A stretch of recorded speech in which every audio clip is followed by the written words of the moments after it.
Chapter 298. This article contains Chapter 298 of Cataclysm. If you like Chapter 298 of Cataclysm, please add Chapter 298 of Cataclysm to your collection. No one could have predicted that a storm was about to arrive in the peaceful Balrafax Academy. 56 Book Vault. 56 Shuku. Ron stayed in his office, tidying up the books on his desk. He had to attend a class in the necromancy major in a while. Due to the enrollment, the necromancy major had fallen behind the other majors by more than a month. Ron and Vivian had worked overtime to teach the class, making the whole group of children suffer. However, under Ron's high pressure, the students had made great progress after 2 months of hard work. The class monitor, Paige, had already become a novice necromancer.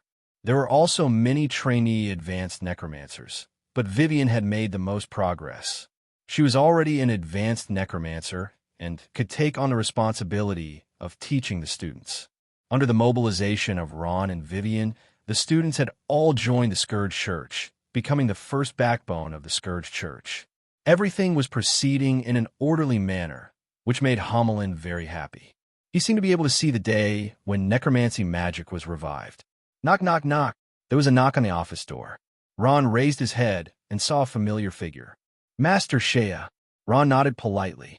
Looking at Shea's almost perfect figure, he couldn't help but feel his heart beat faster and his face turn red. Shea chuckled. She liked to see Ron like this. Even though the feelings between the two had already subsided, she would still pass by Ron's office every day to tease him. It had almost become a habit. Go in class? Shea asked with a smile. Ron nodded. Me too. Let's go together. Shea said. Ron didn't refuse. Instead, he picked up the things in his hands and followed Shea out. They were going the same way. Shea and Ron walked side by side. From afar, they looked like a couple. You necromancy major students are really hardworking. You have classes during the day and at night. Aren't you afraid that you'll tire out the children's bodies? Ron smiled. It can't be helped. If you want to succeed, you have to suffer first. My students are also looking forward to the day when they become strong. The two of them chatted and soon they arrived at the door of Shea's classroom. I'm going in. After walking with Ron for a while, Shea's eyes were burning with a trace of reluctance. After bidding farewell to Shea, Ron quickly made his way to the necromancy classroom. When he reached the corner of the classroom, he suddenly saw Vice Dean Dabbs running over, panting heavily. When he saw Ron, he hurriedly said, Ron, why are you here? I've been looking for you for a long time. Ron was a little stunned. Vice Dean Dabbs, you're looking for me for something urgent? Dabbs' expression was nervous. He quickly calmed himself down and said anxiously, Ron, don't worry about anything now. Pack up your things and leave the academy. What? Ron's body shook violently, as if he was struck by lightning. He hurriedly asked, Vice Dean Dabbs, what happened? Did I do something wrong? Dabbs said, Ron, you didn't do anything wrong. According to Dean Prats, because you killed Wharton, the council has already reached a decision to execute you. The law enforcement team is already on the way. The dean can't do anything about it. Ron, listen to me. Hurry up and run. It'll be over if you're too late. Ron's emotions fluctuated rapidly, attracting Homelin's attention. His projection stood beside Ron and asked in astonishment, What's the council? What's the council? Homelin's question was also what Ron wanted to ask. The council is... Dabbs was thinking of a pornographic novel. After explaining, he thought about it and said anxiously, There's no time to explain. Ron, you should pack up your things and run. Although Dabbs didn't say what the council was, Ron could guess from his expression that it was definitely an existence higher than Dean Pratt's. Otherwise, Pratt wouldn't have said that he couldn't do anything about it. At this moment, he had completely calmed down. He muttered to himself, I don't have anything to pack. However, there are some things that I have to explain to Vivian. All right, hurry up. It'll be over if you're too late. Dabbs said and hurriedly left. After summoning Vivian, Ron briefly explained the situation. Vivian became anxious after hearing it. Ron, are you really leaving? Ron sighed softly. I have no choice but to leave. Am I really going to die here? From Dabbs's description, the enforcers weren't simple people. Vivian's expression was a little dejected. She bit her lower lip and said, "Then what about us students?" Ron also felt extremely apologetic towards those students. He was the one who had invited them here, but he had no choice but to leave now. He gritted his teeth and took out a thick book from his space bag. "Here, a good novel." "What's this?" Vivian asked as she took it. "This is a necromancy magic notebook, personally written by Grandpa Hamelin. It contains all the learning experiences from trainee necromancers all the way to grand magus necromancers. This is the crystallization of his many years of hard work. Vivian, you have to take good care of it. If there's a chance, teach these things to the students." Vivian blankly took it and asked, "Ron, where are you going next?" "I don't know." Ron shook his head. "Let's escape first. The Noah continent is so big. I'll just find a place to hide for 3 to 5 years. I believe that the enforcers won't be able to find me." Vivian was silent. At this moment, she didn't know what to say. At this moment, Hamelin's expression suddenly changed. "Not good. I feel 3 very powerful auras rushing over from the west. They're powerhouses from the sacred domain." What? Ron's body suddenly trembled, but he still had some hope in his heart. Could it be the Dean and the others? "No." Hamelin resolutely shook his head. "The auras are different. Those 3 auras are extremely unfamiliar." Ron's expression finally changed. It seemed that the people who were coming were those people called enforcers. He promptly made a decision and said to Vivian, "Vivian, I'm leaving. Take care of yourself. Also, help me take good care of these students." "I will." Vivian's eyes reddened. She knew that the time to part had come. "Vivian, remember, one day I'll be back." One day. Ron looked at her deeply for the last time.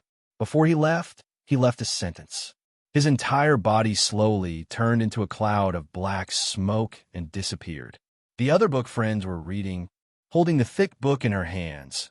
Vivian's tears finally flowed uncontrollably. After a moment, she fiercely wiped them away, and a determined light appeared in her eyes. "Ron, I believe in you. You'll definitely come back." After saying goodbye to Vivian, Ron didn't even return to the dormitory. Instead, he used the Shadowma spell to speed up and rush towards the school gate. When he passed by the gate of the elite night class, he just happened to run into Shea. When Shea saw Ron in a hurry, she was stunned at first, then asked, "Ron, where are you going?" Ron didn't stop. His figure quickly flitted past, and in the blink of an eye, he was far away. After a moment, a voice came from behind. "Goodbye, Shea." "Strange." Shea frowned. "Why'd he say goodbye to me? Why do I feel like he won't come back once he leaves?" At this moment, a trace of fear flashed through Shea's mind. An extremely frightening aura pressed down on her, making it hard for her to breathe. She jerked her head up. At some point, 3 figures appeared in the sky. Powerhouses from the sacred domain. Shea's eyes widened. What was even more frightening was that from their attire, they were clearly from the Holy See. The arrival of the enforcers at the Balarax Academy caused a commotion. Faced with the powerful aura in the sky, all the powerhouses of the city were filled with fear. So this is the Balarax Academy? There are only 3 enforcers, all from the Holy See. They were Pope Ernst, Guangming Magistrate Ivan, and Priest Imina. The one who spoke was none other than Magistrate Ivan from the Hall of Judgment. In order to kill Ron, Pope and Ernst had personally come out. Ernst nodded. "That's right. Let's start looking for Ron as soon as possible. We mustn't let him escape." The 2 nodded in unison and started searching carefully. From the sky, they could see the entirety of Balarax. Who are they? What a powerful aura. Powerhouses from a sacred domain. No way. Why would a powerhouse from the sacred domain come to this tiny Balarax? "Quick, let's inform the dean. The dean left 7 days ago." On the ground, the students and teachers of the 3 academies looked up at the sky in alarm. Without a powerhouse from the sacred domain overseeing them, some of them couldn't help but feel apprehensive. Priest Imina of the Hall of Atonement closed her eyes and calmly sensed her surroundings. A moment later, her beautiful eyes suddenly opened. "Looks like I found him." As she spoke, she pulled out a gorgeous dark gold scepter from her spatial pouch. A beam of light shot towards the ground. Danger! Hamelin hurriedly warned as he sensed a threat coming from the sky. Ron reacted extremely quickly. He leaped away, barely dodging the beam of light. Boom! A huge crater appeared on the main street of Balarax at some point. When Ron turned around, he saw 3 people standing in front of him. There was an old man in a red robe, a middle-aged man in full armor, and a beautiful young woman in a priest's robe. All of their clothes were embroidered with the cross symbol of the Holy Church. What good novel? You're on. The white-bearded old man asked in a deep voice. The powerful auras of the 3 powerhouses from the sacred domain pressed down on Ron. In the blink of an eye, his back was drenched in cold sweat. He stood there in a daze, unable to say a word. He calmed himself down and denied it. Sorry, you've got the wrong person. I'm not Ron. Imena coldly snorted. Ron, you think you can just deny it? Let me tell you, we already know everything. Who are you? Ron asked. Knowing that the other party had already seen through his identity, there was no point in hiding it any longer. Very well. I'll let you die knowing, the old man faintly smiled. He took a step forward and said in a deep voice, I'm Guangming Pope Ernst. I'm from the Holy See. Guangming Inquisition Chief Ivan, the middle-aged man in heavy armor said. Imena. Imena coldly said her name. She didn't want to reveal too much to this enemy. Guangming Pope, Guangming Inquisition Chief, and Priest. In order to deal with Ron, the Holy See had dispatched 3 powerhouses from the sacred domain to deal with a mere saint-class powerhouse like Ron. It was clear just how much they wanted to kill him. After hearing the identity of the newcomers, Ron took a step back in shock. His eyes were filled with fear and despair. Please go to Stacks 56 to see the ads. 56 Shuku. Please share. Chapter 299. This article contains Chapter 299 of Cataclysm. If you like Chapter 299 of Cataclysm, please collect Chapter 299 of Cataclysm. Hamelin's expression also turned serious. The Holy See had 3 sacred domain powerhouses. Even after his reincarnation, it was still quite a bit of pressure to deal with them. 56 Book Vault. 56 Shuku. Ron, don't hesitate. Use your strongest combat power. Hamelin said coldly. Ron made up his mind and reached for his dimensional bag. At this moment, the bag lit up, and the headless corpse and Speck were already standing in front of the 3 of them. The 3 of them were shocked, and their expressions froze. Ernst smiled. As expected, you're still going to struggle? Stubborn. Imena shouted. Then, I'll make you disappear from this world. Let's see who's the one who's going to die. Ron didn't want to be outdone. At the same time, his figure suddenly disappeared from the spot, leaving the 3's attack range in an instant. At this moment, the headless corpse and Speck moved at the same time, pouncing toward the 3 of them. The headless corpse's naked upper body was surrounded by wisps of black energy. It raised its huge fist and punched toward Ernst, who was closest to it. Speck didn't stay idle either. He raised his sword and attacked Guangming Inquisition leader Ivan. Boom! A powerful ring of light suddenly spread out, causing the ground to tremble slightly. Run! A fierce battle broke out on the streets. The flying shockwaves and rocks injured many people. The residents of Balarax screamed and ran for cover. Many fled back to their homes and watched the battle in horror. The headless corpse, Pope, Ernst, Speck, and Ivan flew into the air. Both sides found their opponents and began a fierce battle in the sky. The auras of the saints continued to rise, stirring up the air currents in the sky. For a moment, the entire sky darkened. Every attack from both sides was like a thunderclap, resounding through the earth. The powerful energy drew upon the elements of heaven and earth, and even Balrax was affected. Ron's opponent was Imena. This holy priest was extraordinarily powerful. Ron had no choice but to run for his life, barely dodging her fatal attacks several times. Run. Why aren't you running anymore? Imena was extremely fast. She intercepted Ron before he could run into an alleyway. She looked at him calmly, like a cat toying with a mouse. Ron could only fight against the sacred domain powerhouses in the headless corpse and Speck. But right now, his two trump cards were tied down by the other two sacred domain powerhouses. They couldn't help Ron. At this moment, Homelin said in a deep voice, "Ron, let me take control of your body to deal with her. Maybe you can hold her back for a while." Ron knew Homelin's soul hadn't recovered since he was injured in the battle against Wharton. Homelin's soul couldn't endure any more torment. "No need, Grandpa Homelin." Ron's eyes became very firm in an instant. At this time, he raised the orange legendary staff in his hand, and a large amount of soul power suddenly emerged from his body. The other book friends were reading. A black aura enveloped his body. His eyes turned a faint cyan. Soul ignition. Homelin's expression finally changed. He shouted, "Ron, what are you trying to do?" "Soul ignition. If you're not careful, you'll turn into an idiot. Don't worry." Ron's entire body was brimming with soul power. He looked extremely strange. Turning into an idiot is better than dying. Besides, I don't want to fight to the death with her. I just want to hold her back. Although Ron was a bit excited after using soul ignition, he was still very calm. He didn't let the power get to his head. Ron's plan was to hold Emena back first. After the headless corpse took care of Ernst and Ivan, it would come back to help him. Although he was facing three powerhouses from the sacred domain, Ron was still confident in the headless corpse. At this moment, he raised his hand. A bone spear appeared out of thin air. With a strong whistling sound, it flew towards Emena's pornographic novel. It attacked. "Do you think these attacks are useful against me?" Emena sneered. She waved her hand. A light flashed, and the bone spear disappeared. When she looked again, Ron's figure had disappeared. Where did this guy run off to? He's really fast. She frowned slightly.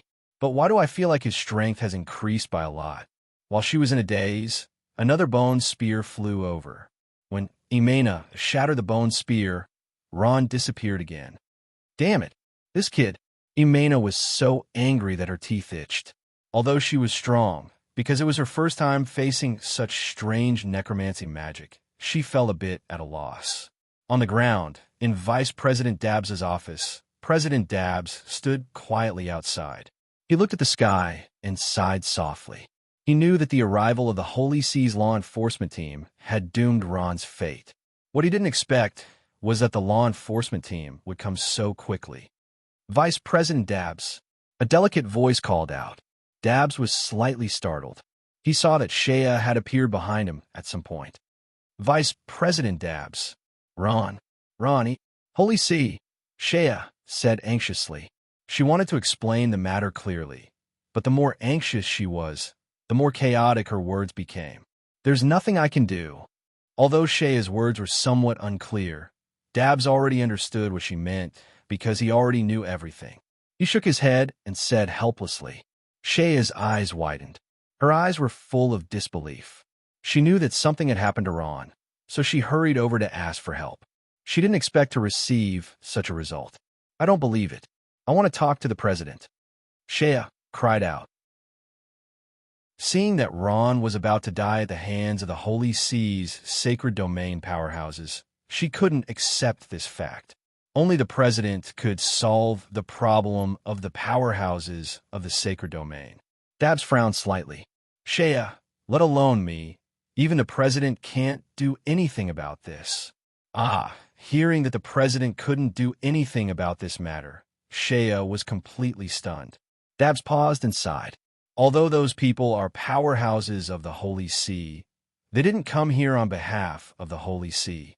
They came here on behalf of the council. The council? Shea widened her eyes in shock. She knew about the council from her grandfather, Aqua Blue Sword St. Corbett, but she didn't know how Ron had offended the council. The council was extremely powerful and could be said to represent the entire continent. It was no wonder that Pratt couldn't do anything. "Look, that's the headless monster that wreaked havoc in the academy last year." In the Balarax Academy, some students recognized the headless corpse. It was the one that had wreaked havoc in the academy and was chased away by Pratt, Montgoth, and Hill. "I didn't expect it to appear again," the student said through gritted teeth. The terrifying power of the headless corpse was still fresh in their minds. "Who's the other one? He seems very powerful too." A student said, "He's Guangdong Pope Ernst of the Holy See." The other one is Guangdong Magistrate Ivan. There's also Imena of the Atonement Hall. A student from the Holy See said proudly. He was very familiar with the powerhouses of his country. So he's Pope Ernst, but he seems to have been beaten up quite badly by that headless monster. Another student said, sure enough, Ernst no longer had that dignified, holy, and dignified image of himself. His hair was disheveled, and his noble red robes were torn in several places. A trace of blood could be seen at the corner of his mouth. At this moment, he was at a complete disadvantage, being forced back by the ferocious and tyrannical headless corpse. Divine protection. Ernst didn't dare to be careless in the face of the most powerful headless corpse. He chanted an incantation and activated a protective halo, which covered his entire body like a ball of light. The headless corpse's muscles bulged, and veins popped out on its dark gray skin. It raised its huge fist, and black rays of light condensed. A moment later, it suddenly punched out. With a muffled sound, the sphere of light began to violently vibrate. Ernst's expression changed slightly. He saw that under the unstoppable fist of his opponent, a crack had begun to slowly widen in the powerful divine protection. What terrifying power! Ernst's heart trembled. He pushed the long two-handed cleric staff forward, and a powerful force surged out, forcing the headless corpse to retreat several dozen meters. The headless corpse wasn't discouraged even after being forced back. It clenched its fists, and the black flames on its body surged. A destructive force filled the entire space, and its aura continued to rise. At this moment, Ernst was shocked to discover that the black flames on the headless corpse seemed to be mixed with traces of purple lightning. Divine power? This is divine power? Ernst was shocked. A familiar feeling welled up in his heart.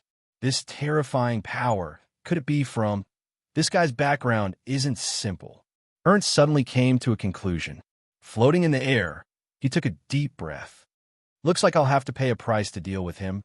However, in order to eliminate Ron, the greatest heretic, this price is worth it, Ernst thought, and his gaze became resolute. At this moment, he flipped his hand, and a golden book appeared in his hand.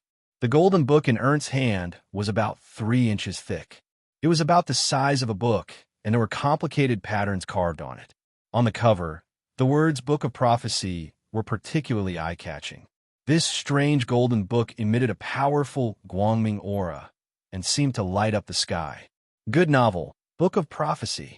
This was not an ordinary book, but a weapon. To be precise, it was a divine weapon. It was said that the one who possessed this book would possess the power of a god. The Book of Prophecy was Pope Ernst's strongest trump card. It was also the symbol of the Hall of Prophecy. However, in order to deal with the headless corpse, which also possessed divine power, he had no choice but to use it, even if he had to pay a price. Ernst's expression became solemn and dignified. His entire body emitted a holy light, as if he was a god descending from the heavens. At this moment, the sky suddenly changed. The Book of Prophecy in Ernst's hand shone brightly. Boundless Guangming energy was emitted, and light filled the entire sky. Book of Prophecy. Lord Pope actually used the Book of Prophecy. Seeing this light, Judge Guangming Ivan was slightly stunned. To be able to force Pope to use the Book of Prophecy, it seemed that this opponent was not an ordinary troublesome opponent at this moment. The headless corpse had also finished accumulating power. It stretched out its left hand, and a black transparent ball of light appeared in its hand. Clenching its fist, the headless corpse's body turned into a stream of light. The black ball of light in its left hand carried traces of powerful divine power of destruction, and it violently blasted towards Ernst. Lost traveler, God will give you the correct guidance and lead you to Guangming. Facing the aggressive headless corpse, Ernst's expression did not change. He smiled slightly and opened the Book of Prophecy in his hand. Pointing at the title page of the Book of Prophecy, Ernst softly read the sentence on it. God says, let there be light. Go to Stacks 56 for no ads. 56 Shuku. Please share. Chapter 300. If you like the Cataclysm, 300 chapters. Please bookmark the Cataclysm, 300 chapters. As soon as the Pope's voice fell, his body suddenly shone so brightly that everyone on the ground could not open their eyes. In that blazing light, his body changed. The other readers were reading 56 Book Vault. 56 Shuku. His body turned into a huge shadow, like a god. 2 huge wings suddenly appeared behind the Pope's back. The wings spread out and covered the entire sky. At the same time, the Pope's body shone as brightly as the blazing sun. What's that? The instructors, students, and citizens of Balavax all pointed at the huge reflection in the sky and exclaimed in shock. Although they were far away in the sky, the people on the ground could feel the powerful power of the holy light.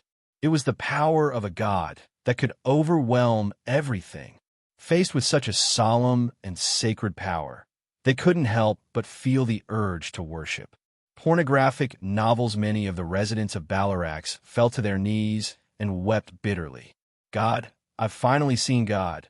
Great God, please forgive me, this lowly sinner. That's... Homelin looked at the shadow in the sky and was dumbfounded. Guangming's divine power. He's a powerhouse of the sacred domain, yet he can use Guangming's divine power. Does he have a divine artifact? Grandpa Homelin, what's Guangming's divine power? Ron asked. He took a deep breath and looked away.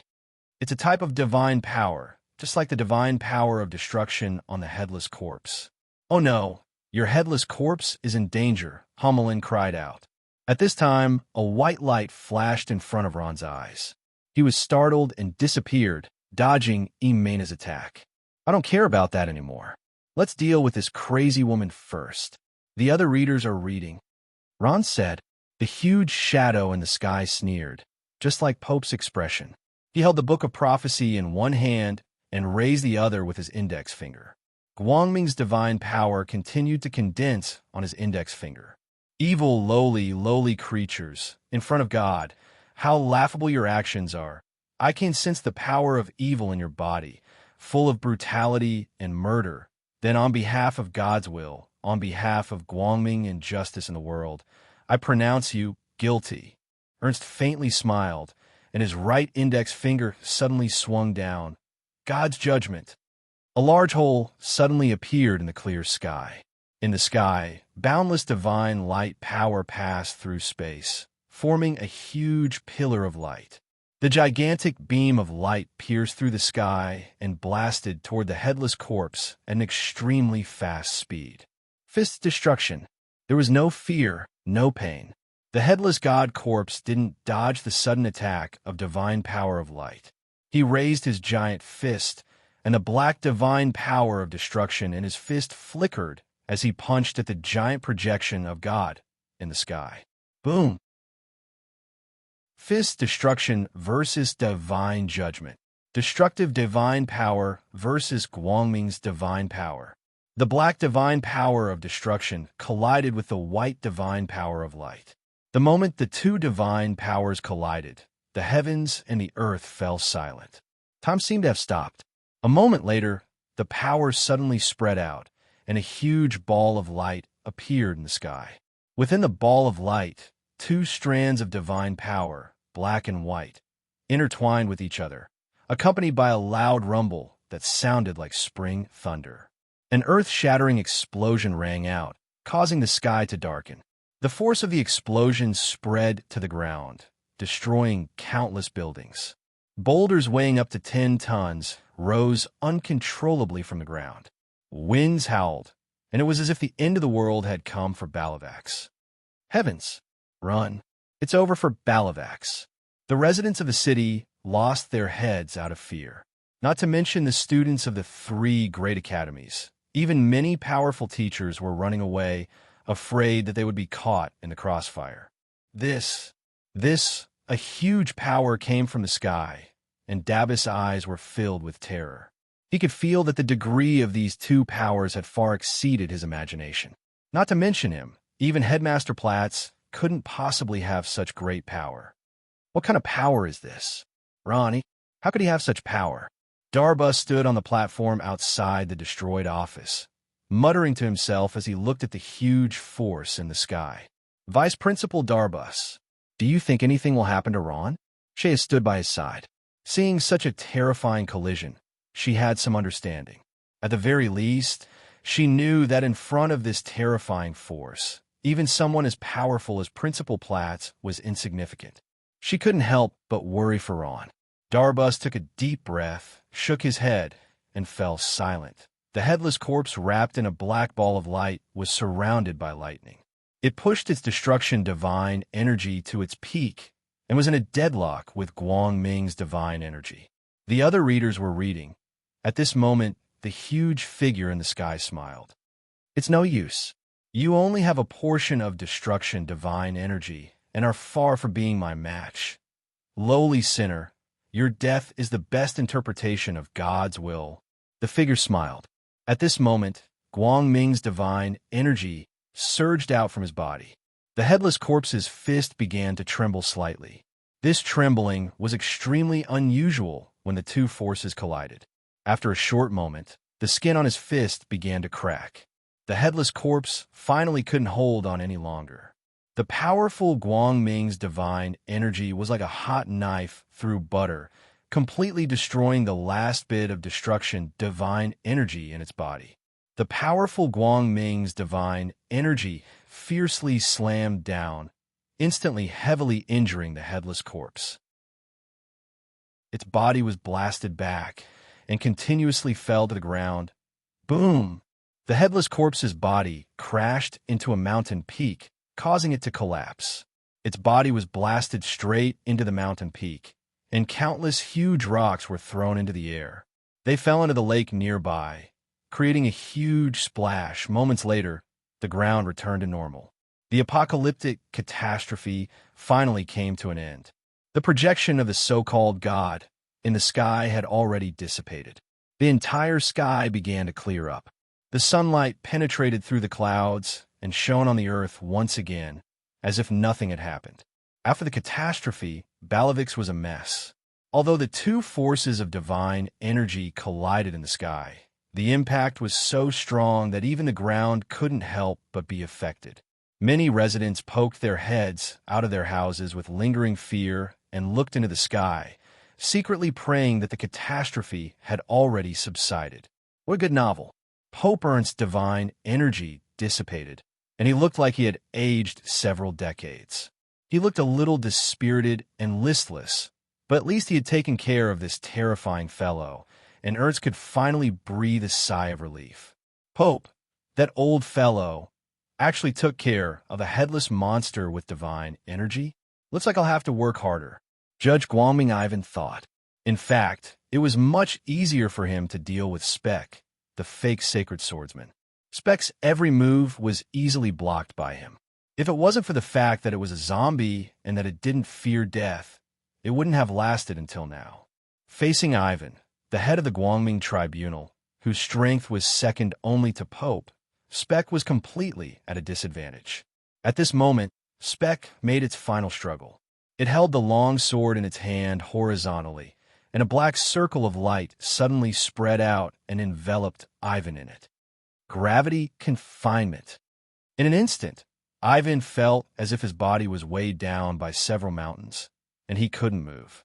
Speck's earth elemental domain was comprehended after its death. Ivan wasn't the least bit nervous about Speck's domain. He had already obtained all the relevant information about Ron, and this Speck was among them. Ivan sneered and said, "Hee hee, is this that earth elemental false domain?" Sure enough, it's impossible to support a true domain without the power of a sacred domain powerhouse. This kind of domain can be used against master-level powerhouses, but against a sacred domain powerhouse, it's doomed to destruction. Go to hell. Ivan's eyes were full of murderous intent, and his figure quickly disappeared in place. Gravity confinement couldn't restrain Ivan's movements at all. In the black circle of light, Ivan appeared behind Speck in an instant, as if he had entered in no man's land. Sacred triple strike, Ivan shouted, waving his scepter and smashing it fiercely at Speck. First strike. The heavy scepter hit Speck's body, and with a heavy blow from the sacred fire, Its chest collapsed with just one blow. Second strike. This time, Ivan's scepter hit Speck's head. In an instant, Speck's head exploded like a watermelon, brain matter splattering everywhere. Third strike. Ivan's eyes shone brightly, and the power of Guangming on his body rose to the peak. The scepter in his right hand emitted a dazzling light, turning into a ball of light and swallowing Speck directly. Boom! The black circle of light disappeared, and countless pieces of flesh and blood scattered everywhere. Without the support of the domain, Speck's completely smashed corpse fell from the sky. This time, even the corpse wizard king couldn't revive Speck. A sinister smile of victory appeared on Ivan's face. Speck's blood stained his face, making him look even more ferocious. On the ground, in Ballarak's city, Ron was panicking, using the hazy shadow spell to flee in all directions. But no matter how he fled, he couldn't escape Imena's pursuit, and the effects of soul ignition were about to expire. After losing his soul connection with Speck, Ron had a bad feeling. Although his connection with the headless corpse was still there, it didn't bode well for him. At this moment, Ron didn't want to waste any more time. He only wanted to escape. Dark Knight. The other readers are reading. Ron had no choice but to summon the Dark Knight to stop Imena's pursuit. Unfortunately, the Dark Knight only existed for a short 5 seconds before being killed by Imena's sacred light. The difference in power between the two was too great. Kid, are you trying to buy time?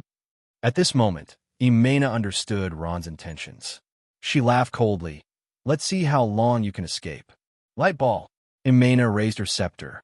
A ball of light shot into the air and exploded in a dazzling display of light. In the blink of an eye, Ron's figure appeared before Imena's eyes. He had nowhere to hide. A cold smile appeared on Imena's face. Sacred light. A powerful beam of light arrived in an instant, smashing down fiercely before Ron could raise his bone shield. Bang! Blood splattered everywhere. Ron's body was flung far away before crashing to the ground. When he crawled up with great difficulty, 3 figures appeared before his eyes. Pope, Ernst, Guangming Magistrate Ivan, and Holy Priest Imena had surrounded him in a triangular formation. All right, Ron, I have to tell you, the game is over. Guangming Magistrate Ivan walked up with a pleasant smile on his face. Please go to bookroom 56 to see the advertisements. 56 Shuku. Please share. Chapter 301. If you like Cataclysm 301, please bookmark Cataclysm 301. Ron struggled to get up. His mind was blank. What did it feel like to be surrounded by 3 sacred domain powerhouses? Only he knew how it felt. Library 56. It was a feeling of despair. At this moment, he was like a little chick surrounded by 3 eagles. There was nowhere to run.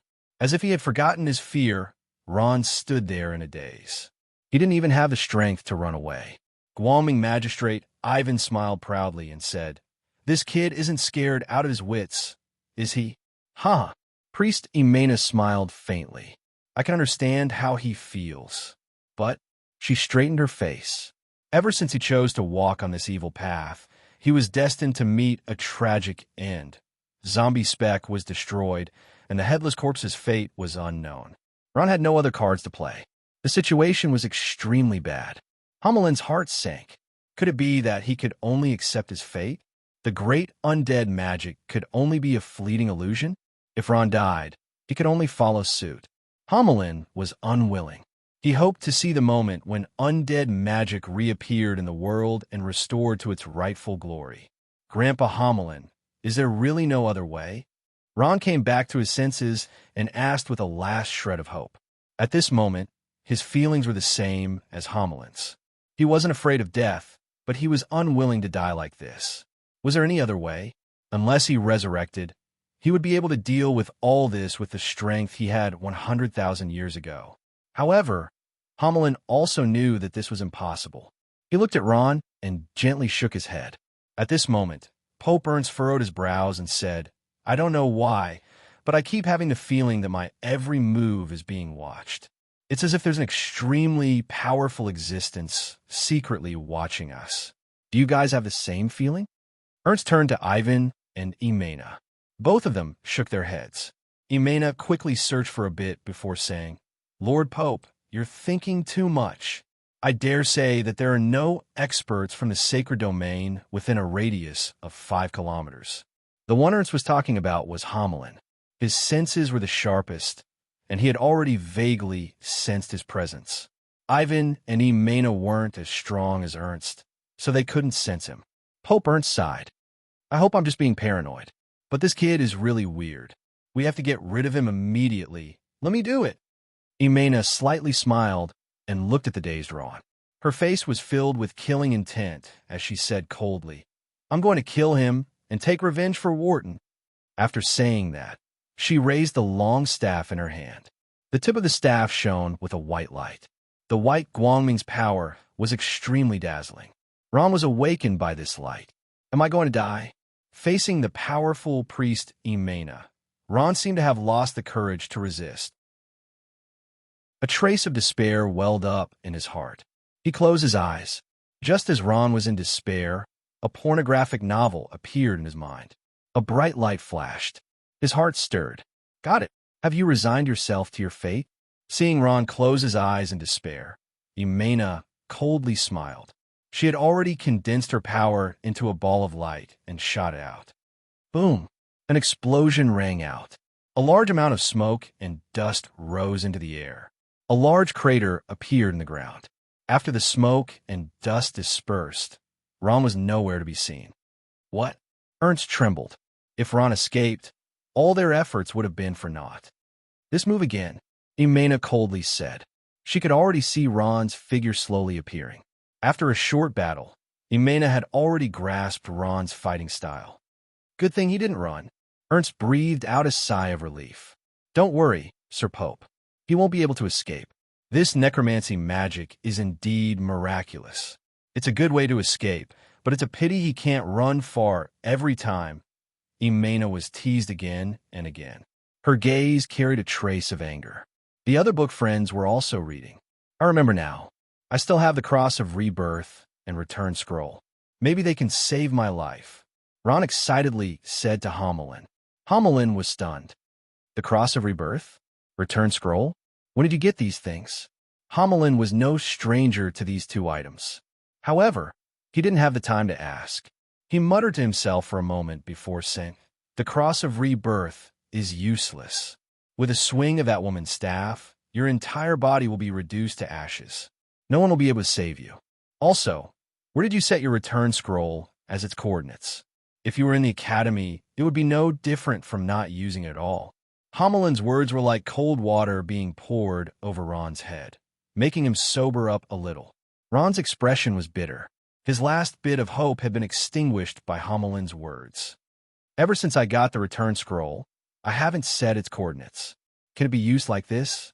Ron thought for a moment and asked cautiously. It could be used. However, without setting its coordinates, the return scroll could randomly appear in any corner of the continent. Ron, this is a little risky, Ron immediately understood. This was a matter of luck. If he was lucky, then it would be fine.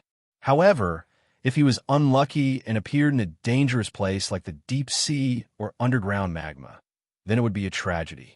Even if he escaped, he would still die. Ron, let's give it a try.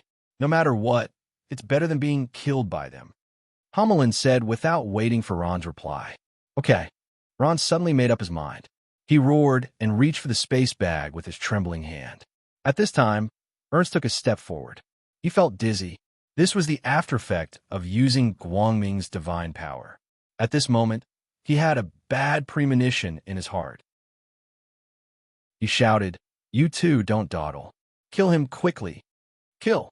Ivan and Imena had already rushed forward. Their figures were extremely fast. In an instant, they had already arrived in front of Ron. They waved the weapons in their hands and fiercely blasted at Ron. However, Ron was one step ahead of them. He had already taken out the only return scroll from the space bag and fiercely tore it. Boom! At this critical moment, a blue light suddenly appeared on Ron's body. The light instantly turned into a ball of light. The ball of light was not big, but it enveloped his entire body. Ivan and Mena's weapons just happened to hit the blue ball of light and were repelled. The power of space protected Ron. Mena's eyes widened in surprise. It's the power of space. This kid has a return scroll. Ivan clenched his fists in anger. He never thought that this Ron actually had the ability to get a return scroll. It should be known that this thing was not something that ordinary people could get their hands on. Even if it was a powerhouse in the sacred domain, there were not many people who had this thing. A miscalculation. He actually has this thing? Pope Ernst's eyes widened in anger. A sense of powerlessness filled his body. He did not expect that after all his planning, in the end, it would still be for naught. He could not help but sigh. This kid's luck was really too good. Ha ha. Ron, who was under the protection of the Return Scroll's power of space, suddenly became arrogant. He laughed wildly and said, "Come on, come and kill me. You bastards, let me tell you, as long as you can't kill me, one day I will rebuild the Scourge Church and lead an army of the undead to flatten Mount Hygel. From the bottom of despair to the peak of joy." This kind of ups and downs made Ron lose his composure a little. Good novel. Bastard. Ivan cursed fiercely. He waved the scepter in his hand and desperately attacked the blue ball of light. Unfortunately, under the protection of the power of space, Ivan's attack was in vain. Imena's face was extremely ugly. At this moment, she was extremely regretful. If she had known, she would have killed him directly. Why did she have to talk so much nonsense with him? Don't get too carried away, Ron. Don't forget, you haven't left here yet. Hamelin calmly reminded when Ron showed his arrogance. At this time, an idea flashed in Ernst's mind. He suddenly shouted, "Ivan, Imena, immediately attack that ball of light with your strongest power and kill him." The two were startled and reacted. They remembered something. Wharton's subordinate, Diallo, had also used a return scroll to escape. Unfortunately, he had become a corpse when he escaped. In that case, the power of space could also be broken. There was no time to think. Ivan and Imena exchanged glances, and in an instant, both of them attacked. Fatal blow, divine light, illumination. At this time, Ivan and Imena of the Guangming Inquisition burst out with a strong light, illuminating the whole sky in an instant. The two of them burst out their strongest power at the same time, and fiercely bombarded Ron's blue ball of light. Boom! There was a loud sound, and the blue ball of light trembled. Ron immediately lost his balance. What? Ron was a little panicked. He felt that the opponent's Guangming power was getting stronger and stronger through space and squeezing him. Bone shield.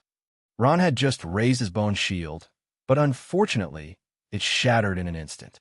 For a powerhouse of the sacred domain, this bit of defensive power was too insignificant. Bang! The power of Guangming coming from the space was getting stronger and stronger.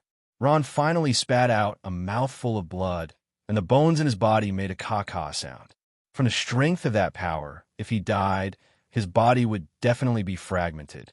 Even if he had the cross of rebirth, he wouldn't have the chance to revive. Ivan was delighted. He's injured.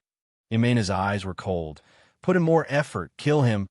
This time, it's really Ron's heart was bleeding. The power of space protected him, but at the same time trapped him. He couldn't even use the Shadowmas spell. Ron fell into despair again. I can't believe they still found out. Hamelin sighed in his heart and shook his head. Is this the will of the heavens? When the return scroll was used, it would release spatial power to protect the user. However, this spatial power's protection was limited. As long as there was enough power, it could pass through space and kill the user. A powerhouse of the sacred domain could do this. Before the spatial power was completed, Ron's body began to crack. Blood flew out from his eyes, nose, and mouth. He fainted, and it seemed that he wouldn't be able to hold on until the moment of teleportation. Raising his head slightly, Homeland's eyes became clear. At the last moment, he made a difficult decision. Go to the 56th book vault to see the advertisements. 56 Shuku. Please share. Chapter 302. If you like the Cataclysm 302 chapters, please add the Cataclysm 302 chapters to your collection. At this time, Hummelin's body gradually became clear. Looking at Ron's eyes, there was a faintly discernible smile. Webb, Grandpa Hummelin. Ron's mind recovered a bit. Looking at Hummelin's appearance, his heart suddenly jumped. He hurriedly asked, Grandpa Hummelin, what's wrong with you? Hummelin smiled and didn't answer. He slightly stretched out his hand, and a soul force surged out, protecting Ron. At this time, Hummelin didn't rely on Ron's body. Instead, he appeared in front of everyone in the form of a soul.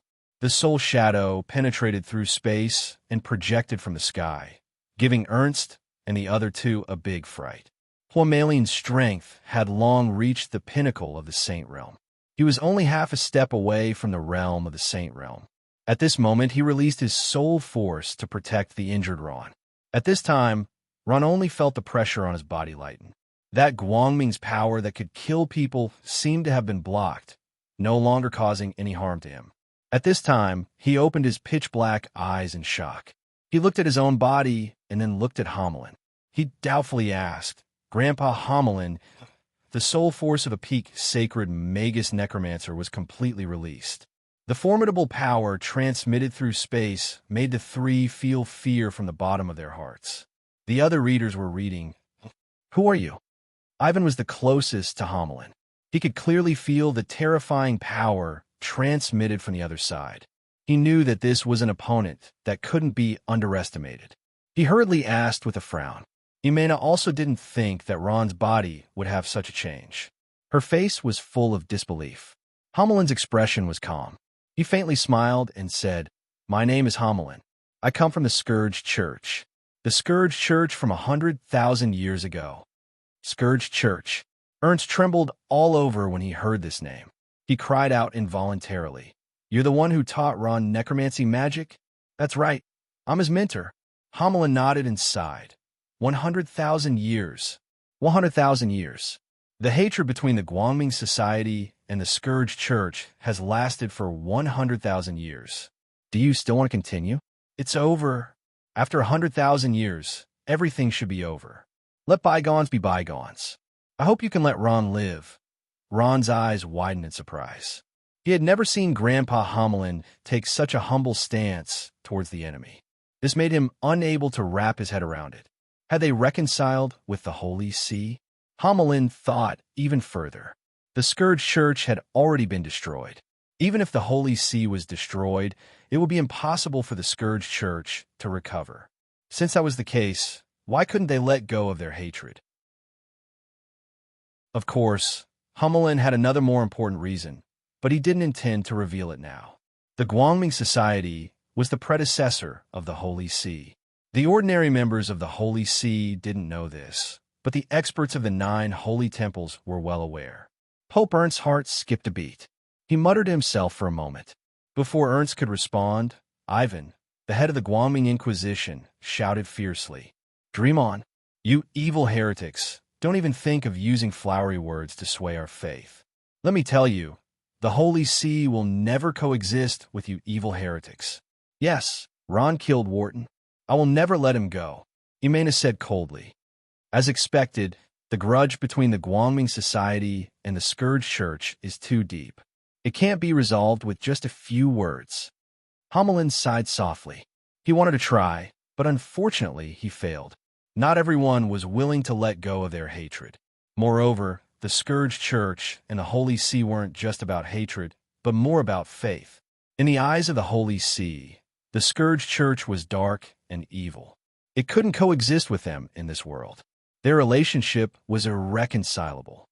It's been 100,000 years, and the swindlers of the Guangming Society haven't changed at all. Hummelin sighed softly, then smiled calmly. If that's the case, then let's see who has the last laugh. As he spoke, he clasped his hands together and made a strange gesture. Under the gesture, a powerful soul force surged out like a flood. An extremely terrifying force surged towards Ivan and Imena. Their bodies shook violently, and they were bounced back by the force. The opponent's sole force seemed to be all-pervasive. Not only did it shake them off, it also invaded their internal organs. Ugh! The two of them spat out a mouthful of blood, as if they had agreed to it. Their faces were filled with horror. The opponent's strength was actually so terrifying. What a good novel! Hamelin and the two of them had only fought for a short 10 seconds, but Ron felt that these 10 seconds were longer than 10 years. At this time, the spatial energy of the return scroll had finished gathering, and the teleportation began. A blue light suddenly expanded, and everyone couldn't open their eyes. When the blue light reached its peak, it disappeared with a whoosh. Ron and the soul called Hamelin had completely disappeared. "You're on your own." In the sky, an old voice echoed continuously. The sky was clear, and there were no clouds for 10,000 miles. Ernst, Ivan, and Imena stood there in a daze, and it took them a long time to come back to their senses. Damn it! To think that he still managed to escape. Ivan fiercely punched the ground, creating a large hole in the limestone road of Ballarat Street. "I also didn't expect Ron to have a return scroll," Ernst said with a sigh. The three of them from the sacred domain had chased down a necromancer, and in the end, he actually escaped. If this matter were to spread out, they would laugh their heads off. Imena's eyes turned blood red. She gnashed her teeth and said, "No matter where that kid escapes, I will definitely kill him." Saying this, she ignored Ernst and Ivan and turned to leave. In an instant, she disappeared, turning a deaf ear to the two's calls. "Forget it," Ernst sighed and said, "It's not like you don't know her relationship with Wharton. Just let her be." Ivan helplessly shrugged. At this moment, his heart suddenly moved. His other book friends were reading, right? "Do you think Ron is hiding in the academy?" Ernst frowned. Hiding in the academy? Why? Would he be that stupid? Ernst didn't believe that Ron would be that stupid. After all, they were only one step away from the Ballarat Academy. Ivan smiled. "I'm just saying it's possible. Say, if you were Ron, where would you set the coordinates of the return scroll?" "That makes sense."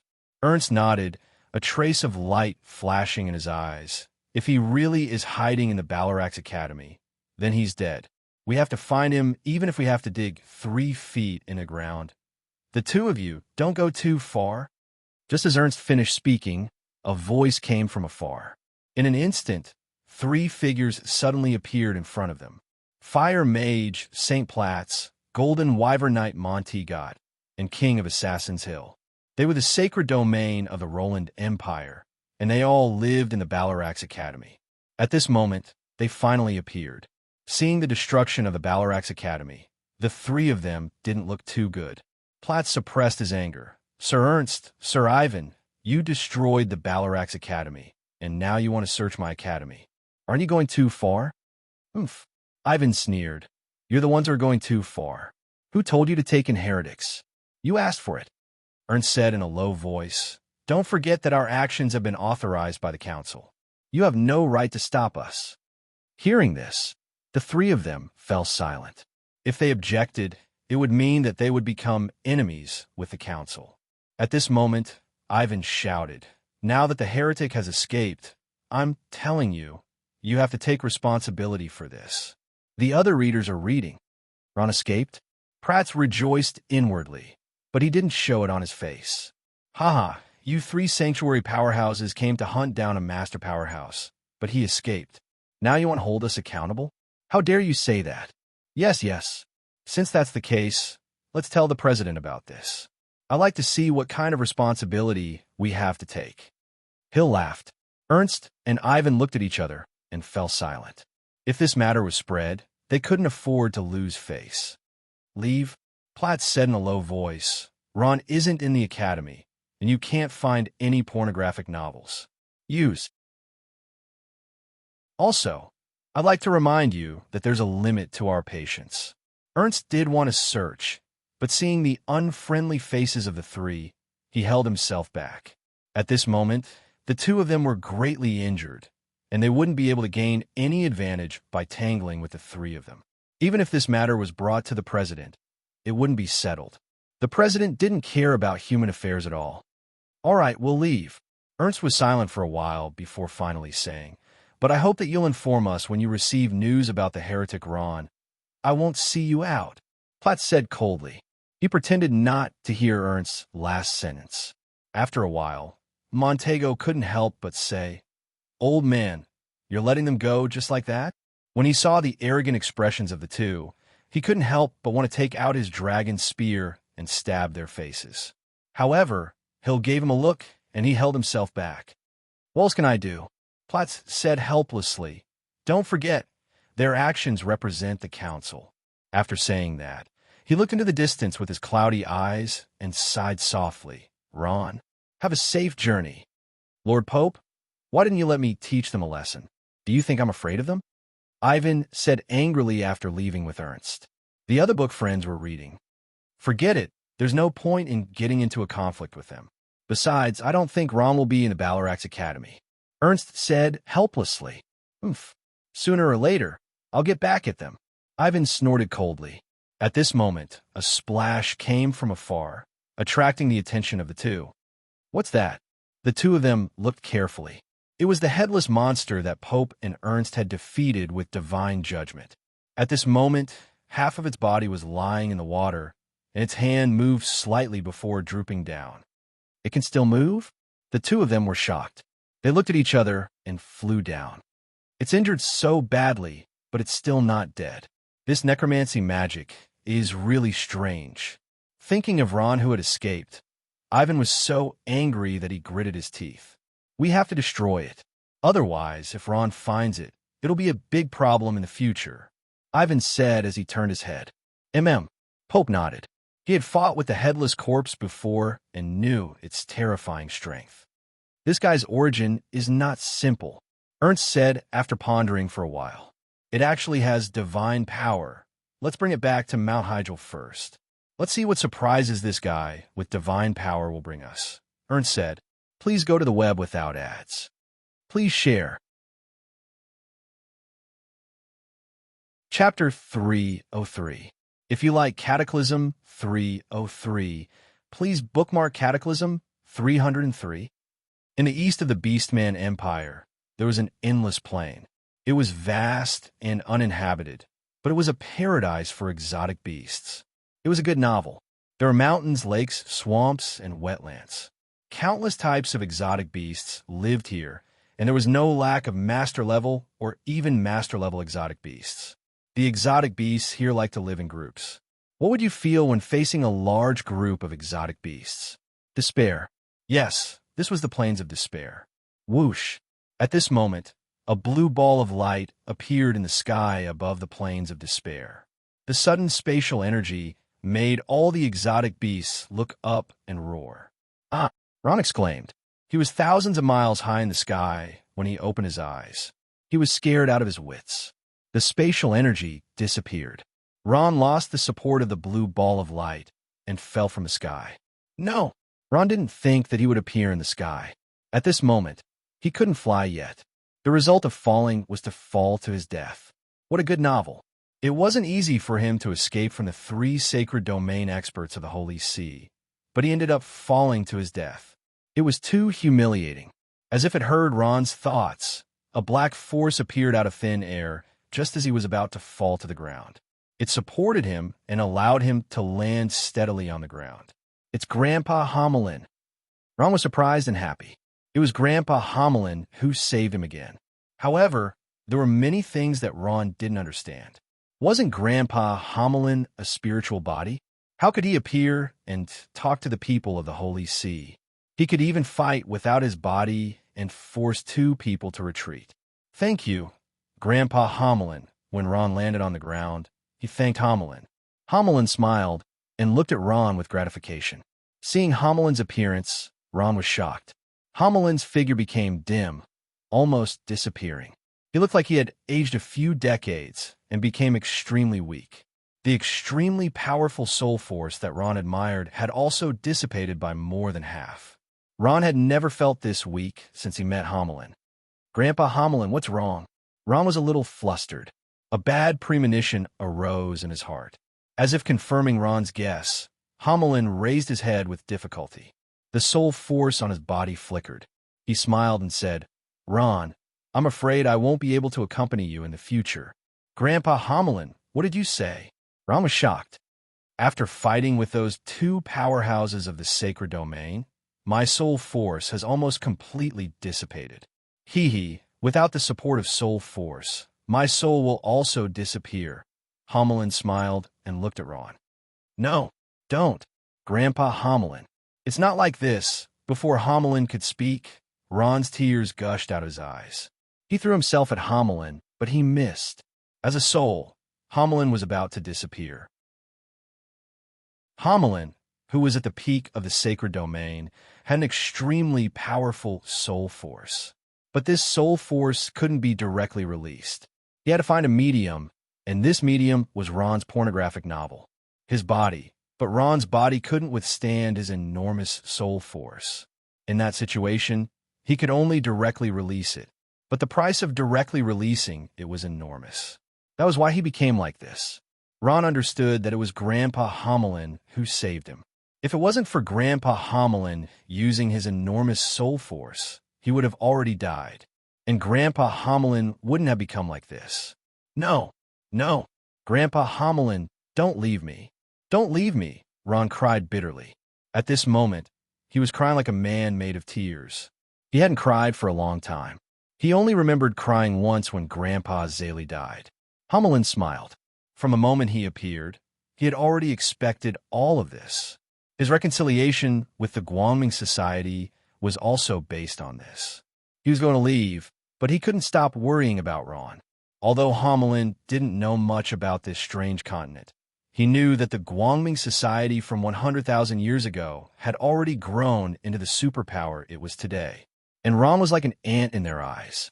He had to make plans for Ron's life. Ron, don't cry. You still have a long way to go. However, in the future, you have to walk on your own. As if he was saying his last words, Homelin simply said everything he wanted to say. You're going to cultivate necromancy magic. I've already engraved it in the stone tablet in the soul ring. It goes all the way to the sacred domain. Grandpa Homelin can only do this much for you. Homelin's voice became intermittent. His soul force couldn't hold on for much longer. No, Grandpa, don't go. Don't go. Ron was already sobbing. Child, you are my most outstanding student. You studied necromancy magic for more than a year. You're already a necromancer. Archmage, you're only 17 years old. Really, Grandpa Homelin is proud of you. Ron, don't cry. The strong don't need tears. You don't have to worry about Grandpa. The disappearance of the soul might be a new beginning. Homelin smiled kindly. His eyes were filled with reluctance as he stretched out his hand. Child, let Grandpa touch your face for the last time. Something seemed to brush past his cool tears. Ron stretched out his hand slightly and placed a withered palm on his face. Homelin smiled. Bean-sized teardrops flowed out of his cloudy eyes. Goodbye, Ron. Goodbye, my child. You must remember to live on well. The seemingly solid arm dissipated like the wind. The black fog drifted away, and Homelin's appearance became extremely blurry. Grandpa! Grandpa! Ron cried as he stretched out his hand, wanting to pull Homelin's grandfather back. However, he only caught a patch of black fog. Homelin's figure had already disappeared. At this moment, a bolt of lightning streaked across the sky. Rumble! It was unknown when the dark clouds had gathered in the sky. Not long after, it began to pour. The other readers were reading. Grandpa Homelin. Ron's despairing howl sounded from the vast heaven and earth. The heavy rain splashed onto the ground. Ron's entire body was soaked. He knelt on the ground in a daze, ignoring the pouring rain. After an unknown period of time, Ron slowly raised his head. His eyes were completely red. He gritted his teeth and squeezed out a few words from between his teeth. Holy Church of God! The cloud dispersed, the wind cleared, and the rain stopped. The heaven and earth returned to normal. A scene of vitality appeared on the ground. On the boundless plains of despair, a thin yet stubborn figure stood up from the ground. He wiped away his tears and strode forward. On the muddy road, every step he took was so firm. The sunlight after the rain shone on the thin youth's body, drawing out a long shadow. Elven race, forest of life. Whoosh, screech, screech, screech. On a thick tree trunk, a few arrows hit the bullseye. The tail feathers on the arrows were still trembling. Shadow ambush. A black shadow nimbly jumped up like a deer in the forest. Every time she changed direction, an arrow would shoot out from her hand. No matter what angle or posture, the arrow in her hand would hit the bullseye. When the last arrow in the quiver was released from the bowstring, the lithe body finally stopped. Looking at the 3 targets that were filled with arrows, she gently sighed. Her handsome face revealed a trace of playfulness, showing that she was extremely satisfied with today's situation. Clap, clap, clap. A burst of applause sounded. A noblewoman wearing a green dress slowly walked over with a smile in her eyes. Not bad, Aurora. Your archery skills have improved again. Grandma. The person who shot the arrows was Aurora. When she saw the person who came, joy appeared on her face. She immediately bounced over. Grandma, you're back. Yes, I just came back. I saw you practicing. The person who came was the high priest of life of the elf race, Undine. She had just come back from a meeting at Buzandara Harbor. She glanced at Aurora and smiled. Yes, not bad. It seems that your strength has reached the level of an archery master. Undine saw through Aurora's strength at a glance. In front of her, Aurora had nowhere to hide. Aurora lowered her head embarrassedly and smiled. I just broke through. It hasn't been long. At your age, it's already very good. Undine did not miss the opportunity to praise her.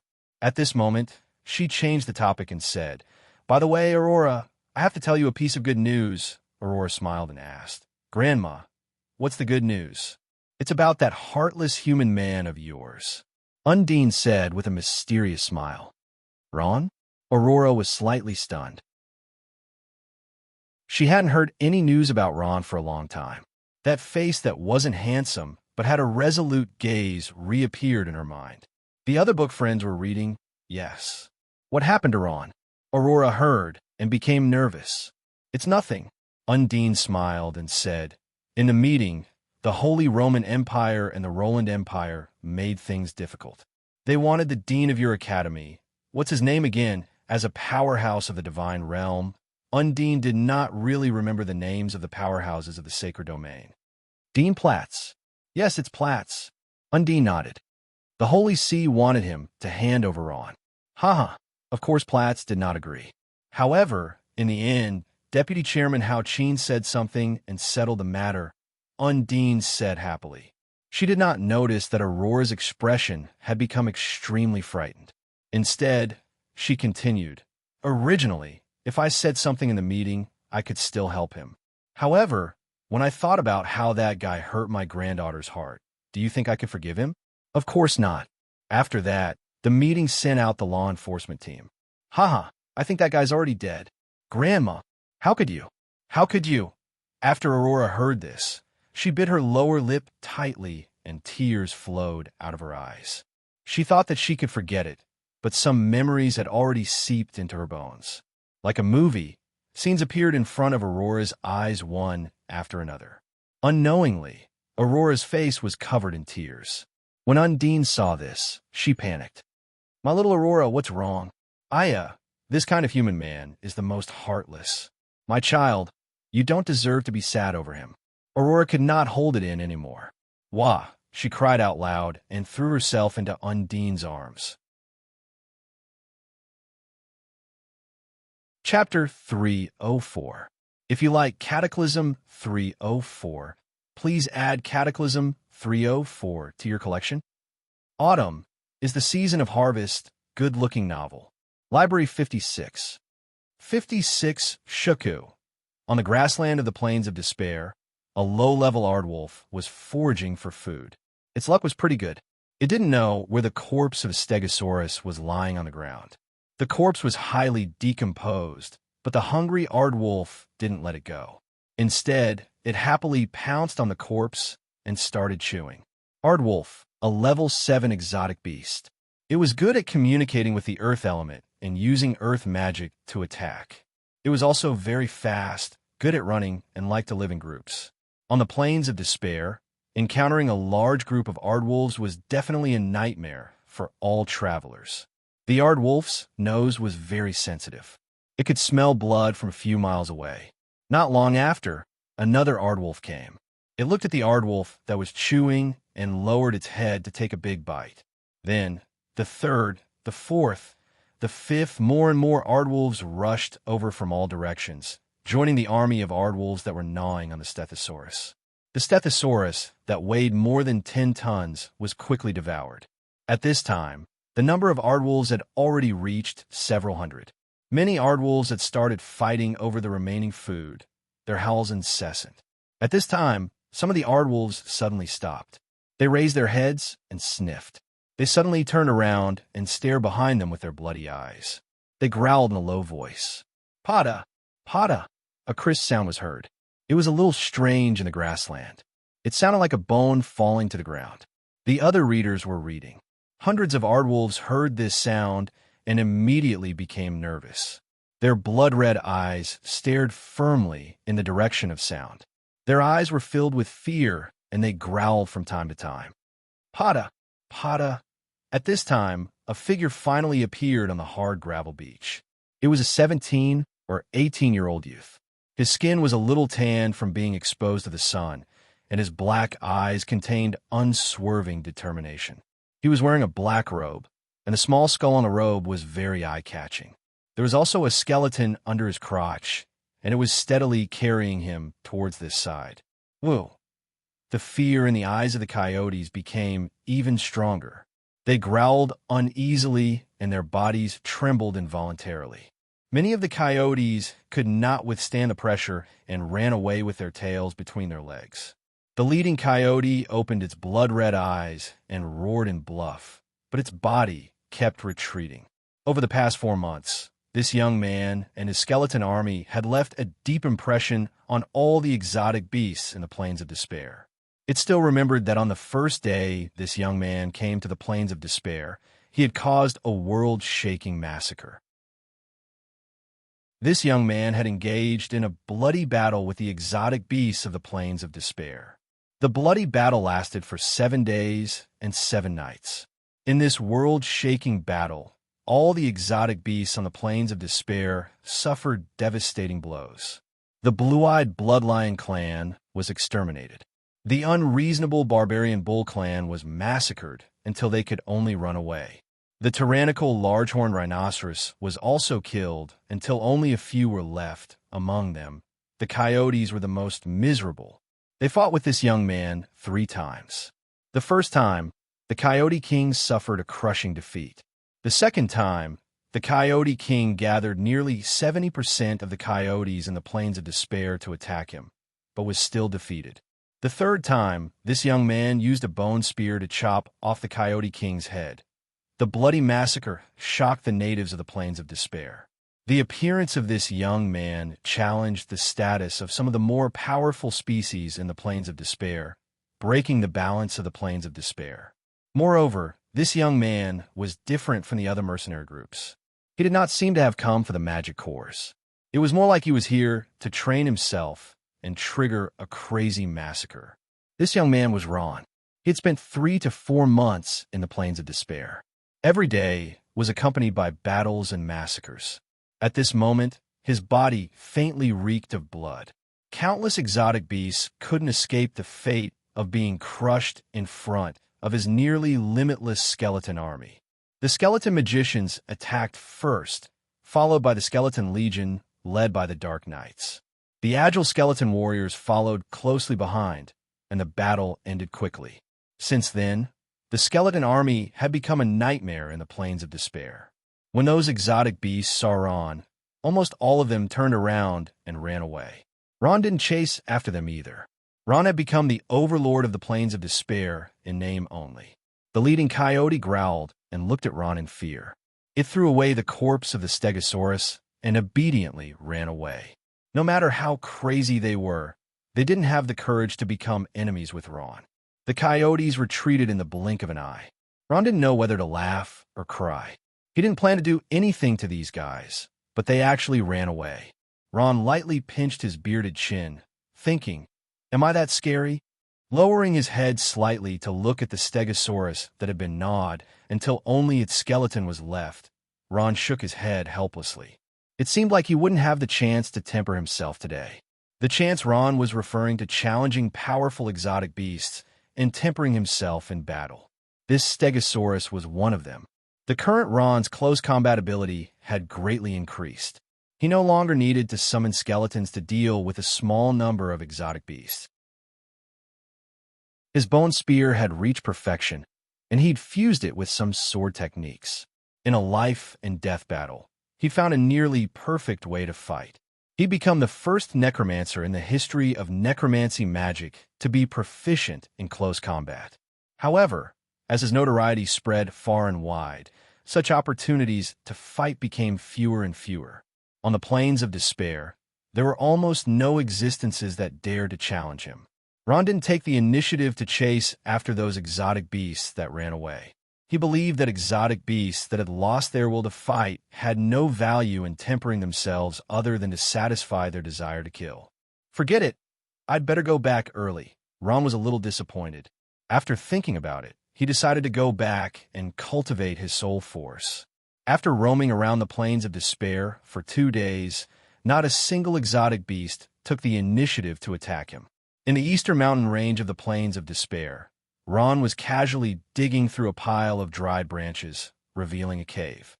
He lowered his head and went inside. This cave was where Ron had been staying for the past few months. Inside the cave, there were piles of magic beast furs, various materials, and magic cores, almost filling up the entire cave. If someone were to see Ron casually placing these materials, they'd definitely reprimand him for being a wastrel. How could such precious things be left here like trash? Looking at these things, Ron couldn't help but laugh. The few spatial bags were already filled to the brim with materials, but there were still many things that couldn't fit. Ron didn't know what to do with them. He had already thrown away a lot of things outside the cave, but there were still so many left inside. Ron brushed off the dust on the ground and sat down carefully. He took a deep breath and calmed his messy mood, entering a state of cultivation. After a while, he furrowed his brows. Strange. I've been cultivating diligently for the past few months, but why hasn't my soul force grown much? It feels like I'm walking on the same spot. Ron had been puzzled by this question for a long time. Logically speaking, he should have broken through by now. Breakthroughs, good novels. Ron's current goal was to break through to become an intermediate archmage necromancer. He felt that ever since he broke through to the master rank, his soul force hadn't grown much. Before this, he had consulted Grandpa Homelin about this matter. Grandpa Homelin told him that every rank above Archmage Necromancer was extremely difficult. Apart from cultivating diligently, one needed more opportunities. And these opportunities could only be encountered by chance. As long as one maintained a calm heart, perhaps a breakthrough would be right in front of them. A calm heart. Ron carefully pondered over Homelin's grandfather's words, but he couldn't understand this calm heart. People had all kinds of desires. Some liked money, some liked power, but even more people pursued strength their whole life. In the process of pursuing strength, more people were dissatisfied with their own strength. Warriors hoped to become master rank powerhouses. Master rank powerhouses hoped to become master rank powerhouses, and master rank powerhouses hoped to become powerhouses of the sacred domain. Desires had no limits. It was precisely because there were desires that there were pursuits. With pursuits, it was impossible to maintain a calm heart. This was a contradiction. How could it be linked together? Forget it. Let's not think about it anymore. It's better to cultivate peacefully. Ron shook his head with a bitter smile. Perhaps it was like what Grandpa Homelin said. When the opportunity came, success would follow naturally. At this time, lightning flashed and thunder roared outside. Not long after, it began to rain heavily. Rain was a very normal thing in the Plains of Despair. The soil was fertile because of this. Fortunately, Ron was hiding in the cave, otherwise he would have been drenched. Slightly exhaling, Ron clenched his hands into a claw shape. His mind concentrated, and traces of soul force overflowed from his body. A black ball of light condensed from a large amount of soul force was pinched in his hand. It gently rotated, crazily absorbing the soul force in Ron's body. It formed a consumption and then increased again. This was a process of cultivating soul force. This process was similar to a mage's meditation. Ron closed his eyes and entered a state of cultivation. The rain became heavier. Ron sat quietly in the cave and cultivated. After an unknown amount of time, he felt a chill between his legs.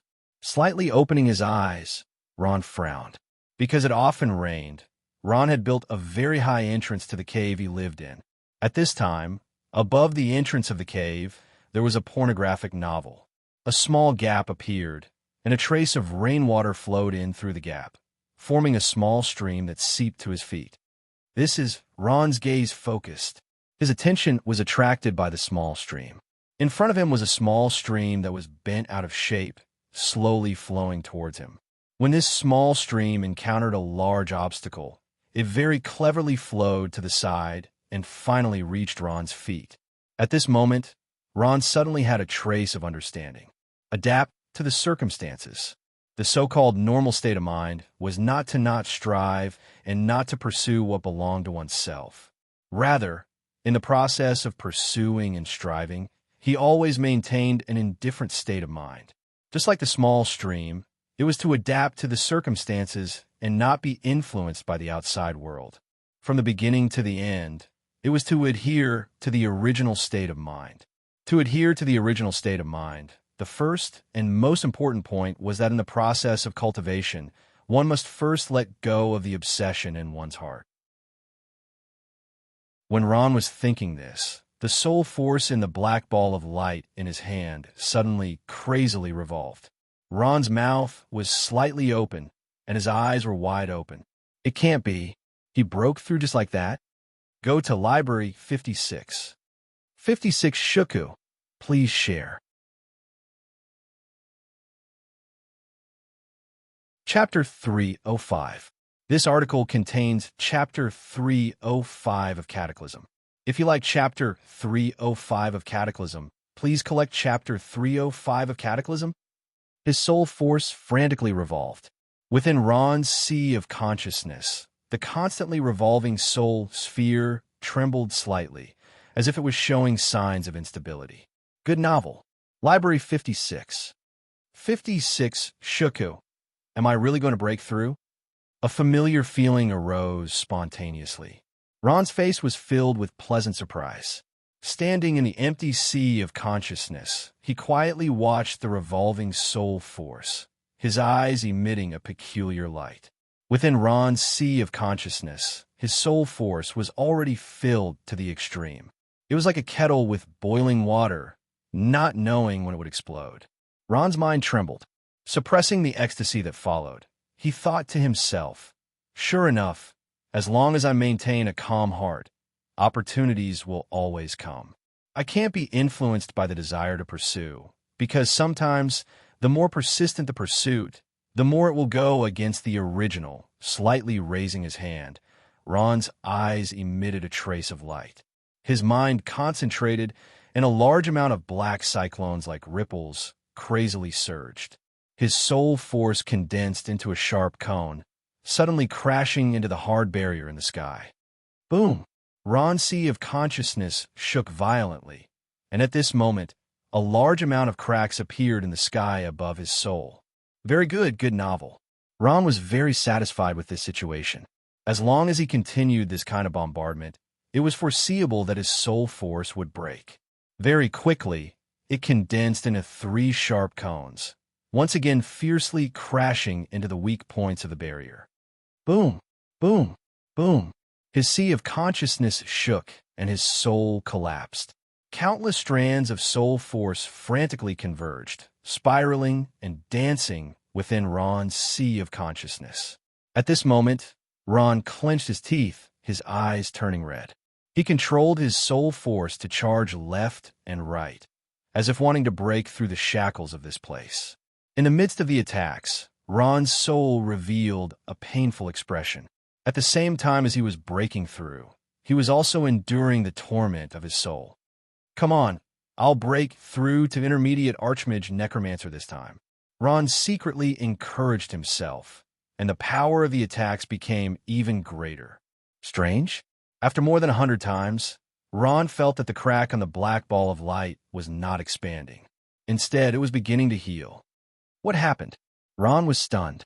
He once again mobilized the soul spike to bombard it again and again. Unfortunately, it seemed that no matter how hard Ron tried, he could not stop the crack from healing. Did he fail? When Ron saw this, his heart sank. He didn't expect that the opportunity he had waited for 3 or 4 months for would be lost just like that.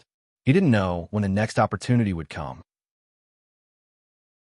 As his soul power gradually calmed down, Ron's heart gradually sank. Just as Homeland's grandfather had said, everyone had opportunities, but not everyone could grasp them.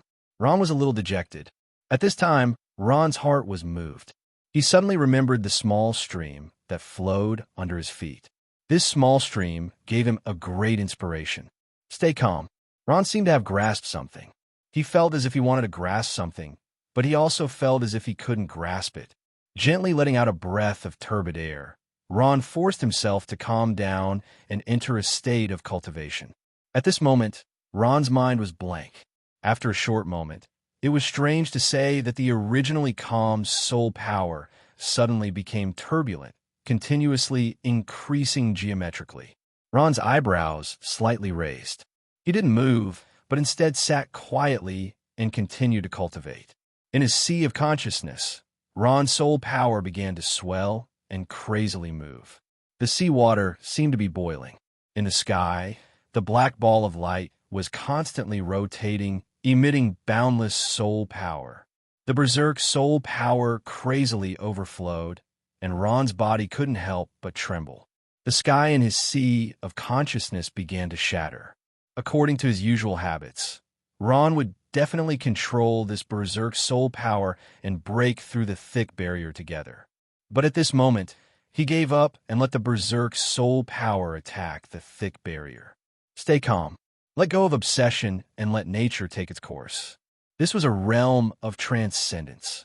And at this moment, the sky in his sea of consciousness began to shatter and collapse. Countless soul power crazily rushed out, and at this moment, the thick barrier finally split open. Ron's mind exploded, and a feeling like an electric current flowed through his body. For a moment, his limbs and bones were incomparably comfortable, and every pore was filled with joy. Success, a good novel. Ron slowly opened his eyes. The moment he saw this world, he felt that the entire world was different. It was an extremely mysterious feeling. This feeling wasn't only an increase in soul power, but also a sublimation in realm. Ron finally experienced this thing. It was a mysterious feeling that seemed to have nothing to do with soul power, but in the unseen world, there seemed to be some kind of pornographic novel, a kind of connection. Slightly raising his hand, Ron calmly looked at his palm. It was a feeling of being filled with power. The soul power in his body seemed to be out of his control as it surged out. Intermediate Archmage Necromancer. Ron understood that this was because his soul power had greatly increased, and he hadn't adapted to his power yet. Focusing his mind, Ron returned to his sea of consciousness. He looked at his sea of consciousness, and his eyes widened in shock. How is this possible? His sea of consciousness had expanded by more than 10 times. The entire lake-like sea of consciousness had turned into a vast ocean. Ron looked at the flowing water on the ground. Only now did he know that this was his soul power. It actually increased by so much. Ron was pleasantly surprised, but also somewhat in disbelief. Homeland's grandfather had said that after becoming an Archmage Necromancer, every increase was an enormous leap. Only, this leap was a bit too exaggerated for Ron. All in all, being able to break through to an intermediate Archmage Necromancer, Ron was still very happy. This meant that he was one step closer to avenging Homeland's grandfather. Raising his head to look at the sky, there was a black figure floating in the air. Ron knew that this was his soul. From the size of his soul had become much stronger. Looks like this time's harvest wasn't bad. My strength should have greatly increased. Ron faintly smiled as he thought to himself. At this time, in the sky above his sea of consciousness, An unceasingly rotating vortex attracted his gaze. "What is this?" he cried out involuntarily. Immediately after, his body soared into the air.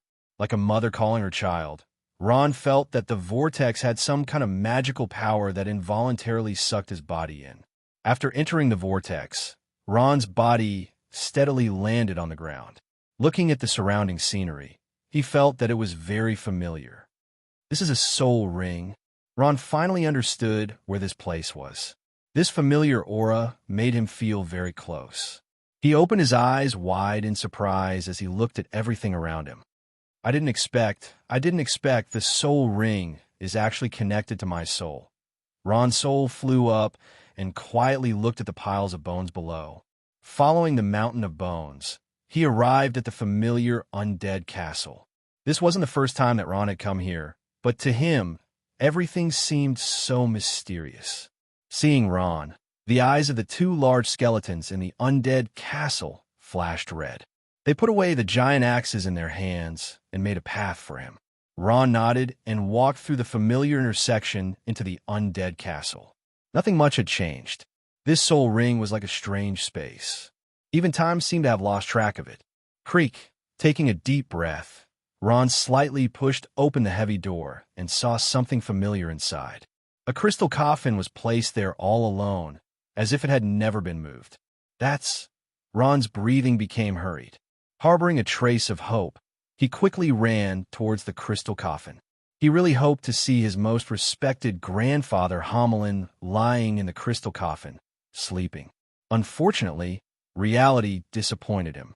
The transparent crystal coffin was empty, and Hamelin was nowhere to be seen. Grandfather Hamelin has finally left? Although 3 to 4 months had passed, Ron still felt sad when he thought of Grandfather Hamelin. Unknowingly, tears welled up in his eyes. Ron stood in front of the crystal coffin where Grandfather Hamelin had once laid, motionless for a long time. "Grandfather Hamelin, please believe in me. I will definitely avenge you." After a long time, Ron said faintly. A slightly aged voice echoed in the hall. The heavy words carried a trace of unswerving determination. Wiping away his tears, Ron quietly walked in front of the stone tablet behind the crystal coffin. Grandfather Hamelin had told him that the necromancy magic training method was left here. As long as he had enough talent, he would be able to reach the sacred domain. With a tap of his finger, water-like ripples appeared on the surface of the stone tablet. From within the stone tablet, a beam of green light shot out and entered Ron's forehead. Ron closed his eyes and quietly comprehended the new necromancy magic that Grandfather Hamelin had imparted to him. There were 2 new necromancy spells. The first was the curse type Fear, which was a type of necromancy magic that was similar to a spiritual attack. It caused the enemy to feel fear towards the caster. Of course, this was useless against opponents who were stronger than the caster. The other was Gargoyle Summon. After learning this necromancy magic, Ron could ride on a 3-meter-tall gargoyle and roam the skies. It was just that the speed of this kind of undead creature was not fast. Ron was very satisfied with these 2 new necromancy spells that he had learned, especially the Gargoyle Summon. This meant that he had the ability to fly to a certain extent. To Ron, these 2 necromancy spells were not difficult to learn. After comprehending them for a while, Ron decided to immediately leave and try out these 2 new necromancy spells. Just as he was about to turn and leave, a figure suddenly appeared on the stone tablet, giving Ron a fright. What? Ron was gobsmacked.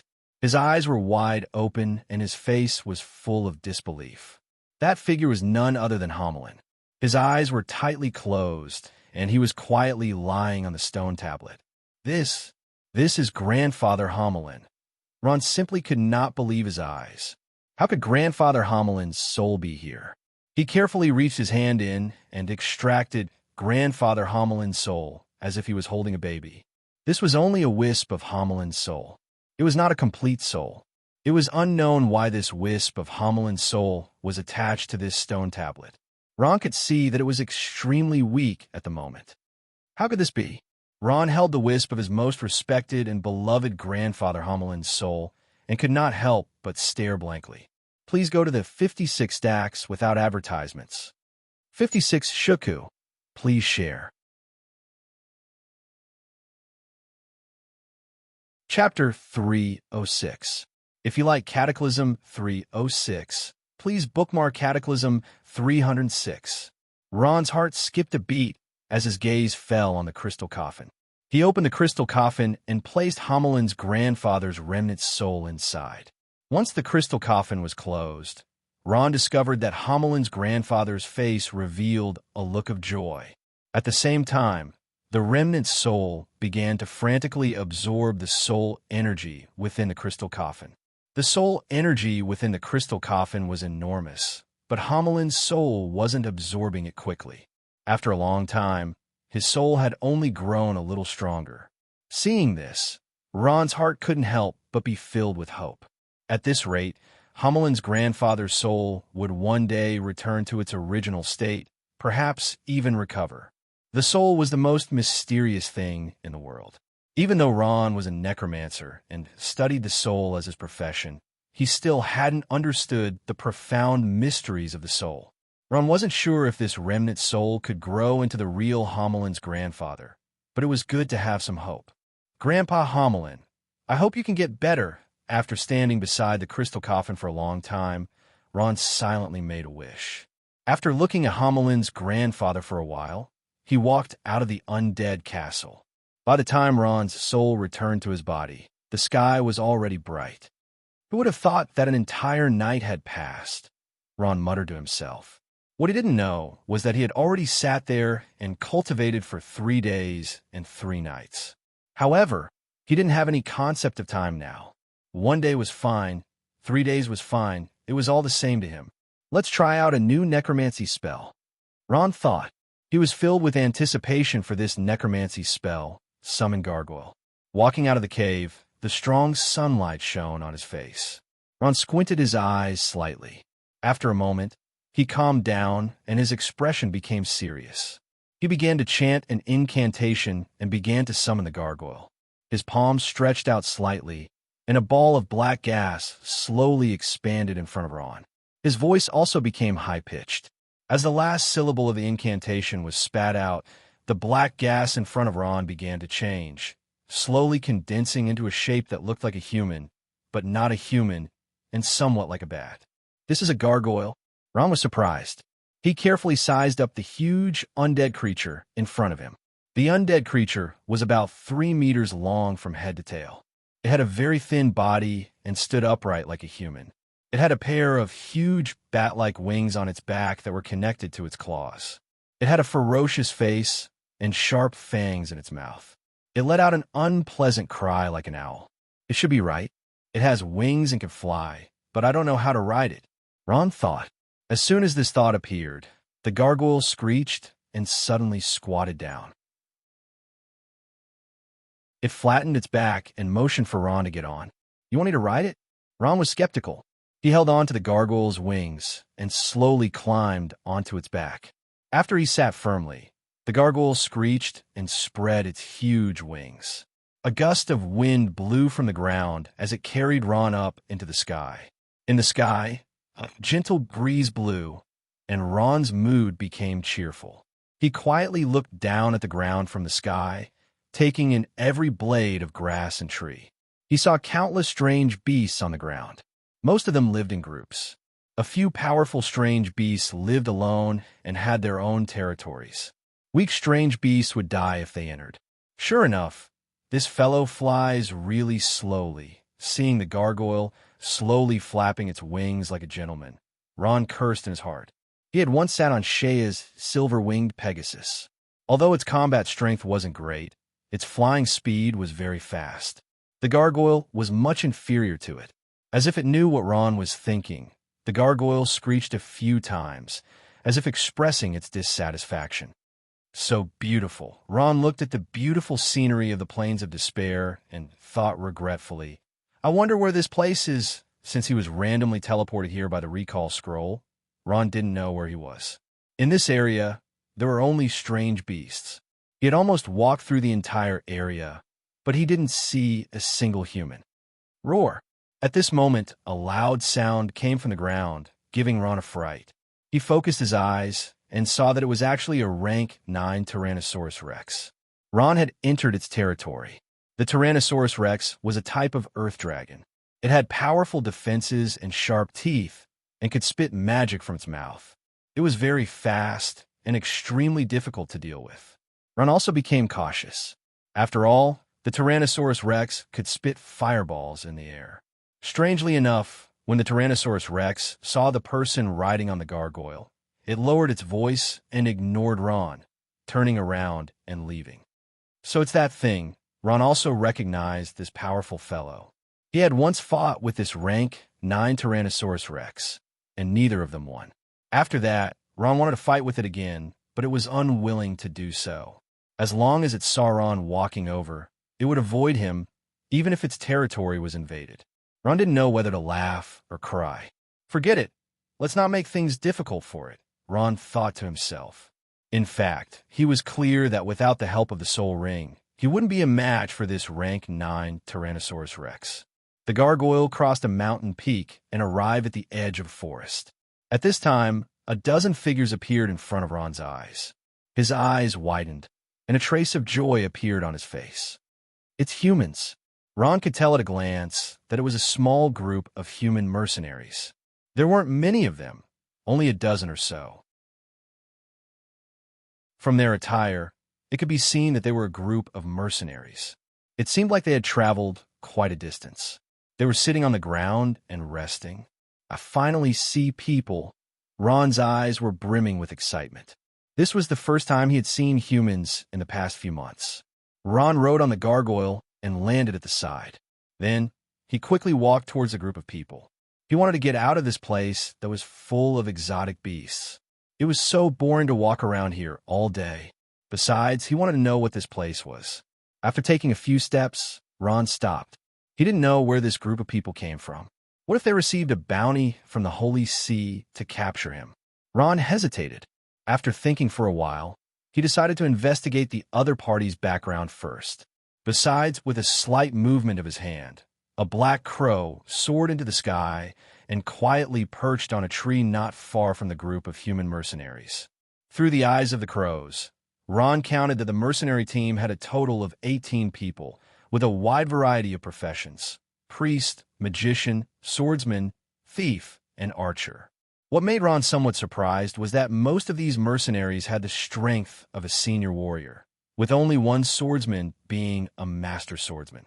Such a team, after coming to this dangerous place, could actually make it all the way here. Just based on this point alone, Ron had a whole new level of respect for them. The leader was a sword master in his 20s. He was wearing light armor, and his handsome face was a little pale. He reached out to wipe the sweat on his face and complained, "It's so hot. This damn weather." A young female magician beside him frowned and said, "It's so strange. Isn't this Plain of Despair a legendary, dangerous place? Why haven't we met a single exotic beast along the way?" Plain of Despair, a good novel. Ron finally knew the name of this place. Despair. Plain. Hey, this name is really appropriate. After staying in the Plain of Despair for a few months, only Ron knew and experienced the feeling. Even with the help of the Soul Ring, he almost lost his life a few times. Ron continued to listen. This group rested for a long time and also talked for a long time. From the conversation of this group, Ron heard a lot of information. This was a mercenary group called Ocean Waves. They were returning from a mission in the Kingdom of Magical Beasts. In order to hurry back, they split up. The young female magician decided to cross the Plain of Despair and return to the Beastman Empire. Going back to the Beastman Empire through the Plain of Despair could shorten the time by 20 days. The leader hesitated for a while and decided to give a try. When they stepped into the Plain of Despair, they agreed that if they met a large group of exotic beasts, they would immediately return the way they came and resolutely stop moving forward. This was originally an attempt to test their luck, but fortunately, they actually succeeded. The Ocean Waves mercenary group didn't meet a large group of exotic beasts along the way. Even if they did, it was just a few extremely weak exotic beasts. The mercenaries dealt with them without much effort. Until now, they still didn't dare to believe that they actually made it all the way here. They even had a feeling that this wasn't the plane of despair. It was as if the exotic beasts here were all dead. Ron knew in his heart that the mercenary group came here after his bloody battle. That bloody battle lasted for 7 days and 7 nights. Almost all the exotic beasts in the plane of despair were killed by him. That was why this reckless mercenary group came here. It had to be said that their luck was indeed very good. Since he knew the origins of these people, Ron also let down his guard. He decided to stand out and talk with them. At least he could understand the situation outside from them. Oh, at this moment, an unforeseen event occurred. A sharp howl rang out, and several dozen Aardwolves scurried out of nowhere. The Aardwolves were like a well-trained army, immediately surrounding the reckless mercenary group. It's Aardwolves. Everyone be careful. As the leader of the mercenary group, the swordsman's face was filled with fear. He was a little slow to react and immediately warned loudly when he saw the Aardwolves. All the mercenaries immediately stood up, forgetting their manners. That young female mage was so frightened that her face turned pale. She hurriedly took out her weapon from her spatial bag.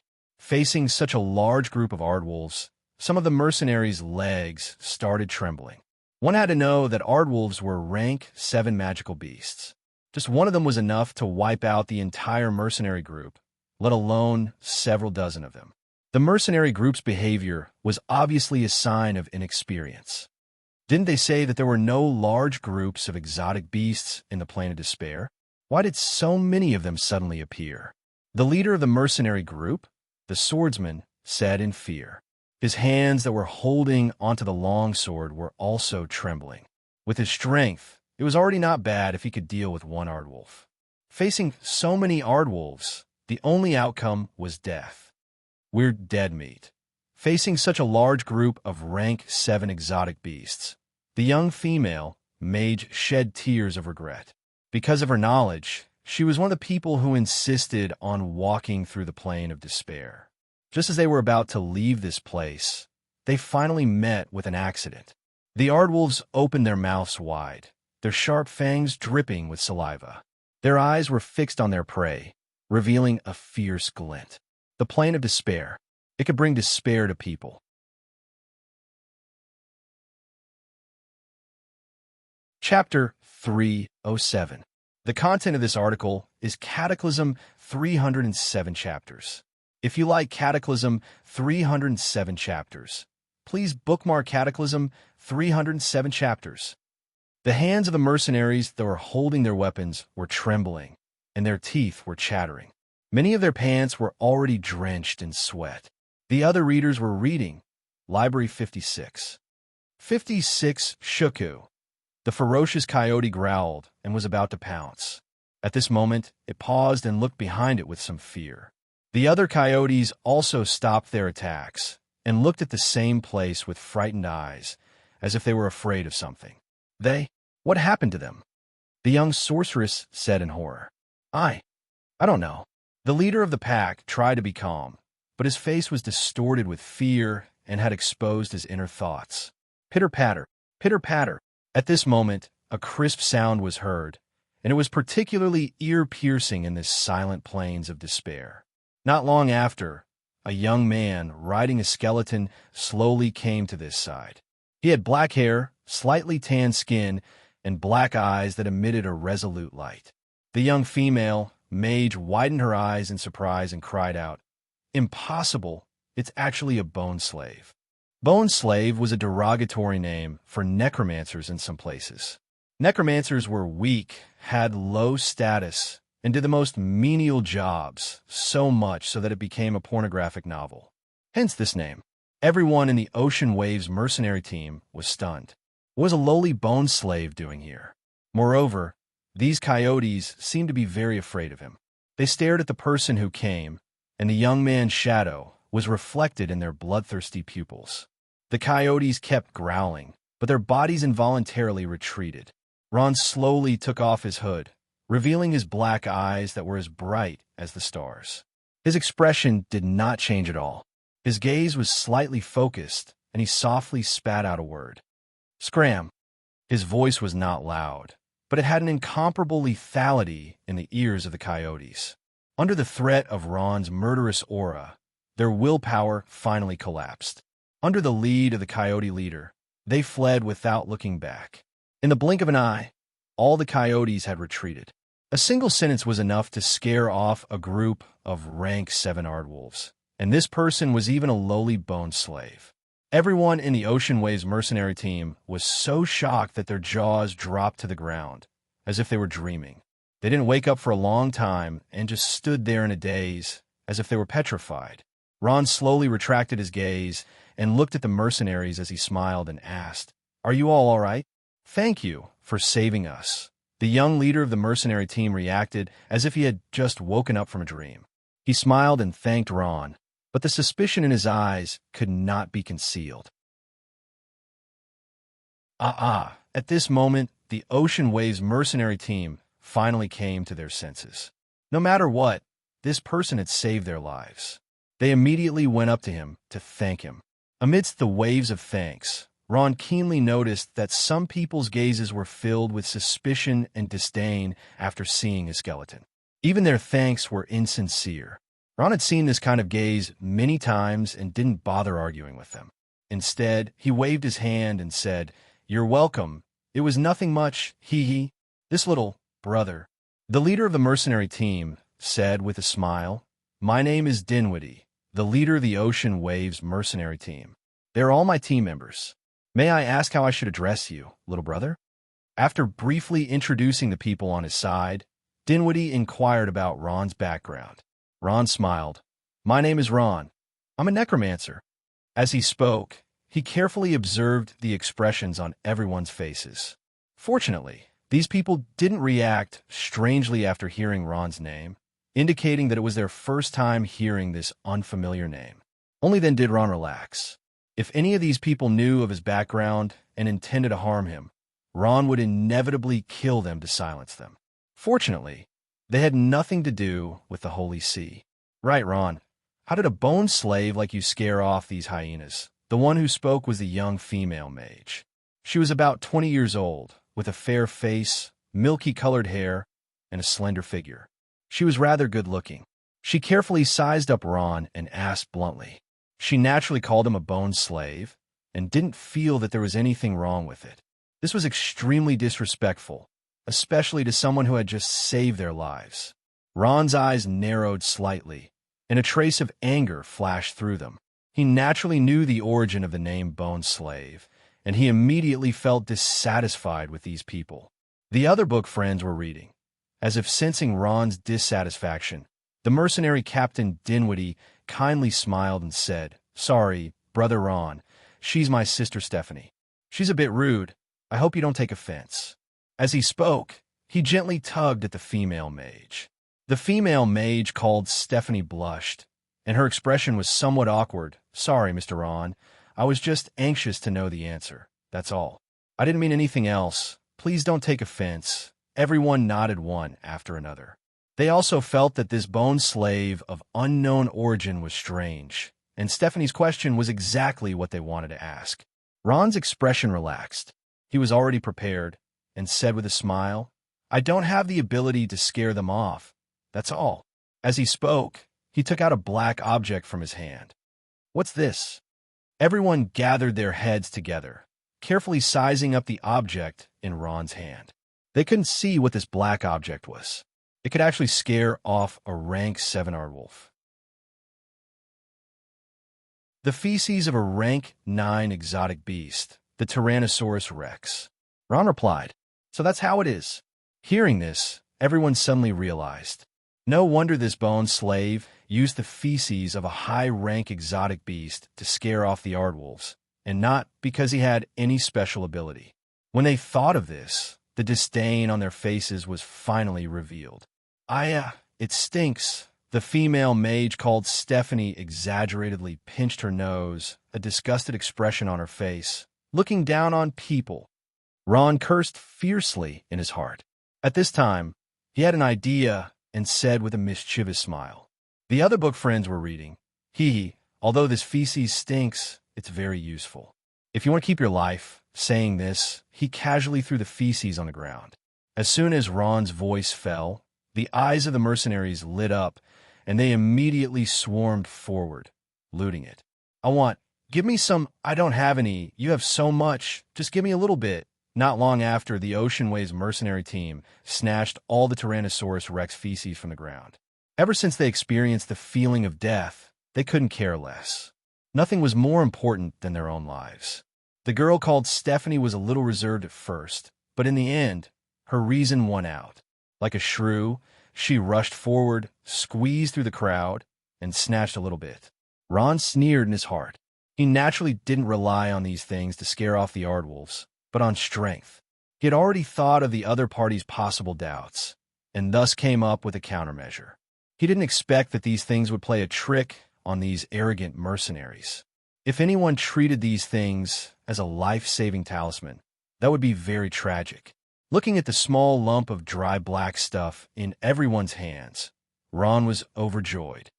You guys look down on people. Brother Ron, how do I use this thing? The captain of the mercenary team, Dinwiddie, held a lump in his hand and asked modestly. He was still very polite to Ron. Just rub it on your body. Those Aardwolves have very sharp noses. They'll hide far away when they smell it, Ron said with a smile.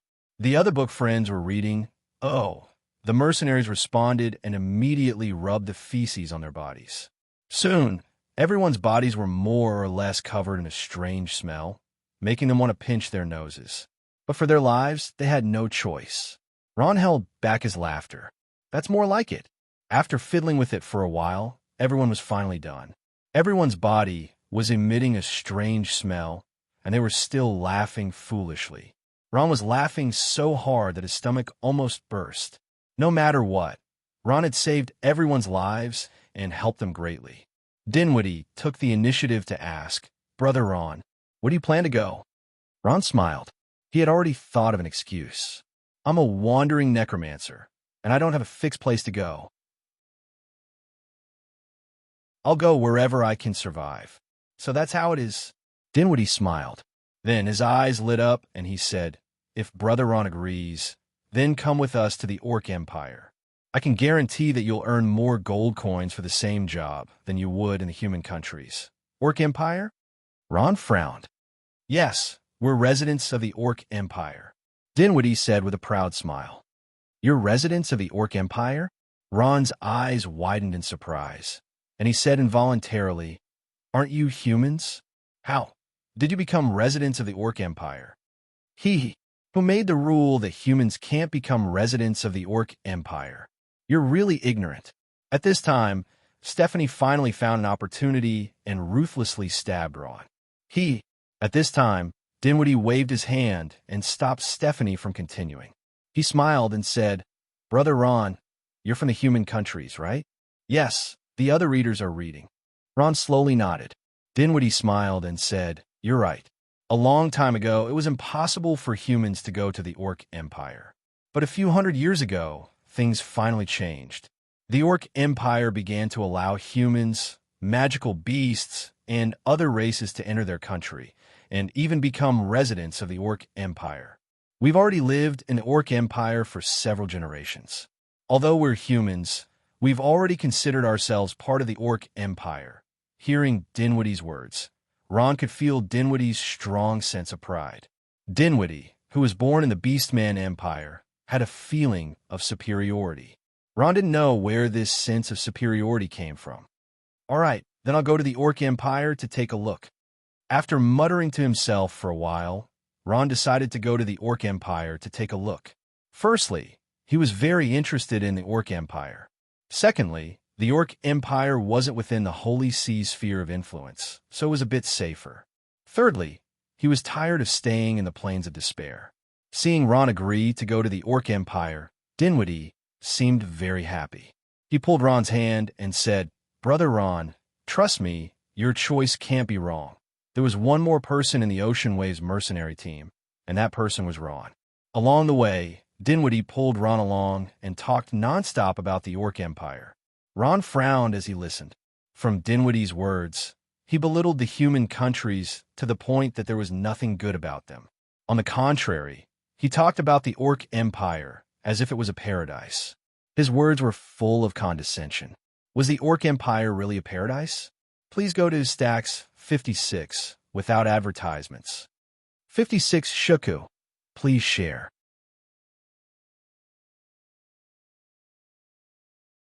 Chapter 308. This article contains Chapter 308 of Cataclysm. If you like Chapter 308 of Cataclysm, please bookmark Chapter 308 of Cataclysm. After walking for 2 consecutive days, Ron followed the Waves mercenary team all the way out of the Plains of Despair in an atmosphere of peace. Good novel. Stacks 56. 56 Shuku. The sky gradually darkened, and twilight shrouded the earth. All right, let's stop here for today. Let's have a good rest and continue our journey tomorrow. Arriving at a forest, Dinwiddie seemed to be in a good mood. The distance had been shortened by more than half, and they had passed through the Plains of Despair without any danger. This was an extremely high achievement for him, and he would be able to boast about it in the near future. Yes, everyone in the small mercenary group landed on the ground and made a sound of acknowledgement. They found a place where the wind could not reach them and set up their tents. Brother Ron, Dinwiddie greeted him warmly, patting Ron's shoulder. Thank you for your hard work. If you hadn't used the rank 9 Tyrannosaurus Rex's feces, we wouldn't have been able to get out of the Plains of Despair so easily. It should be safe here. We'll be able to return to the Orc Empire in a day or so. Ha! That's because the omnipotent God is protecting you. Ron smiled, and he rarely flattered. Dinwiddie smiled mysteriously. Sorry, we believe in the beast god. After saying that, he smiled and walked away. Ron shrugged and made a helpless expression. A tent was a necessity for mercenaries in the wilderness, and Ron naturally had one as well. He quickly set up his tent. Like a sophisticated machine, everyone in the Ocean Waves mercenary team had their own division of labor, starting a fire, boiling water, and chopping firewood. Ron also went to help. When the sky was completely dark, the bonfire slowly rose, and the roasted meat on the iron rack emitted an enchanting aroma, making sizzling sounds. Everyone in the Ocean Waves mercenary team was gathered together, and Ron was also sitting among them. His gaze swept across everyone's faces. After these few days of interaction, he had gotten to know everyone. Since they were about the same age, Ron chatted and laughed with everyone. Only, Ron could faintly feel a trace of contempt in their laughter. This was a world where strength was respected, since the rest of the journey was no longer dangerous. The members of the Ocean Waves mercenary team took out wine from their portal bags. After a round of eating and drinking, everyone's faces and ears were red from drinking, and they started to talk more casually. Captain, why is your mercenary team named Ocean Waves? Ron was a little drunk, but he still tried his best to stay sober as he asked. That's because I grew up by the sea. Dinwiddie drank until his tongue was swollen. He burped and said in a drunken stupor, Brother, I told you not to drink so much, yet you still insisted on drinking. Stephanie glared fiercely at Ron, as if she wanted to put the blame for Dinwiddie's drunkenness on his head. Ron smiled bitterly with an innocent expression. Seeing Stina make things difficult for Ron, Dinwiddie smiled bitterly and advised Ron, Brother Ron, forget it. She just broke up with a Beastman boyfriend a few months ago, so she's in a bad mood. She's very rude to everyone, so don't bother with her. Ah, Beastman boyfriend? Ron was a bit shocked. He looked Stina up and down and saw that she had a pretty face and a hot body. She could be considered a beauty, so how did she find a Beastman boyfriend? The image of an ugly Beastman appeared in his mind, and when he connected it to the beautiful Staffane in front of him, his heart shuddered. If he had to fall in love with an ugly female Beastman, he wouldn't do it even if he was beaten to death. Good novel. Hearing everyone talk about her Beastman boyfriend, Stina was a bit angry, but also a bit sad. She said fiercely, that bastard Panna. He actually abandoned me and went to find another human woman. He'll definitely regret it. As she said this, tears faintly flickered in her eyes. Everyone in the Ocean Waves mercenary team sighed, looking at her with eyes full of sympathy and regret. For a moment, No one spoke. After a moment of silence, Stina suddenly became resolute. No, I don't want to break up with Panna. I want to go back and beg him. He's a soft-hearted person, so he'll definitely accept me again. At this time, Stina's eyes shone with confidence. That coquettish vixen's looks aren't as good as mine, her figure isn't as good as mine, and she's also a human. What right does she have to compete with me? Panna just wants something new and is just playing with her. I believe that Panna still loves me in the end. Forget it, Dinwiddie said with a bitter smile. I think you shouldn't go back and find him. Did you forget how he humiliated you the last time you went to find him? I can't accept this. I can't accept this. Stina stood up, losing her composure, and shouted, I've been in love with Panna for 2 years. I believe that he loves me in his heart. He's just been bewitched by that vixen. Yes, that must be it. At this moment, Stina was like a resentful woman who had been abandoned, waving her hands and looking hysterical. Ron's heart was filled with shock. A human girl was actually infatuated with an ugly beast man to this extent. Was this really love? Ron couldn't understand. After a few days of getting along with her, Ron could feel that this woman called Stephanie still had many admirers in the mercenary team. Several young mercenaries were trying to curry favor with her, but she was disdainful, that's all. Seeing Stina lose her composure, Ron's eyes were filled with sympathy, and the last bit of ill feeling in his heart vanished.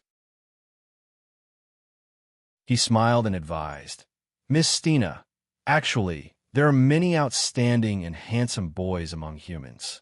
Why do you have to find an ugly beast man?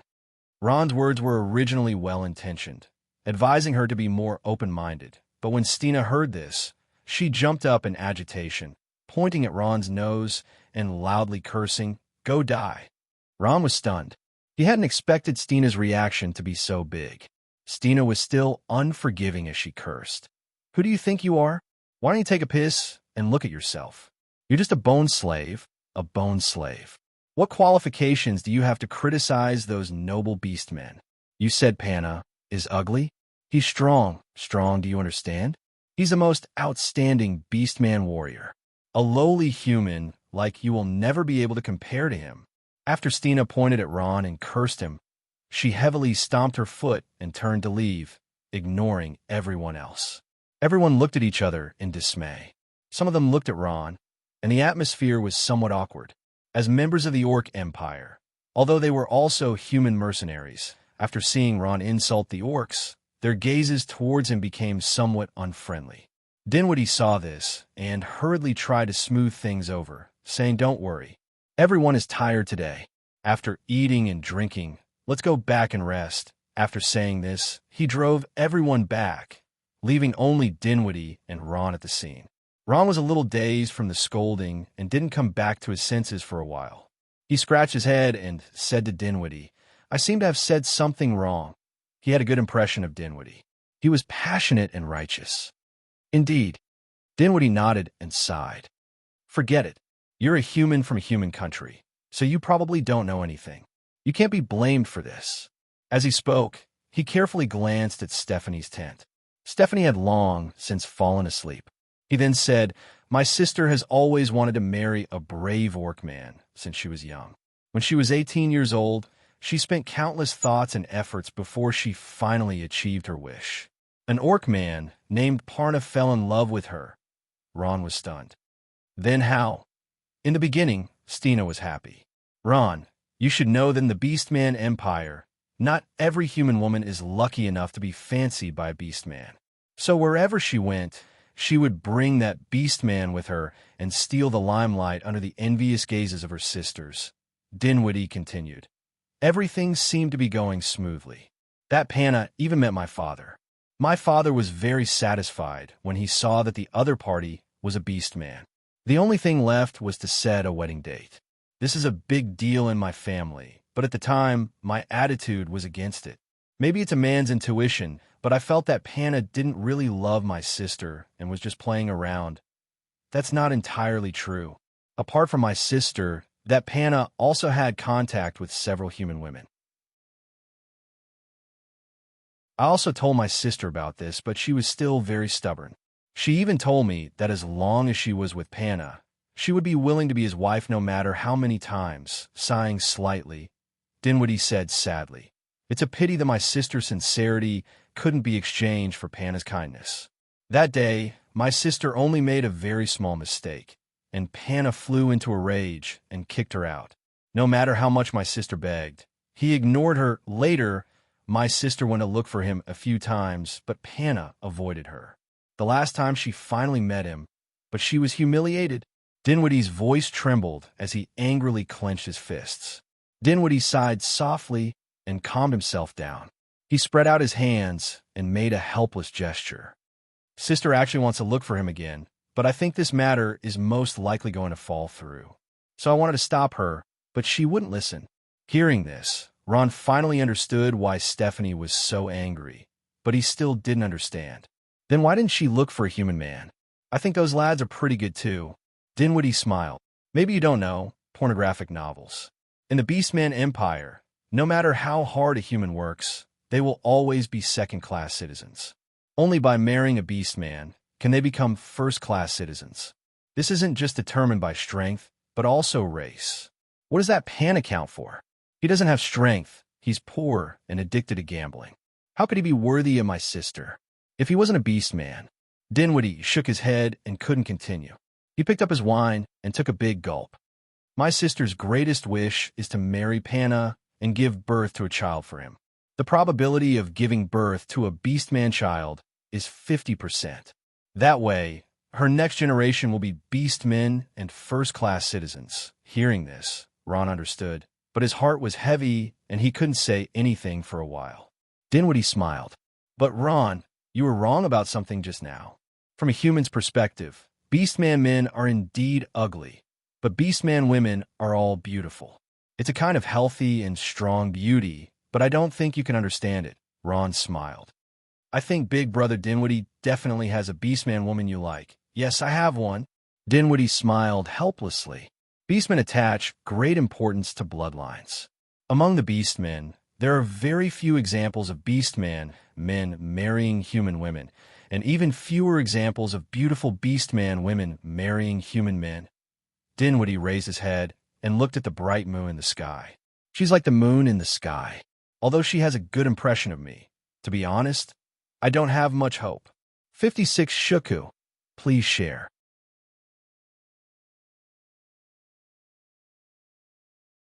Chapter 309. If you like Cataclysm 309, please bookmark Cataclysm 309. Walking into the border city of the Orc Empire, Wutan City, Ron almost thought that he had arrived in a human country. Stacks 56.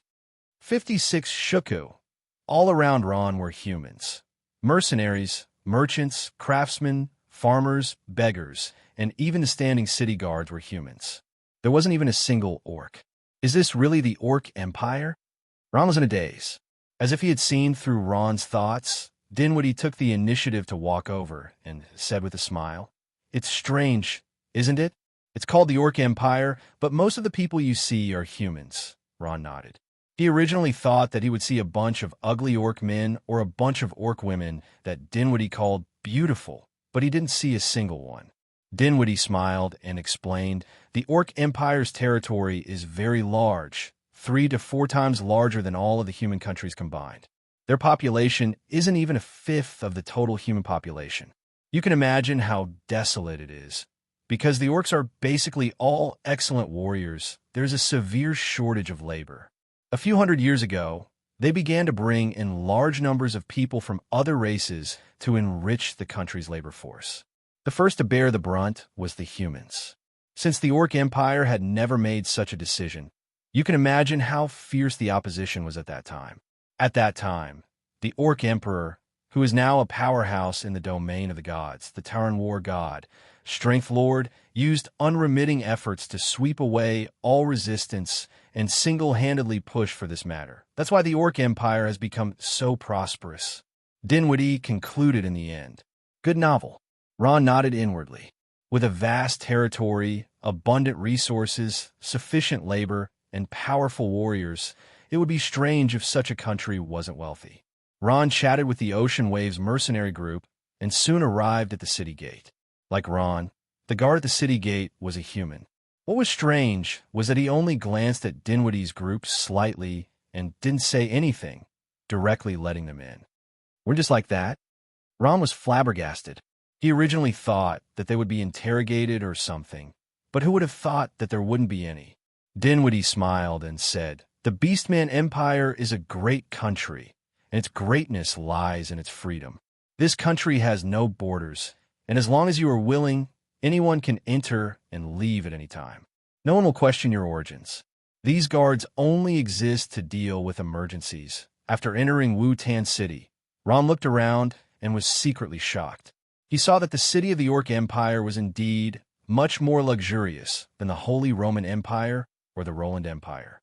Everyone was wearing bright clothes and had smiles on their faces. On the streets, there were all kinds of luxurious shops with dazzling products piled up on the shelves. Ron was almost dazzled. Along the way, all he could see were humans. He didn't see a single orc. "Ron, let's go to the mercenary station to hand in the mission first, then go to the tavern for a drink," Dinwiddie called out enthusiastically. Along the way, he held the Orc Empire in high esteem, not stingy with his praise, and thus derogatory words towards the human countries. "Haha, this is our Wutan City's mercenary tavern. What do you think? It's big, right? The human empires don't have such gorgeous buildings." Dinwiddie didn't miss the opportunity to poke fun at the human empire and led the group of mercenaries in. The other book friends were also looking at the tavern. Ron was speechless after hearing these words so many times. However, he had to admit that as a border city, this huge and magnificent building in front of him did indeed bring him shock. "Welcome, gentlemen mercenaries." The two human attendants in front of the door saw the group walking in and didn't miss the opportunity to bow and open the door for them. As soon as they entered, they were greeted by a large sculpture garden. All kinds of lifelike stone sculptures were filled with an artistic aura. It was reported that these were the works of master craftsmen. After passing through the sculpture garden, they arrived at a spacious hall. This was where they handed in their mission. "Ron, wait here for a moment. We're going to hand in our mission to write a pornographic novel. We'll be right there. Stephanie, you guys go get ready." Dinwiddie smiled and said to Ron, "I'll look for you to drink in a bit." Okay. Ron didn't refuse. He wanted to learn more about the Orc Empire from this enthusiastic mercenary captain. The group of 18 people quickly entered the inner hall, leaving Ron standing there in a daze, somewhat stupefied. Ron looked around and saw a long counter. Behind the counter were the mercenary tavern's staff. As far as he could see, the staff here were all humans.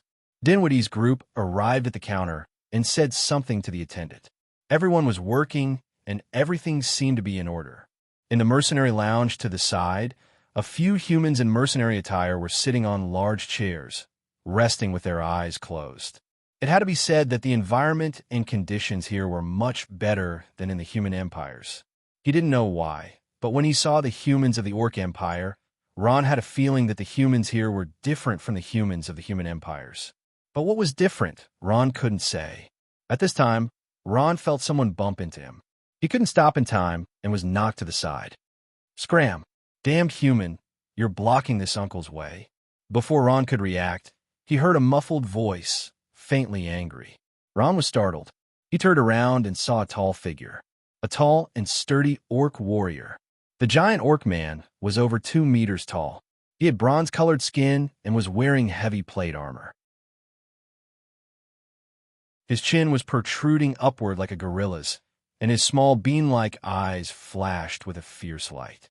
His hairstyle was a little strange, tied into small braids that were casually draped behind his head. Tall, strong, and ugly. These were Ron's 3 comments when he saw the orc. The orc warrior glanced at Ron and sneered contemptuously. He ignored Ron and walked straight over. Ron rubbed his aching shoulder and was annoyed. He was a person who didn't admit defeat. Seeing that the orc warrior didn't even apologize after bumping into him, he couldn't help but speak up. "Stop right there." When the orc warrior heard this, he was obviously stunned. He turned around and sized up Ron. He said in a muffled voice, "You're calling me?" "Of course I'm calling you." Ron said coldly, "You bumped into me just now. Didn't your father teach you to apologize?" Apologize? The orc warrior was in disbelief. He was surprised by the courage of this little human in front of him. He pointed at his nose and said, "You said I should apologize to you? Human, are you sure?" Ron raised his head slightly. His eyes were cold. "I don't think there's a second time. The other readers are reading."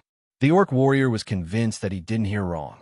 His face darkened, and he said coldly, "Don't forget your identity, human. This is the Orc Empire. It's not a place where you can behave atrociously." After saying this coldly, he turned around and was about to leave. He said, "Idiot." Ron finally couldn't take it anymore. His body turned into mist. With a swoosh, a white bone spear extended from his hand and aimed at the orc warrior's throat. The orc warrior stopped. He was shocked. He didn't even see how this thin human appeared in front of him. It was as if he suddenly popped out of the ground. Facing the sharp spear tip, the orc warrior calmed down. His expression didn't change. "You're very brave. I've never seen a human who dares to point a weapon at an orc. But I have to tell you, although I consider myself a gentleman, there's a limit to my patience, perhaps." Ron said coldly, "There's a first time for everything." The orc warrior sneered. "I'm guessing that you're a human from another place. Or rather, you're very confident in your strength." "This has nothing to do with strength." Ron extended his bone spear and stared at the orc warrior coldly. "I just want an explanation." The orc warrior was finally enraged. He roared, "You don't know what's good for you. Fine, I'll give you an explanation." The portal bag on his waist flashed, and a long-handled two-handed axe appeared in the orc warrior's hand. With a fierce look, he strode toward Ron. Ron wasn't afraid.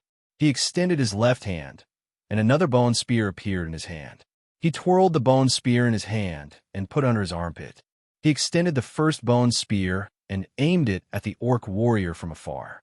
At this moment, the conflict in the hall attracted the attention of many people.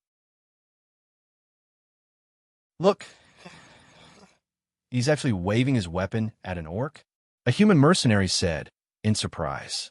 "Moreover, he's a human," another human mercenary said. At this moment, Dinwiddie and the others finally returned from handing in their mission. They were shocked when they saw Ron's current lineup. "Look, Ron, he and the orc," Stephanie said anxiously. She couldn't even finish her sentence. Brother Ron, what are you doing?" Dinwiddie was scared out of his wits. He immediately rushed over and grabbed Ron's weapon. He angrily said, "Ron, how dare you attack the orc warrior?" Stephanie also rushed over. She had an unfriendly expression as she coldly glared at him. Ron was about to explain, but Dinwiddie interrupted him. "No matter what reason you have, you can't attack the orc warrior. Why aren't you apologizing to the orc warrior?" Dinwiddie gave Ron a meaningful look. Ron was a bit puzzled. He looked around and was shocked. "What's going on?" Murderous aura filled the air. All the mercenaries in the hall had unfriendly expressions as they coldly stared at him. Their hands were on their weapons, ready to pounce at any moment. To Ron's surprise, these people were all humans. The orc sneered. "It seems that I don't need to do anything to deal with you."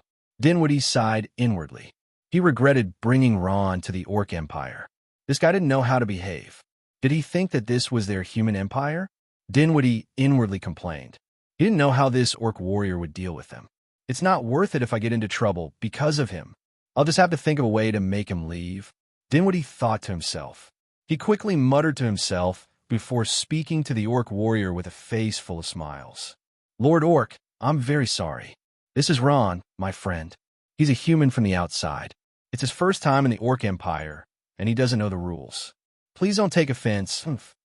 The orc warrior put away his weapon and glared fiercely at Ron. "I'm in a good mood today, so I won't bicker with you." After saying that, he turned around and left.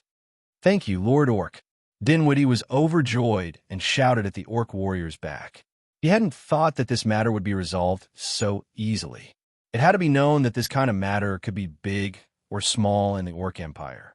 If the orc warrior hadn't relented, they would have been in trouble. "Ron, the Orc Empire isn't like other places. Don't be reckless next time," Dinwiddie said reproachfully. Now that the matter had been resolved, he was relieved.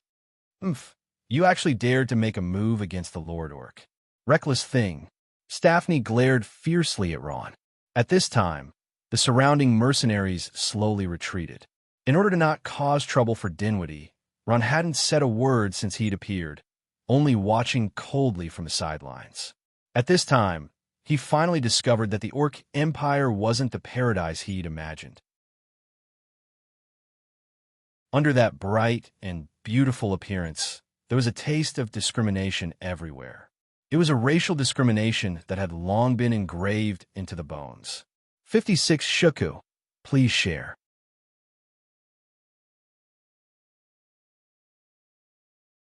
Chapter 310. If you like Cataclysm 310, please bookmark Cataclysm 310. After leaving the mercenary station, Dinwiddie said apologetically to Ron, "I'm sorry, Brother Ron. I wanted to treat you to a drink, but we still have some things to do. I'm afraid we'll have to do it another day."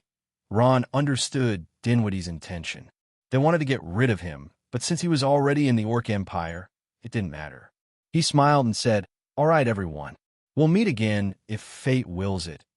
After saying goodbye to everyone, Ron strolled alone on the streets of Sandtower City, looking at the scenery of the streets. What a good novel. Stacks 56. 56 Shuku. There were humans everywhere, and it was very lively. From time to time, a few orcs would walk by arrogantly. Gradually, Ron felt that the orcs had a superior status here. Whether it was in the shops, taverns, or other places, the orcs were always the priority customers. Everyone was full of respect for the orcs, and some even flattered them. The humans here were often used to it, but for Ron, who had just arrived, he was not used to it. The other readers were reading, "Sigh, why do I care so much? Maybe the Orc Empire is just a relay station in my past. Besides, I don't have the ability to change anything." Ron sighed in his heart. At this time, his stomach failed to live up to his expectations and growled. Only then did he feel hungry. After walking around for half a day, it was time to eat. He raised his head and looked around. He walked to a decent mercenary tavern and walked in. "Welcome." The tavern's waiter was a cute-looking human girl. She had a professional smile on her face as she opened the door for Ron. Ron nodded and walked straight in. This was a spacious hall. There were no private rooms, and there was a small stage in the middle. The dancers on the stage were swaying their attractive waists, offering a cheerful dance to the guests. Perhaps it was because the guests here were all mercenaries, but the hall was a little messy. As soon as he entered, the stench of sweat rushed into Ron's nostrils.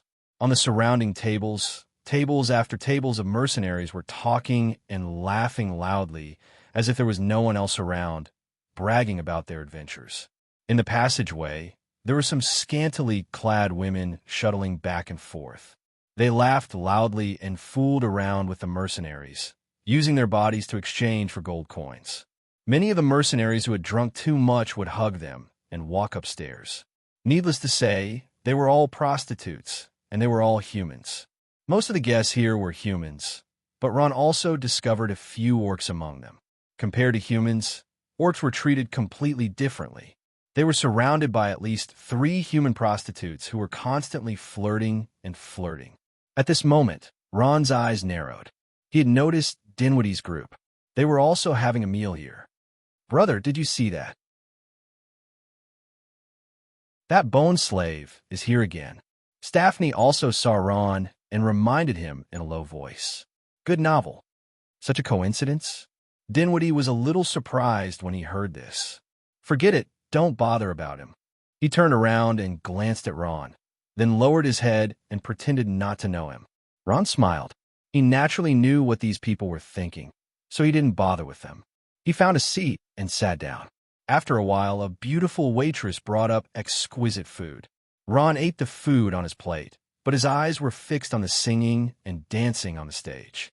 The human girl performing on the stage was about 16 years old. She had a hot figure and a pretty face. When she sang, her beautiful big eyes sparkled. It was incomparably moving and captivating. It could be seen that her singing and dancing skills were very good, and she was quite professional. Although Ron didn't know much about singing and dancing, he felt that this girl's performance was very good. This could be seen from the applause below the stage. When the song ended, The girl bowed and left the stage amidst the applause. From the girl's clothes, Ron could see that she came from a human race called the Gypsies. This race didn't have much talent for fighting, but both men and women in the race could sing and dance. They were born with a good voice. They didn't have a fixed residence and wandered around. Among the Gypsies, the men generally worked as waiters, gardeners, and other menial jobs. Most of the women in the hall were Gypsies, and they were in an extremely low position. Ron had heard a very nice song called Caravan. The lyrics reflected the Gypsies' wandering life. It was a little romantic, but also a little difficult.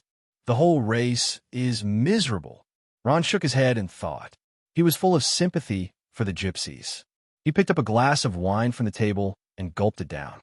"Dear Mr. Mercenary, may I sit here?" At this time, a timid voice sounded.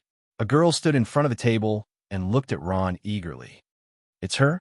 Although the girl in front of him had light makeup, Ron recognized her at a glance. She was the gypsy girl who had just performed on the stage. The gypsy girl was called Becerra. She was the pillar of the gypsy song and dance troupe. Under the influence of the people in the tribe, she had practiced singing and dancing since she was young. She was very talented. Any dance she saw 3 times, she could dance it completely.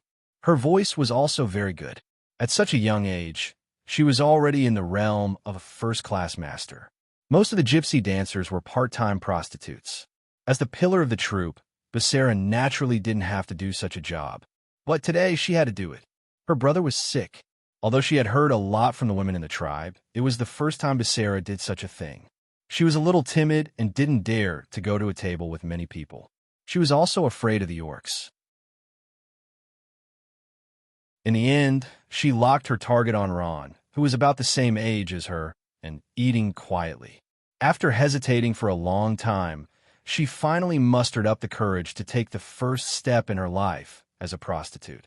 Ron quietly looked at the gypsy girl in front of him. He saw that she had a head of chestnut-colored hair and a delicate face like a porcelain doll. Her charming chest revealed a large area of snow white. Looking down, there was a deep cleavage in front of her chest. It was very pleasing to the eye.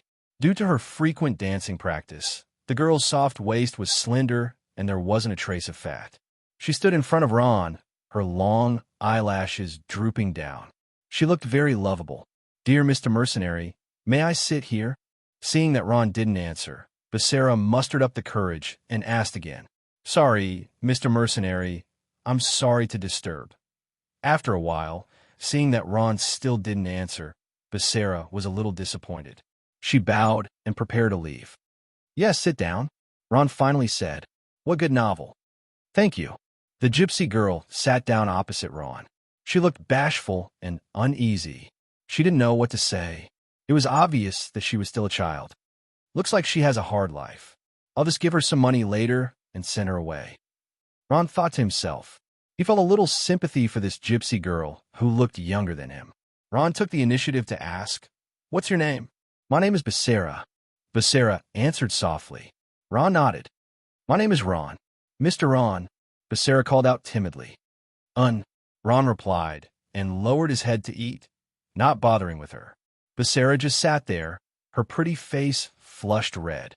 Her white, jade-like fingers kept rubbing the corner of her clothes. She looked a little embarrassed. "Do you want to eat something?" Ron also felt that it was inappropriate to leave the girl hanging and asked. "No, there's no need," Becerra answered, her face even redder. Ron picked up the wine glass in front of him and drank it all in one gulp. He placed the glass on the table and reached for the wine bottle with his other hand. Becerra seemed to have reacted. She quickly reached for the wine bottle and filled Ron's glass before he could. "Thank you." Ron smiled, picked up the wine glass, and drank it all in one gulp. At this time, Becerra seemed to have finally found something to do. She helped him fill up his glass again. Just like this, one poured and the other drank. Ron drank 7 or 8 glasses in one go. When Becerra filled the glass again, Ron pushed the wine glass in front of him and smiled bitterly. "I'm not drinking anymore. If I drink anymore, I won't even be able to walk." Looking at Ron's bitter face, Becerra couldn't help but laugh. She covered her cute little mouth with her hand. "It's time to leave." Ron drank and ate to his heart's content. He took out the space bag and prepared to pay the bill. In addition to the money for the meal, he also had to give Becerra a tip. After all, she had been sitting here for so long. Out of sympathy for the gypsy girl, Ron decided to give her more. At this time, a male waiter quickly walked over and said to Ron, "Dear Mr. Mercenary, there's a guest over there who just saw Miss Becerra's singing and dancing. They want to invite her over to drink with them." Do you know, Miss Becerra was a little surprised and immediately interrupted. "Mr. Waiter, can't you see that I already have a guest?" Seeing that Becerra didn't want to go, Ron put down his hand that was holding the space bag and said, "Yes, can't you see that she's drinking with me?" The waiter hesitated for a moment. "But that's an orc?" "Orc?" Hearing this, Becerra's face turned pale with fear. She clenched her teeth and tried not to cry out loud. Seeing Becerra's expression, Ron understood. He glanced at the waiter and said, "Mr. Waiter, does your tavern have a rule of forcibly interrupting other people's service?" Becerra's beautiful big eyes widened in surprise. Her long eyelashes trembled as she looked at Ron in disbelief. "That's not true, but—" The waiter hesitated for a moment. He wanted Ron to take the initiative and let Miss Becerra go. Ron said, without hesitation, "It's fine if you don't. Tell him that Miss Becerra is drinking with me and has no time to accompany him now." Hearing this, Becerra's eyes showed gratitude. "Okay." The waiter helplessly looked at the two of them and turned to leave. "Thank you," Becerra said sincerely. She and the Orc Empire were pornographic novels. Human women were different. If she had to serve the ugly orcs, she would rather die. "It's fine. You can sit for a while more," Ron said with a smile. As soon as Ron's voice fell, there was a bang sound behind him. It was like the sound of a table being overturned. At the same time, a voice roared. "Which bastard is so bold to not give me face?" "What? He's still a human?" "Mr. Markham, Mr. Markham, you can't go over." The waiter's anxious voice sounded. There was a commotion behind him. Ron frowned and happened to meet the person's gaze. "It's you?" Slightly stunned, both of them were surprised. "Please go to 56 stacks without advertisements. 56 shuku. Please share."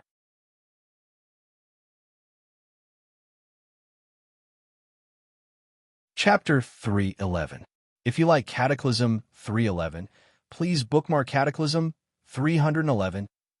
The newcomer was none other than the Beastman, who'd had a conflict with Ron at the mercenary station. Who would have thought that they'd run into each other here? It was truly a small world. Stacks 56. 56 shuku. The Beastman glanced at Becerra before looking at Ron and coldly snorted. "I was wondering which human would have such guts. But it turns out that it's you who doesn't know the difference between life and death." Becerra's petite and adorable body leaned against Ron as she continuously shrank back, looking at the Beastman with fear in her eyes. Ron's expression didn't change as he faced the Beastman warrior who was half a body taller than him. He slowly said, "Mr. Beastman, I've already let bygones be bygones. What do you want now?" There's always a first come, first served rule. Ron's unyielding attitude shocked all the humans in the tavern. In the Beastman Empire, even if they were stronger than the other party, no human would dare to speak to a Beastman like this. Many people started whispering to each other. "Hey, look, that guy's causing trouble again." Staphne whispered as she nudged her brother Dinwiddie's arm. Dinwiddie shook his head with a bitter smile. "Ron really brings trouble wherever he goes. He doesn't even look at his own status. Is he worthy?" He then lowered his voice. "This time, we shouldn't help him clean up his mess. He'll deal with the trouble he caused himself. Even if he's killed by the Beastmen, we won't make a sound. It has nothing to do with us." Dinwiddie had calculated everything. He knew that even if Ron asked them for help, they would distance themselves from the matter and stay out of it. The other book friends were reading. Everyone agreed with Dinwiddie's suggestion. If Ron wanted to die, he shouldn't drag them down with him. Let's see how he dies this time. Stephanie's face was cold. She didn't like Ron from the beginning and wanted him to die as soon as possible. The orc's gaze fell on Becerra, and he carefully sized up her young and perfect figure. His eyes revealed a strong desire and possessiveness. He could not wait to immediately strip this petite human girl naked, then press her under his body and ravage her with all his might. At this moment, he grinned and said softly, "Basara, big brother. Your name is Basara, right? I'm Torek from the Orc Empire's Golden Family. It's an honor to meet you. Your dance is beautiful, and I like you very much. Come with me. I'll take you as my wife, and you'll get everything you want." When he said this, Torek barely squeezed out a trace of sincerity in his eyes. The Orc Empire's Golden Family was a noble family from a human's perspective, a noble among the orcs. In the Orc Empire, the Golden Family's power was overwhelming. They controlled everything in the Orc Empire, including politics, the economy, and the most important military force. These important positions were all held by the orcs, and no matter how outstanding a human was, it was impossible for them to be inserted. As soon as the orc man's voice fell, a burst of exclamations sounded in the tavern. These exclamations were filled with envy.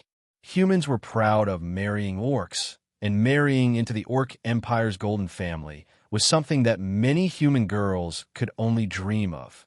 It had to be known that the Orc Empire's Golden Family valued bloodline the most, and there were very few human girls who could marry into the Golden Family. This lucky gypsy woman is so lucky. She actually caught the eye of a descendant of the Orc Empire's Golden Family. Stephanie was both envious and jealous. If she could, she would have kicked Basara aside and replaced her. But she also knew that it was impossible. Whether it was her appearance or figure, she was too far away from Basara. Many gypsy girls in the tavern also looked over and whispered among themselves. They couldn't be more familiar with this woman of the same race. They all looked at Basara with a trace of jealousy in their eyes. Basara didn't seem to know that she had been hit by the riches that fell from the sky. She shrank back and looked at Ron for help. Her teary eyes were filled with stubbornness as she spoke resolutely. "No, silence." For a moment, the entire tavern was silent. No one thought that a human girl would dare to say no to the Orc Empire's Golden Family. Everyone's jaws dropped in shock. Some people were secretly happy. Although they couldn't become the wife of a descendant of the Golden Family, they still felt very comfortable seeing someone else give up this opportunity. Ron couldn't bear to refuse Basara's gaze. He didn't know why, but this woman had a temperament that attracted him. Ron raised his gaze slightly and looked at the beast man, Torek, with a smile. "Torek, is it? You also heard that she refused. I think you have no reason to disturb us drinking anymore, right?" The orc Torek's expression was extremely ugly. He never would have thought that this lowly gypsy woman would actually reject him. When he first saw her, he was stunned by her beauty and had a strong desire to possess her. Of course, he would never take her as his wife. He was just playing around. If he wanted to take her as his wife, his family would be the first to reject it. Torek turned his head angrily and looked at Ron with a trace of anger in his eyes. "Human boy, you've repeatedly opposed me. Are you tired of living? I'm warning you, don't look for trouble." Ron sneered. "Don't worry, I'm living well. As for trouble, if it wants to find me, I can't do anything about it." Torek looked at Basara and then looked at Ron. A trace of murderous intent flashed in his eyes. He sneered and said, "Human boy, don't say that I didn't give you a chance. Since you've come to our Orc Empire, we'll solve the problem according to the Orc Empire's way. The Orc Empire is a country that advocates strength.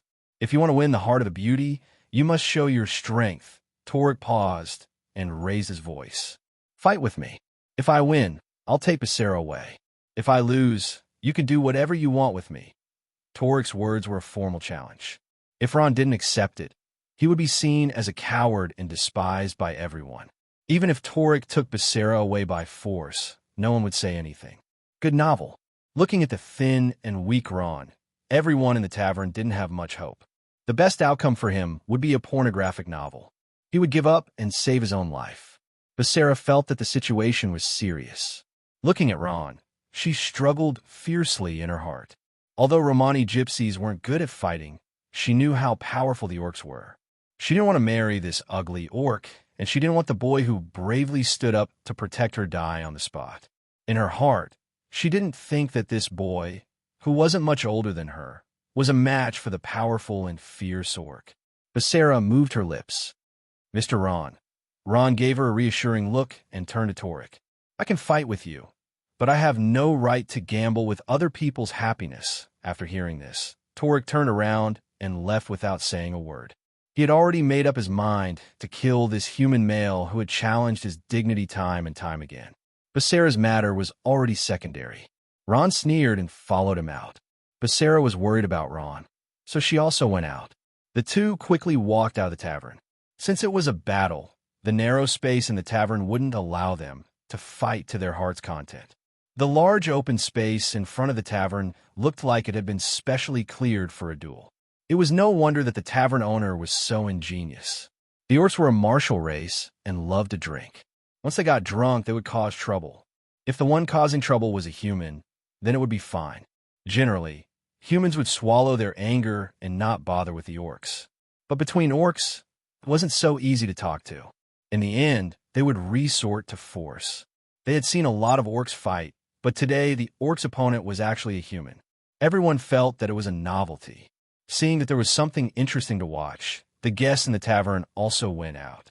In the Orc Empire, there weren't many humans who dared to challenge the orcs, although they didn't have much hope for this young human. Let's also go out and take a look. Dinwiddie's curiosity was also aroused. This Ron had repeatedly provoked the orcs. Did he have something to rely on? Torek stood in the middle of the field like an iron tower. Although his appearance was ugly, his strength couldn't be underestimated. He took out a two-handed axe from his space bag. A dark golden light flowed on the axe as he grinned at Ron. Human boy, if you have any last words, just say it. I don't think you'll be able to walk out of Sand Tower City alive today. I don't think so. Ron faintly smiled and lightly replied. He wasn't the slightest bit affected by the other party's momentum that was getting stronger. At the same time, a black gas suddenly appeared in his hand. A white bone spear miraculously appeared in his hand. Mr. Ron. Basara's heart was in her throat. She crossed her arms in front of her chest and whispered a prayer for Ron. The momentum of both sides continued to condense. Everyone held their breath and quietly watched the duel. They suddenly had a feeling in their hearts that this human boy in front of them wasn't an existence that couldn't withstand a single blow. At this time, Torek made his move. He took the initiative and pounced on Ron. His long-handled axe danced vigorously in the air. The huge axe, which weighed nearly 100 pounds, didn't seem to be strenuous in the hands of the strong orc. The other readers were reading Whirlwind Slash. The long-handled axe carried a strong, whistling sound as it fiercely smashed towards Ron. Boom! The huge axe hit the ground with a loud explosion, breaking a large hole in the ground. When the smoke and dust dispersed, Ron had already disappeared. Where did he go? Torek was a little confused. Wasn't that guy standing here just now? How did he disappear in an instant? A human magician? A thief? Torek was indeed an experienced and knowledgeable person. Among humans, only the magician's teleportation and the thief's invisibility could achieve this. Unlike humans, orcs cultivated strength. This strength was innate. Every orc was born with this strength, which they called the strength of beasts. Orcs were no stranger to magicians and thieves. They already had a way to deal with them. Behind Torek, the black fog suddenly condensed and gradually formed a human figure. In the thick black fog, a white-boned spear suddenly stretched out. Torek suddenly turned around and raised his axe to block Ron's strange blow. However, he was also scared out of his wits. Not a magician, not a thief. What class is he? Please go to 56 stacks without advertisements. 56 shuku, please share.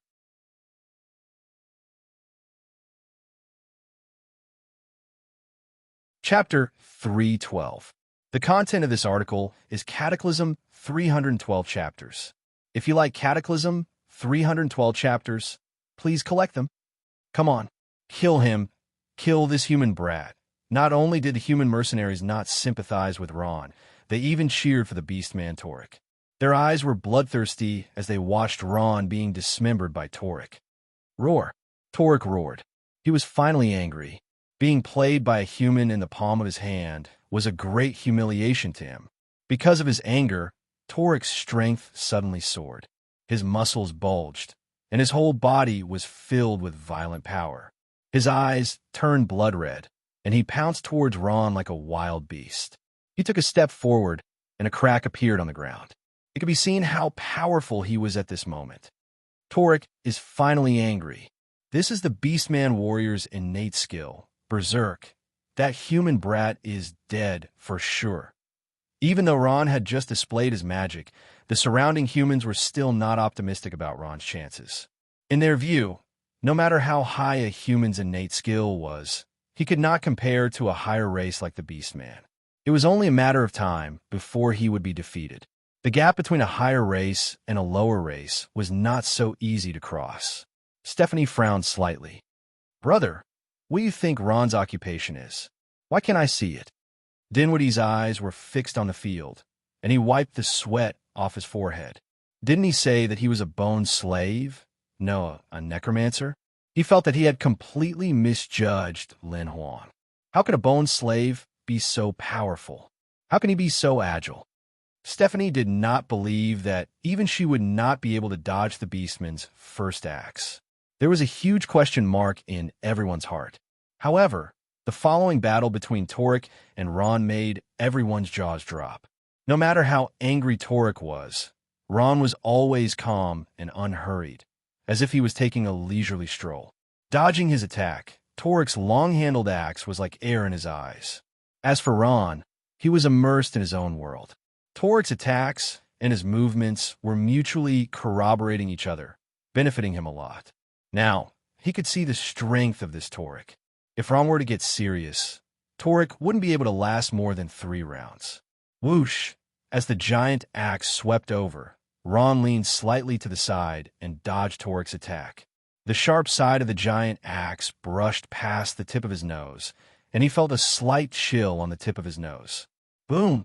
The giant axe smashed into the ground, sending rubble flying everywhere. Cracks like a spider web appeared on the ground. Ron lightly tapped the ground with the tip of his foot and fled far away. Boom! Boom! After more than 100 moves in a row, Torik couldn't hit Ron. Instead, the ground was destroyed beyond recognition. Ron's indifferent expression made him even more furious. The other readers were watching. The onlookers were already stunned, their jaws almost falling to the ground. When had they ever seen a Beastman in such a sorry state? There was no lack of human mercenaries with good eyesight. They had already seen that the human in front of them was far stronger than the Beastman. Seeing Ron display his might and teasing the Beastman, Basara's tense heart finally relaxed. A trace of a smile appeared on her beautiful face, and her eyes shone with excitement. Ron had already adapted to the opponent's fighting style. Simply feeding him moves had no meaning. At this time, he finally stopped and sneered. "Is that enough?" Torik was already panting from exhaustion. Compared to his physical body, Ron gave him more pressure mentally. He flew into a rage out of humiliation and shouted, "Despicable human! Do you only know how to dodge? If you have the guts, don't run." Okay. After a brief reply, Ron didn't say anything else. He slowly raised the hanging bone spear and aimed it at Torik from afar. A faint killing intent firmly locked onto him. Torik's heart trembled. He knew that this unknown human boy in front of him wasn't easy to deal with, so he became even more cautious. With a faint smile, Ron's figure moved. His entire body shot out like an arrow, the bone spear stabbing towards Torik like a viper. In the blink of an eye, he was already in front of Torik. Before Torik could raise his axe, the sharp bone spear had already reached his throat like lightning. What? Stephanie, who had been watching, was shocked. Ron's speed was far beyond her imagination. Silence. Silence again. Perhaps some people had expected Torik to be defeated, but they didn't expect him to be defeated so quickly. One move, just one move, and Torik was defeated. Cold sweat flowed down Torik's ugly face. He stared blankly at the bone spear, a trace of the threat of death spreading through his body. He didn't even see how the bone spear stabbed towards him. Fast. Everything happened too quickly. Do you admit defeat? Ron coldly said. "You are not my opponent." "Impossible." Torek flew into a rage out of humiliation. With a roar, Torek went berserk like a wild beast. He ignored Ron's bone spear at his throat and instead raised his axe, vigorously chopping towards Ron. This guy is crazy." Ron slightly frowned. He sidestepped Torek's axe, and his figure moved again, locking the bone spear on Torek's throat. Another one move to defeat the enemy. "I can't lose to a human, absolutely not." Torek seemed to have lost his mind. He used his weapon to directly block Ron's bone spear and pounced on him like a wolf. Once, twice. No matter how Torek attacked, Ron's bone spear seemed to have taken root and was always aimed at his throat. However, Torek seemed to have gone crazy. He was certain that his opponent wouldn't dare to kill him, so he frantically attacked Ron. "I don't want to lose. I will never admit defeat. He is just a human. How can I lose to him?" Torek's face was distorted with anger. Such thoughts constantly emerged in his mind, making him unable to accept the fact that he had lost. The onlookers looked at each other in dismay. In the face of such a shameless battle, they had already lost interest in cheering. Seeing the scene before them, they felt even more ashamed of Torek. He had clearly lost, but he still refused to admit defeat. Ron was also very helpless. He had already achieved his goal of fighting, but killing seemed to be unnecessary. Although this beast man was hateful, it wasn't to the point where he deserved to die. Sighing slightly, Ron's eyes focused. His soul force surged out of his body, and his eyes turned blue. Frost Nova. At this time, the surrounding temperature suddenly dropped by dozens of degrees, causing everyone to involuntarily shiver. At the same time, the ground under Torek's feet also changed. The bone-chilling cold quickly condensed and soon froze. Starting from his legs, it gradually spread to the rest of his body. In just a moment, Torek's huge body from his chest down was completely frozen into an ice sculpture. "I'll say it again, you've already lost. If you continue to pester endlessly, don't blame me for being impolite." Coldly looking at Torek, Ron's tone was without a trace of emotion.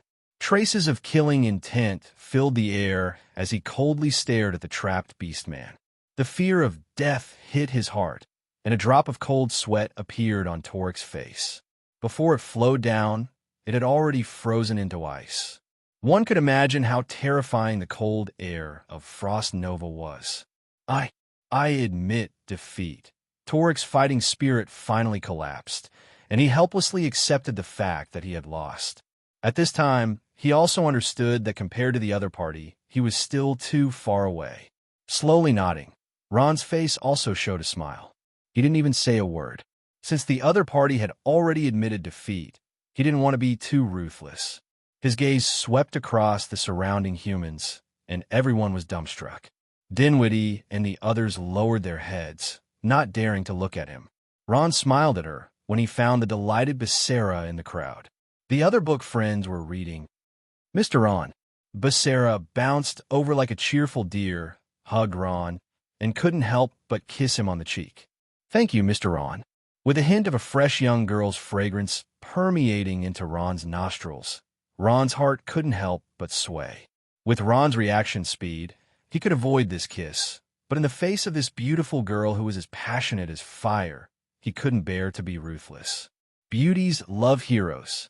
How could Becerra's heart not ripple when she saw a young man around her age defeat a noble beast man? Vigilantly looking around, Ron whispered, "We can't stay here for long. Let's go." "Okay." Becerra nodded obediently and obediently left with him. Just as they took a few steps, a roar suddenly came from behind. Torek's pair of blood-red eyes stared fiercely at them with a two-handed, long-handled axe in his hand. It was unknown when he broke free from the ice that Ron used to trap him. As if premeditated, Torek's speed was extremely fast, and in the blink of an eye, he was already behind Ron. With a strong sound of breaking air, the axe fiercely chopped down. Ron had just turned his head when the axe came at him, and Becerra's face turned pale with fright. "You're courting death." Ron's eyes became cold. He leaned slightly to the side and easily avoided the attack of the axe. At the same time, he slightly raised his left hand and detonated the ice power hidden in Torik's body. Boom! The power of Frost Nova finally broke out, and a large cloud of smoke floated up from the ground. In the explosion, Torik's body flew backward like a kite with a broken string and fell heavily to the ground. When the smoke and dust dissipated, people were shocked to find that only half of Torik's body was left. His legs had disappeared in the explosion of Frost Nova. His whole body was lying on the ground, only breathing out. What terrifying strength! The onlookers were shocked and looked at Ron with fear on their faces. Ron was angry at him. Since he had already admitted defeat and attacked him from behind, he naturally used more force and exploded his legs to teach him a lesson. Although Torik's condition looked serious, as long as there was a priest to heal him, his broken legs could be regrown. "Are you okay?" Ron helped up Becerra, who had fallen to the ground in fright, and asked with concern. At this time, his gaze paused. Because Becerra was wearing a dance costume, it was already very revealing. But the shock wave caused by the explosion just now had caused her clothes to be pulled down halfway, revealing most of her snow-white chest. The exposed spring scenery stunned Ron. "I'm fine." Becerra's face turned red. She immediately pulled up her clothes and stood up awkwardly. Oh, it's good that you're fine. Let's go." Ron was also a little embarrassed and came back to his senses after a while. After coldly glancing at Torik, Ron didn't say another word and turned to leave. At this time, a weak voice came from the ground. "You, who are you?" Ron's footsteps paused slightly. He turned his head slightly and coldly said, "My name is Ron, Archmage Necromancer." After saying this, he ignored the others and quickly left with Becerra.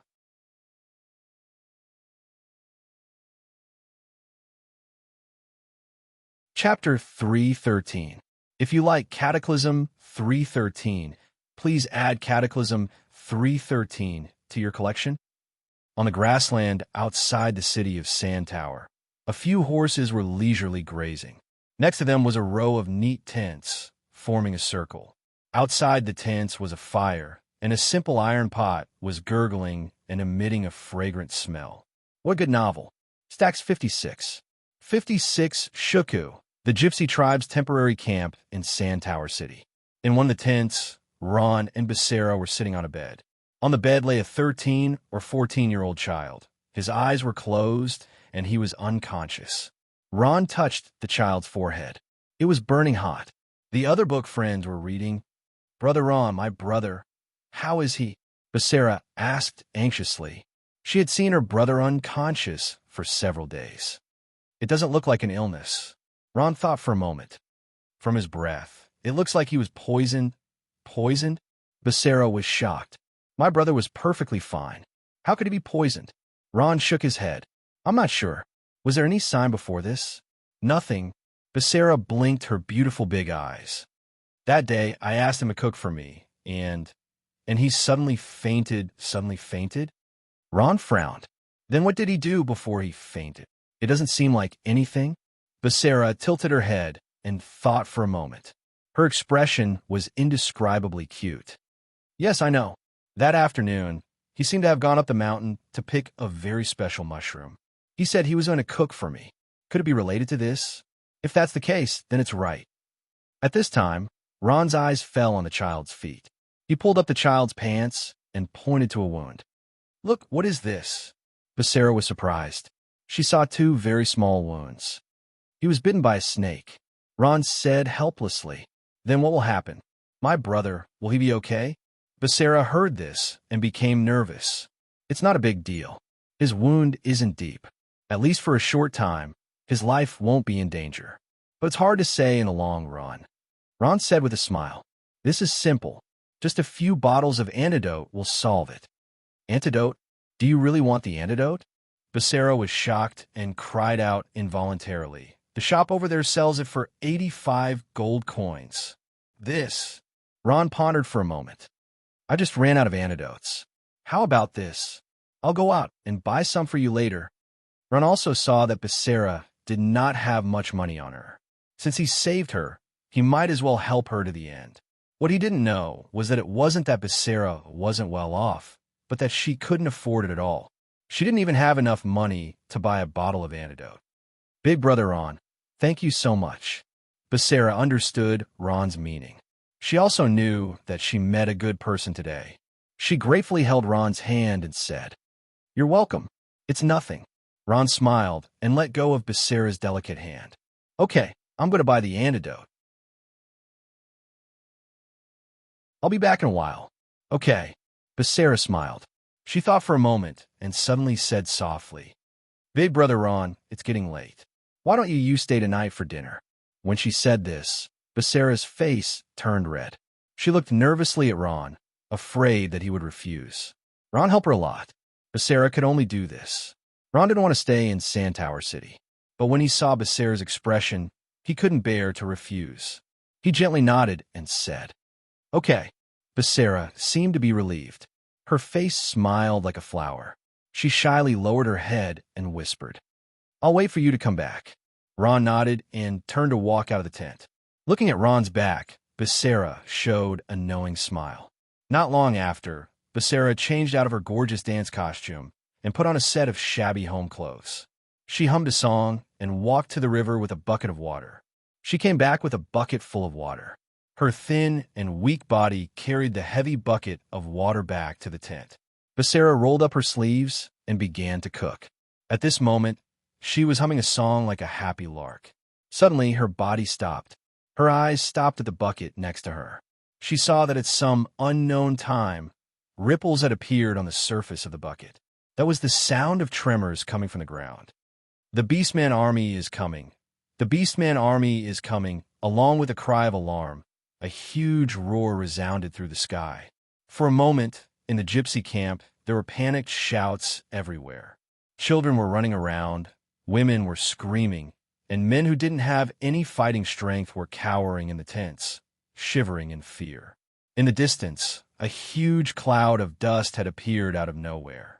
An army of beastmen was approaching at an extremely fast speed. They were riding on huge werewolves, holding huge war blades in their hands. The sharp teeth of the war wolves glinted with a cold light. These tamed war wolves had the strength of a rank 7 beast. The Beastman Wolf Cavalry, the Beastman Wolf Cavalry, the most powerful cavalry of the Beastman Empire, appeared outside the gypsy camp at this moment. There were more than 1,000 Beastmen Wolf Cavalry.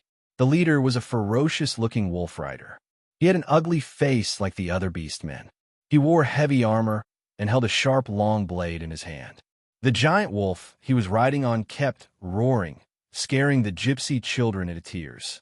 The leader of the beastmen stood on the giant wolf with a cold expression. He pointed his long blade forward and shouted in a deep voice, "Surround this place. Not even a fly is allowed to fly out." Yes, nearly 1,000 beastmen soldiers responded in unison. The loud sound startled everyone in the camp. "What's going on? Why did the beastmen come here? Did they offend someone?" The gypsies wandered around to perform in order to earn a pitiful amount of gold coins. They didn't want or have the ability to make enemies with others. But today, the Beastman army suddenly came to attack. The other readers were reading, "It's the Beastmen." Becerra looked at the Beastman army rushing over. How could she not know what was going on? The scene just now was still vivid in her mind. In the blink of an eye, the beastmen had already come to the camp. They came so fast, Becerra's heart pounded nonstop. Her hands were tightly clenched and became a little pale. "Sir Beastman! Sir Beastman!"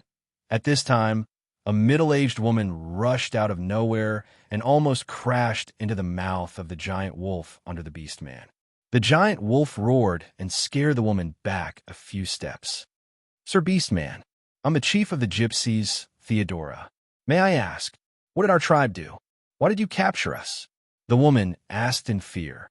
"You're the chief?" The leader of the orc wolf riders coldly sized up this woman who claimed to be the head of the gypsy tribe and said, although Theodora was the chief, she was also quite beautiful. When she was young, she was also a prostitute in the sex industry. She stopped because she was old. Facing the question of the orc wolf riders, she suddenly plucked up her courage and threw a flirtatious look at the orc captain. She purposely puffed out her full chest and answered, "Yes." The orc captain showed a trace of disgust in his eyes. "Not every orc like human women," he said in a hoarse voice. "Call out all your tribe members." Theodora's face changed drastically. Call out all her tribe members?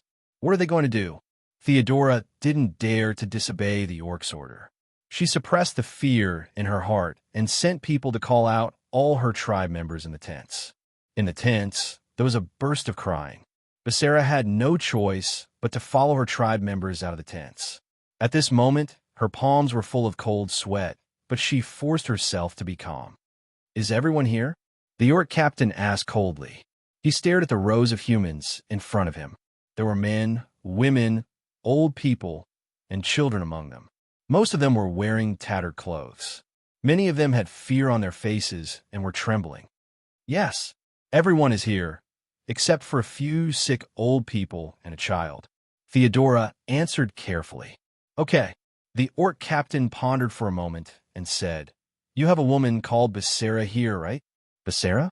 All the gypsies looked at each other. How did this have anything to do with Becerra? At this moment, Becerra walked out of the crowd and said calmly, "Sir Orc, I'm Becerra." Looking at Becerra's charming face, the orc captain's heart also moved. What a beautiful human girl. No wonder young Master Torek was so charmed by her.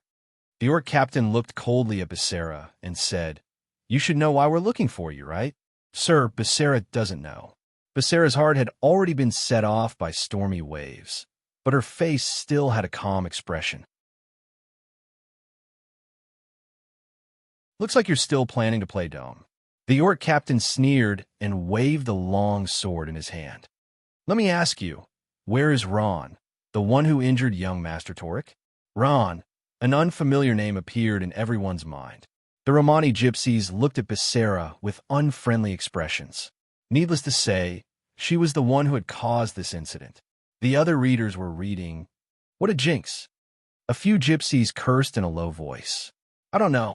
Becerra made up her mind and said, Big Brother Ron was so good to her. She absolutely could not betray him. It was too late. In an instant, a gust of wind blew on Becerra's face. "Pa!" Becerra was firmly slapped in the face. She covered her face in pain and fell to the ground. She looked in disbelief at Patriarch Theodora, who usually took care of her. She was the one who slapped her. Theodora jumped and scolded, "You little slut! Where did you find this wild man? He actually brought trouble to our home." Theodora put her hands on her hips and scolded Becerra. At the same time, she kept winking at her, telling her to hand over the person.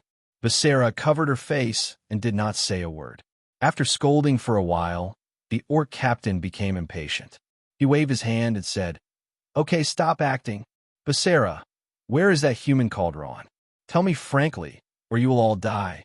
When he said this, a trace of murderous intent flashed in the orc captain's eyes. Theodora's expression changed drastically. He also softened his tone and begged, "My little lady, you'd better tell us the whereabouts of that wild man. Otherwise, all of our people will be killed by you." 56 Shuku. Please share.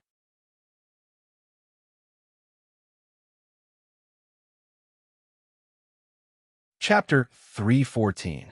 This article contains Chapter 314 of Cataclysm.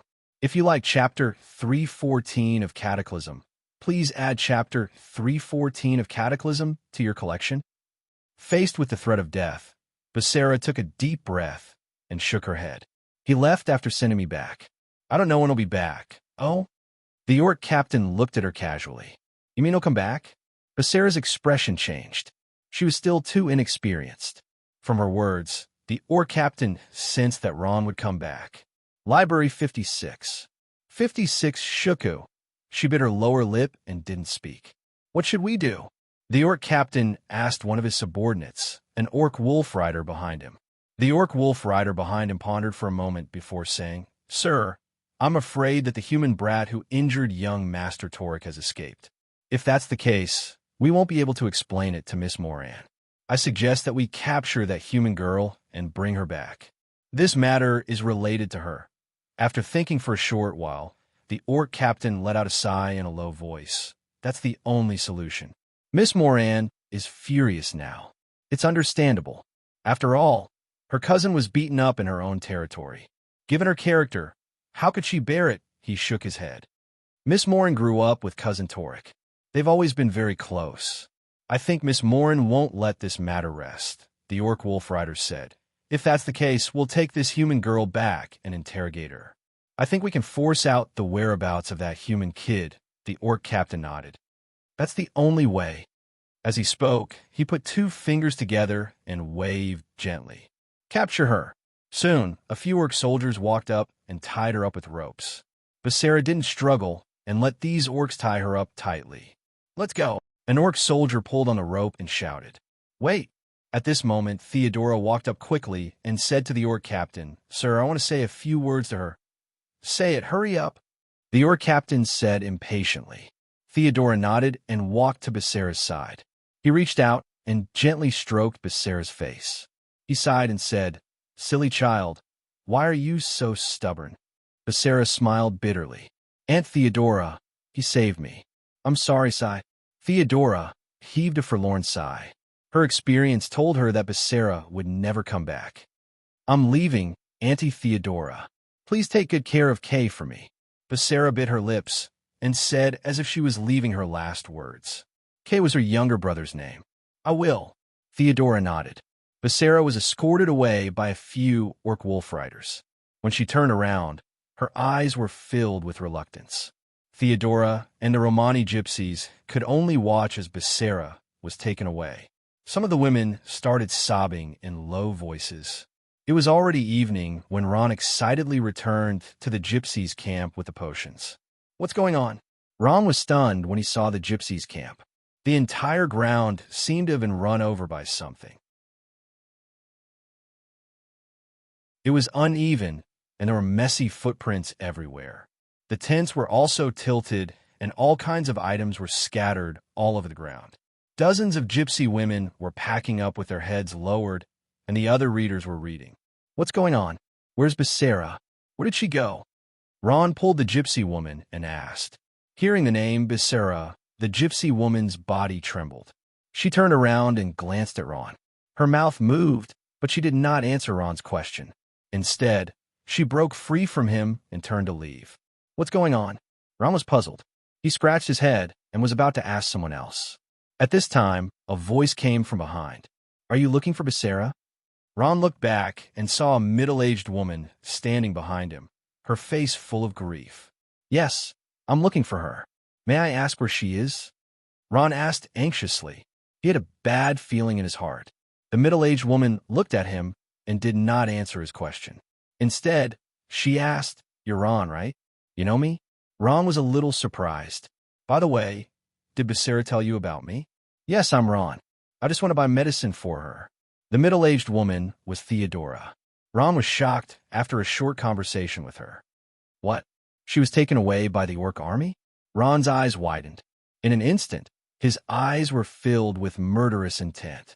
At this time, the large group of Orc Wolf Riders that roared past flashed in his mind. In an instant, Ron understood everything. He angrily clenched his fists. So it's like this. It's my fault. Forget it. Theodora painfully closed her eyes. Becerra was taken away willingly. From the beginning to the end, she never revealed your whereabouts. Thinking of Becerra's innocent and charming face, Ron fiercely clenched his teeth and made a decision in his heart. This medicine is for her little brother Kay. Give it to him and he'll wake up in 2 days. Ron stuffed the medicine into Theodora's arms. After a few simple instructions on how to use it, he turned around and left. Theodora held the medicine in her hand and was stunned. Where are you going? Pornographic novel. I must save her. Ron's slightly immature voice came through the night breeze. At this time, he had used the Shedalma's spell to walk far away. Thorny Flower Castle was not far from the outskirts of Sandtower City. The castle was heavily guarded, like a fortress. Not far from here was the encampment of the Beastman Empire's Wolf Riders. In 15 minutes, the Wolf Riders would arrive. Ron used the crows to search for more than 3 hours before he found this place. Through the human servant here, he found out that the captured human girl was imprisoned in the dungeon. Of course, Ron couldn't help but use some violent methods. After knocking out the pitiful human servant, Ron used the Shidama spell to follow the path he pointed out and arrived at the dungeon of the Thorny Flower Castle. Avoiding the guards of the dungeon, Ron followed the long staircase into the dungeon. It was dark, damp, and from time to time, a big round rat would crawl across the floor. On the wall, the dim magic lamp shone weakly, as if it would go out at any time. Ron frowned. He couldn't imagine that a delicate beauty like Becerra would be imprisoned here and suffer. She must have suffered a lot. Ron sighed in his heart and blamed himself. It's all my fault for implicating her. What good novel? 1, 2, 3. Little wrong. Big, you lost. Drink. At this time, a loud noise came from a corner of the dungeon. Ron saw that a few human guards were shouting loudly. They were playing a game called dice. Whoever lost would drink. They drank until their faces and ears were red. One of them was already drunk on the table. Guarding the dungeon was a lowly job. In the Beastman Empire, only humans would do it. Beastmen disdained to do it. Shadowma's spell. Seizing the opportunity, Ron's body turned into mist and disappeared into thin air. One of the guards looked back strangely with a slightly drunk gaze. What's wrong? Another guard asked. Did something just pass by? That guard said, I don't think so. Another guard laughed and said, I didn't see anything. I think it's because you drank too much that your eyes blurred. Hee hee. The third guard laughed. Why do you care so much? How could someone come to such a remote place like the dungeon? Come. Let's continue drinking. Maybe my eyes are blurred. The first guard murmured. Ron ran all the way like a gust of wind. Soon, he arrived in front of the prison that the servant had told him about. Looking from the prison, Ron saw a young girl sitting there with the help of the weak light. Her clothes were ragged, and her head was buried deep in her knees. He couldn't see her face. Ron was overjoyed when he saw her. He hurriedly called out in a low voice, Becerra, I'm here to save you. The girl heard the voice and suddenly raised her head. When she saw Ron, she was stunned. Ron was also stunned. The girl was wearing ragged clothes, but had a pair of bright and clear eyes. Unfortunately, she wasn't Becerra. She was a complete stranger. Ron was stunned. What's going on? Didn't that guy say that Becerra was brought here? The servant had only said that he saw a girl being brought to the dungeon, but he didn't know who she was. What made Ron stunned was that when the girl saw Ron, her eyes were filled with joy. She suddenly stood up and rushed to the bars of the prison. She happily said, Big Brother Ron, why are you here? Big Brother Ron? Ron felt that his brain wasn't enough to process all of this. He had snuck into the Thorny Flower Castle in order to save a girl, but he never thought that he would meet another girl. Just when he thought that he had found the wrong person, this girl actually recognized him. The girl in front of him looked to be around 15 years old. Her figure was a little thin and weak. Her long hair was casually draped behind her head. Her hair was messy and her face was dirty. He didn't know how long it had been since she last washed her face, but her eyes were like bright stars. Her face was filled with joy. You know me? Ron looked at the girl's face in front of him and quickly searched his mind. However, he couldn't match her. He could only ask, Big Brother Ron, don't you remember me? I'm Rainey. The girl in front of him hurriedly said. In the border city of the Holy Roman Empire, Asinaris. You saved me. Rainey? Asinaris? He finally remembered. Ron finally remembered.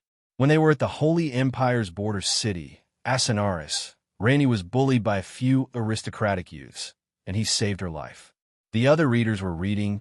He didn't think that he would meet her again in the Orc Empire. Since it was someone he knew who was locked up here, Ron didn't hesitate to save Rainey. This prison couldn't stop Ron. He casually waved his bone spear and broke a big hole in the prison made of steel. Big Brother Ron, did you come specially to save me? Rainey asked happily after she came out of the prison. Ron shook his head. No, I didn't even know you were here. I came here to save another girl. Oh, Rainey nodded her head slightly in response. At that moment, she was like a frightened deer, tugging at the corner of Ron's shirt as if she was afraid that he would run away. Her eyes were full of attachment. Oh, right. Did you know that another girl was brought here today? Ron thought for a while and asked. He wanted to find out about Becerra's whereabouts. Rainey shook her head blankly. I don't know. I've been locked up here for 2 days. I don't think anyone was brought in these 2 days. If that's the case, then Becerra isn't locked up here. Ron's mind raced as he pulled Rainey along. Let's go. We'll talk after we leave this place. Go to Library 56 if you want to see advertisements. 56 Shuku, please share.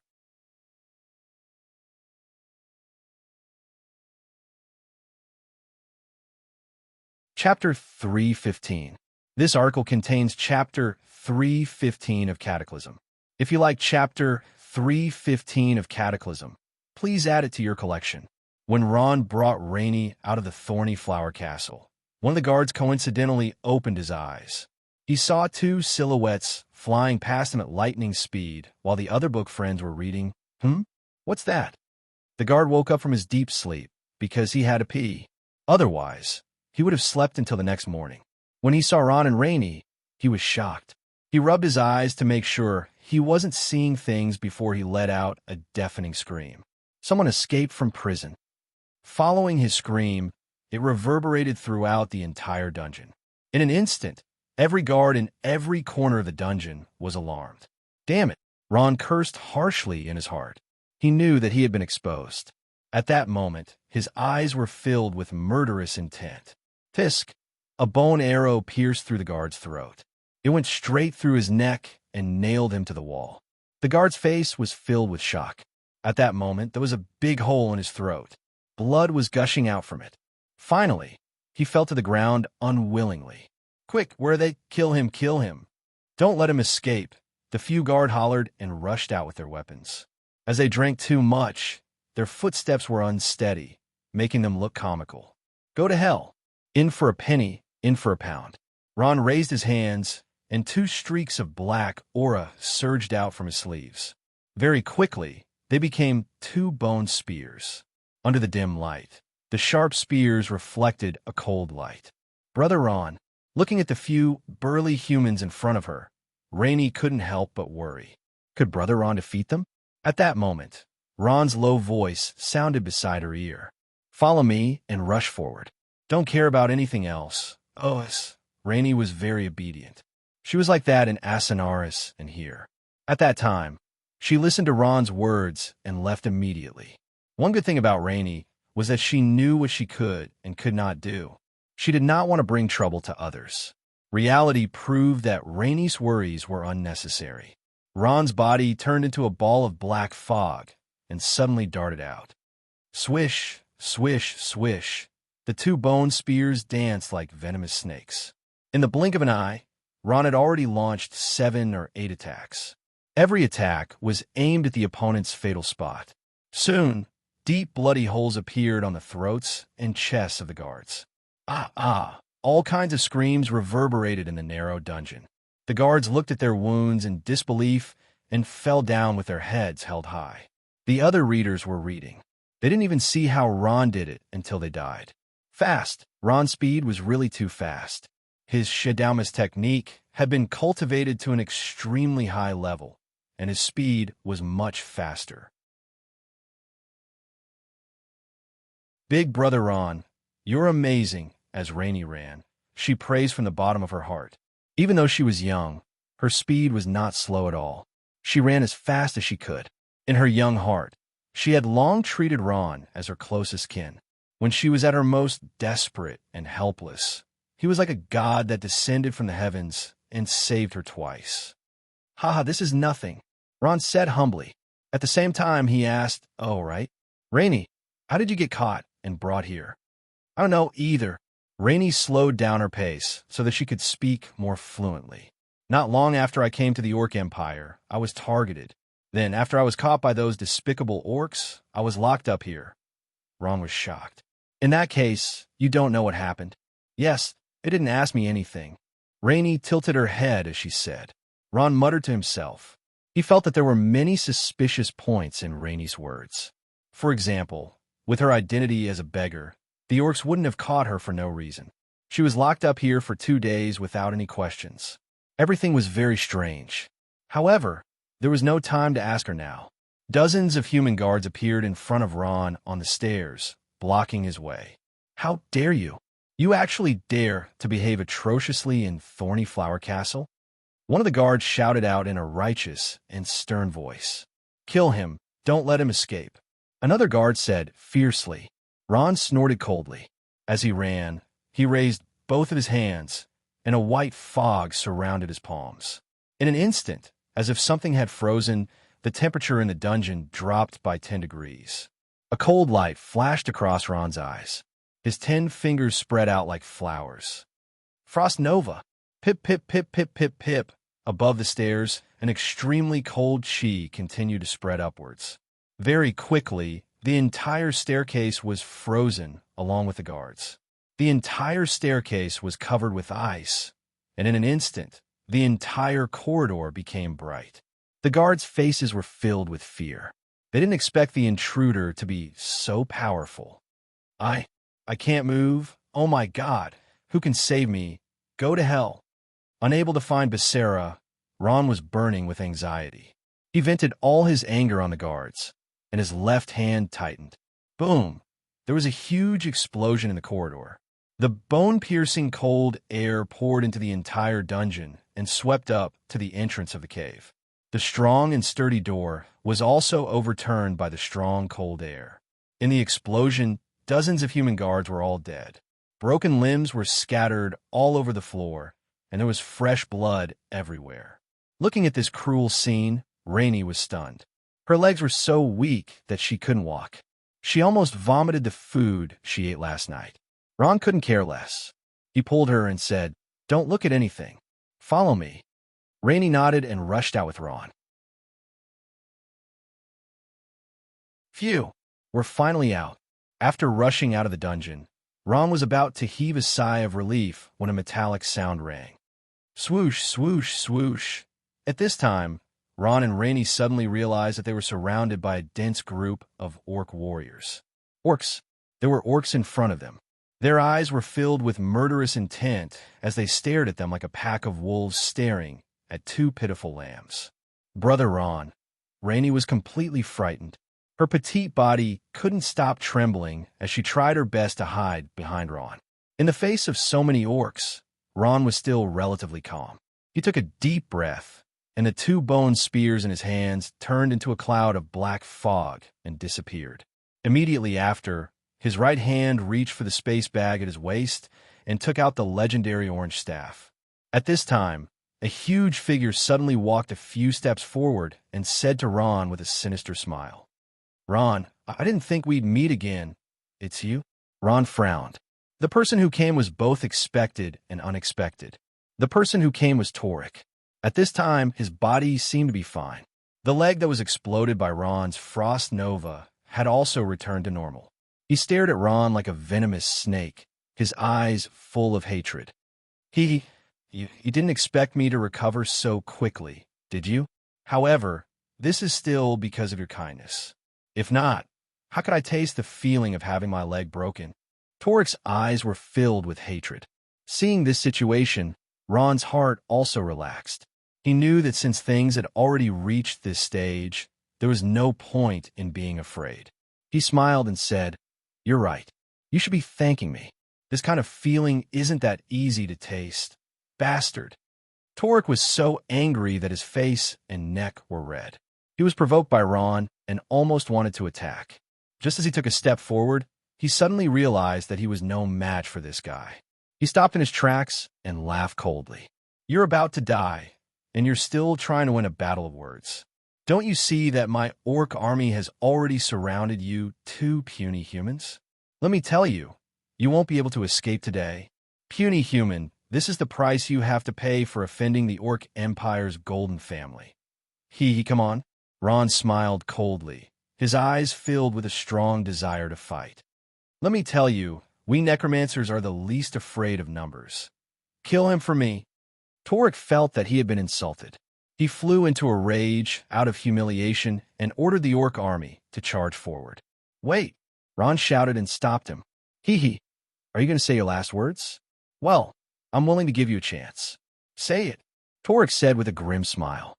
After calming himself down, Ron asked in a calm tone, "Let me ask you, where's Becerra?" Hearing Ron's question, Torek was slightly stunned. After a moment, he laughed wildly. "You mean the human gypsy?" "Haha, you're about to die, and you're still thinking about a whore who has been raped by thousands of men." Torek laughed so hard that tears flowed out of his eyes.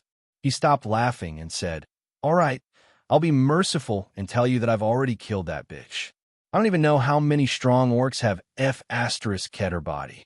Hee hee, I still remember that she kept calling out your name before she died. Go to hell."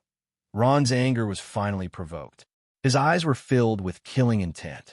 He pointed the orange staff in his hand, and a black soul force instantly erupted. For a moment, the black fog around Ron suddenly dispersed. "What kind of magic is that? I can't see anything. Be careful of that kid escaping." The black fog covered Ron's body. When the orcs saw this, they shouted and waved their weapons, ready to pounce. The black fog gradually dispersed, revealing the things inside. Rows of skeleton warriors stood in neat rows in front of everyone, as if they were soldiers waiting for orders. There were at least a few hundred of them. Torek was stunned. All the orcs were stunned. They couldn't think of how these skeletons suddenly appeared here. What are these things? Kill. Ron's eyes turned blood red. Before the orcs could react, he commanded the undead army to attack. Under his feet, on the blackened ground, an endless stream of skeleton warriors were crawling up from the ground.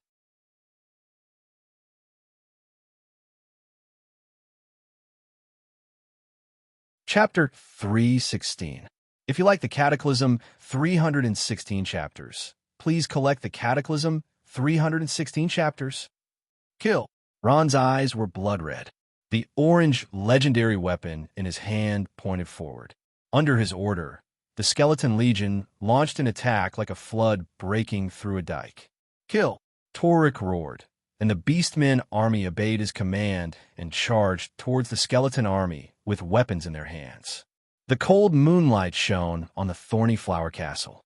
In front of the Thorny Flower Castle's prison, a soul-stirring battle was taking place. Both armies were attacking crazily, and the warriors at the back rushed forward with all their might. Their sharp swords reflected the cold moonlight, and it was extremely cold in this silent night. The Beastmen warriors were indeed a race that was more outstanding than humans. They were born with innate strength, and as they grew older, their battle prowess also increased, leaving humans far behind. The Beastmen's innate strength was best demonstrated in battle. The Beastman warriors swung their huge axes and cut a skeleton warrior in half, turning it into a cloud of black smoke and disappearing. Only the skeleton warriors were barely able to resist the Beastman warriors' attacks. Kill! Kill! Kill! Deafening battle cries reverberated in the silent night. The orc warriors had achieved a one-sided victory. Seeing Ron's skeleton army being compressed into a small area, a smile finally appeared on Torek's face. That kid is dead for sure tonight. What a good novel. Rainey's face was filled with fear at first, but when she saw that Ron was actually able to block so many Beastmen's attacks, her brows relaxed, and her eyes were filled with admiration. The battle started off smoothly, but the Beastmen gradually felt that something was wrong. There were continuous screams, and some Beastmen warriors were forced to withdraw from the battle due to their injuries. On the other hand, the number of skeletons on the other side was increasing, and it was as if there was no end to them. Every time a Beastman warrior was chopped down, more skeleton warriors would pounce on them, like ants gnawing on an elephant. Damn, these skeletons are so strong. I'm injured my arm. Be careful. These skeletons are not easy to deal with. The Beastmen began to panic, and they all started to shout. At this time, they finally understood that a human dared to come to the Thorny Flower Castle without any backing. What happened? Torek also felt that something was wrong. His face was very ugly. If this continued, the hundreds of orcs that he had brought with him would all die. Even if he went all out, he probably wouldn't be able to end the battle. Torek was not stupid. He could tell at a glance that Ron was the culprit. He pointed his finger and shouted, "Ignore those skeletons. Kill the summoner first." When the Beastman warriors heard this, they suddenly understood. Why bother with those undead skeleton warriors? As long as the summoner was killed, everything would be over. The Beastmen understood. They roared and pounced on Ron. Sharp giant axes, huge swords, and all kinds of weapons were raised high. Ron sneered. You only thought of it now? Haha, let me tell you, this is useless to me. As soon as he finished speaking, he tapped his magic staff lightly. A black soul power gushed out crazily, as if it had substance. At this time, a six-pointed star array suddenly appeared on the ground. Within the array, a trace of extremely terrifying power shot out. It was a good novel. Thick armor, ice-cold spears, huge skeletal horses, and those pitch-black eyes without any life or expression were enough to shock people. Black Knights, the strongest undead that Ron could summon. Ron summoned 3 Black Knights in one breath. Not long after, under the shocked gazes of the Beastmen, they appeared in front of everyone. Ice Frost Armor. Ron cast Ice Frost Armor on the Black Knights. The Black Knights' bodies were covered in a thick layer of ice, and their defense was even more powerful. All the Beastmen warriors were stunned. This terrifying undead was completely different from the skeletons from before. It emitted a powerful and terrifying aura. Kill them. Ron commanded the Black Knights to attack the Beastmen warriors. Boom! The Black Knights and the Beastmen warriors collided fiercely, and the Beastmen warriors were sent flying and fell heavily into the crowd. Ever since Ron advanced to become a mid-level sorcerer necromancer, the Black Knight's strength had increased tremendously. Their bodies had become bigger, and their strength had increased. Moreover, they could use battle techniques. These battle techniques allowed the Black Knight's strength to increase by another level. Under the attack of the 3 Black Knights, the Beastmen warriors were beaten back. At this time, the number of skeletons beside Ron had reached 1,000. With a huge advantage in numbers, Ron began his counterattack. How is this possible? Seeing the brave Beastmen warriors being beaten to a pulp, Torek was stunned. Ron, this necromancer that had never appeared before, made him feel fear. Brother Ron, you're so supportive. Rainy's eyes were full of little stars, and her face was full of worship. Ron smiled and patted her head. Hide behind me obediently and don't move.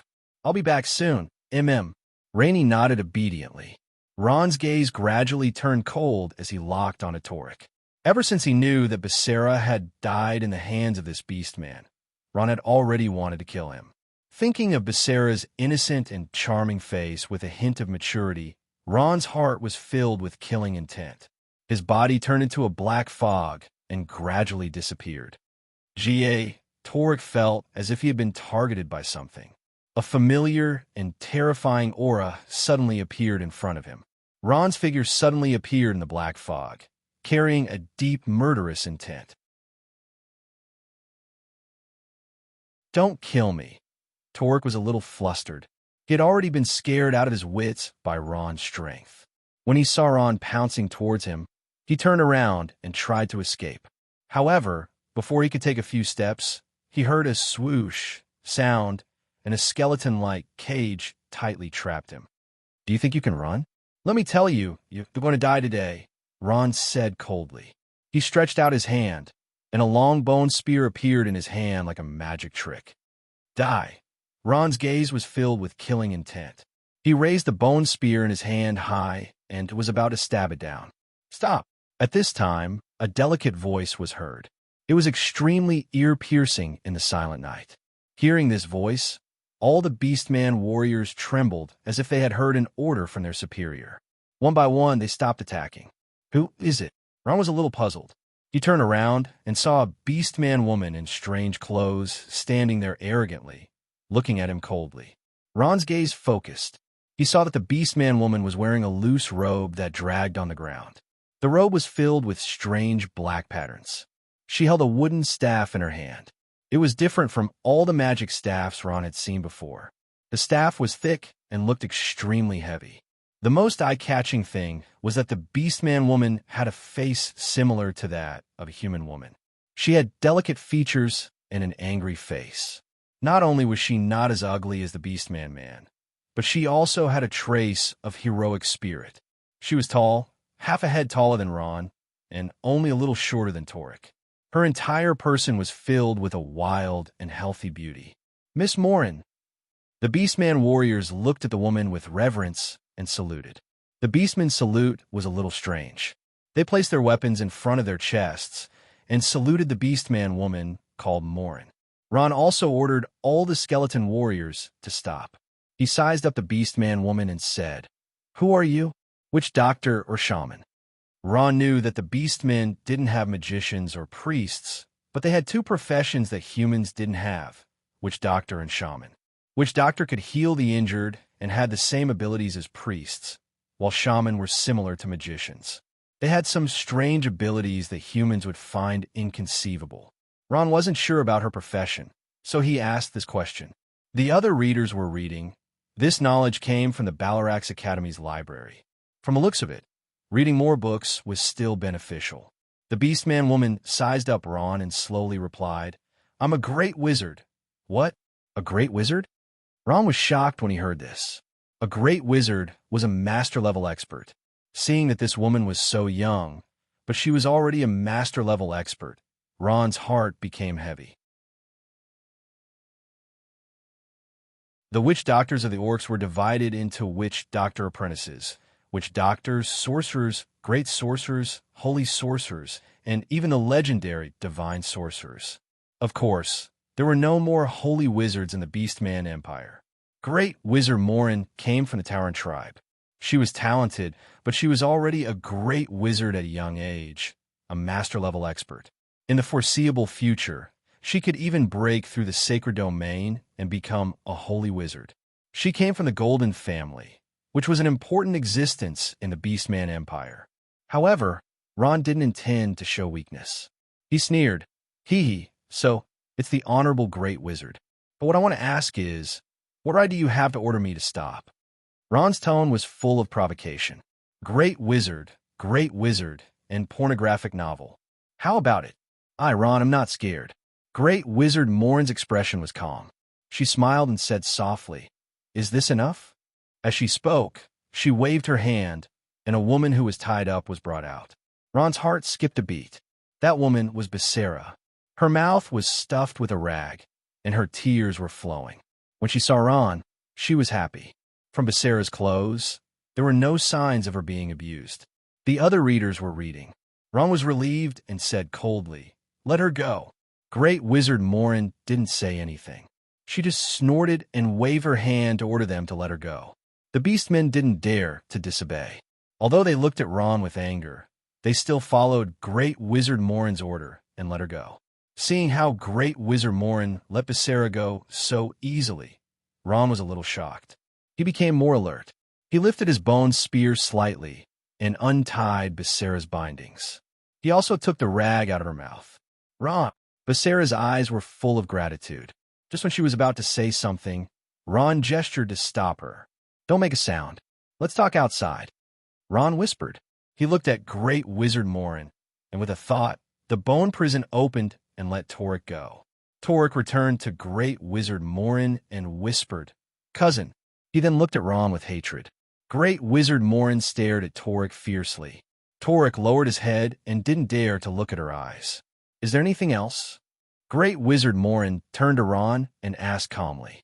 Since they were in the orcs' territory, Ron did not intend to pursue the matter any further. He thought for a while and laughed. "Thank you, Great Sorcerer Emolon. I think we should be fine now. Let's forget about today's misunderstanding. Goodbye."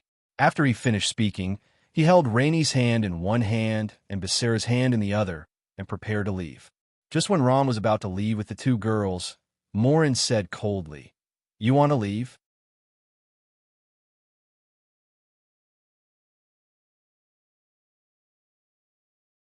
Chapter 317. If you like the Cataclysm 317 chapter, please collect the Cataclysm 317 chapter. As expected, Ron knew that although Great Wizard Morin was easy to talk to, she would not let them go so easily. The other readers were reading Library 56. 56 Shuku.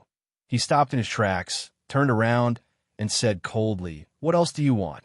Great Wizard Morin looked around and saw the injured orc warriors. She sighed and looked at them coldly. "Now that I've returned them to you, do you think you can just walk away after hurting them?" Ron looked around. Sure enough, the orc warriors that surrounded him were all injured, but he didn't know if any of them had died. The other readers were reading pornographic novels. They were reading, "What else do you want?" Ron smiled coldly.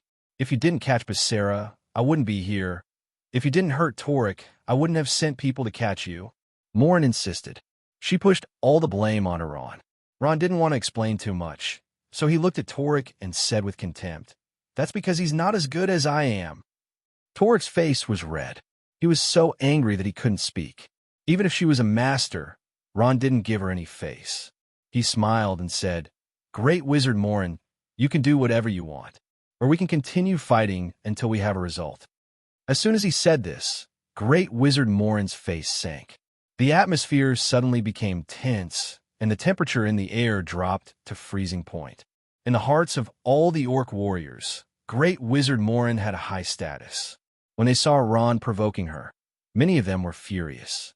However, without Great Wizard Morin's order, they didn't dare to act rashly. It was obvious that Great Wizard Morin had a lot of prestige in their hearts. Ron had a smile on his face, but he was even more vigilant in his heart.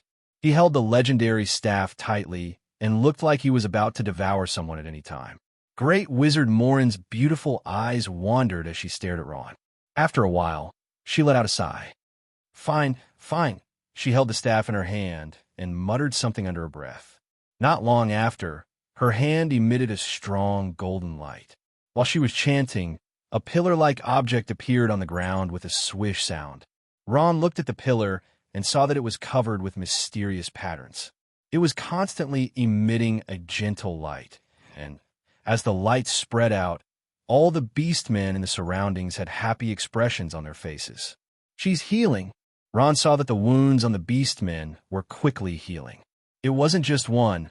All the beastmen within the range of the light received the same treatment.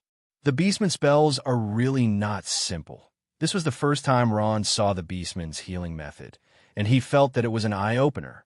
Just from this alone, the beastman's witch doctor was much more powerful than human priests. Although priests also had group healing, there was a limit to the number of people they could use. Healing Guard. This was a unique healing method of the beastman's witch doctor. Compared to the healing spell of human priests, each had its own advantages. The healing spell of a priest was a one-on-one healing spell, and the healing effect was fast and obvious. The healing guard of a witch doctor was a group healing spell, but the effect was relatively weaker. Of course, after reaching the level of a great wizard and a great Guangming priest, their healing spells would complement each other. For example, the group healing spell of a great Guangming priest and the healing wave of a great wizard would make up for the shortcomings in this aspect. Not long after, under the blessing of Great Wizard Morin's healing guard, all the beastmen warriors were basically healed. "Thank you, Great Wizard." "Thank you, miss." The beastmen warriors thanked Great Wizard Morin one after another. Great Wizard Morin sighed and waved her hand. "You can all go now." "Yes, miss." The beastmen warriors didn't dare to disobey and turned to leave after bowing. Torek hesitated for a moment. "Cousin, you can go too." Morin gently waved her hand. But Torek was about to say something, but he looked at Ron. He was worried about his cousin's safety. Morin's face suddenly darkened. "Go. Do you think you haven't brought me enough trouble?" After hearing Morin's scolding, Torek withered like a frosted eggplant. He glared at Ron fiercely and turned to leave unwillingly. Seeing Morin's attitude, Ron's heart relaxed. He waved his hand, and all the undead creatures turned into a cloud of black smoke and disappeared into the air. Great Wizard Morin looked and smiled meaningfully. "Very interesting undead magic. No wonder the Holy Sea is chasing after you. What?" Hearing Morin's words, Ron was shocked. He suddenly became nervous and said coldly, "You know me?" Facing Ron's murderous gaze, Morin completely ignored it. She smiled and said, "To be able to kill a powerful being from the sacred domain with the strength of a master, and to be able to use powerful undead magic. Other than Ron, who was in the limelight during the meeting, I can't think of anyone else who can do this. As long as you want to investigate, you can find out in an instant." Ron had already protected the legendary staff in front of his chest. His face was full of coldness, and there was a trace of intense, killing intent in his eyes. He said in a deep voice, "What do you want?" Great Wizard Mullen chuckled. Her pretty face was like 100 flowers blooming at the same time. Even among the orc women who were known for their beauty, she was still one of the best. "What good novel?" "Don't be so nervous. I just want to make a deal with you. This deal has great benefits for both you and me." "What deal?" This time, it was Ron's turn to be confused. He had never met this orc woman before, so there was no possibility of a deal. Great Wizard Morin did not directly answer Ron's question. Instead, she smiled and said, "I don't think this is a good place to talk. How about we talk in the hall?" Ron hesitated for a moment and thought about it before agreeing. He was also curious. "Please." Great Wizard Morin made an inviting gesture. If other orcs were to see this scene, their jaws would definitely drop. When had the noble Great Wizard Morin ever done something like this? She was clearly treating him as an equal, and he was a human. In the spacious corridor, Great Wizard Morin led the way in front.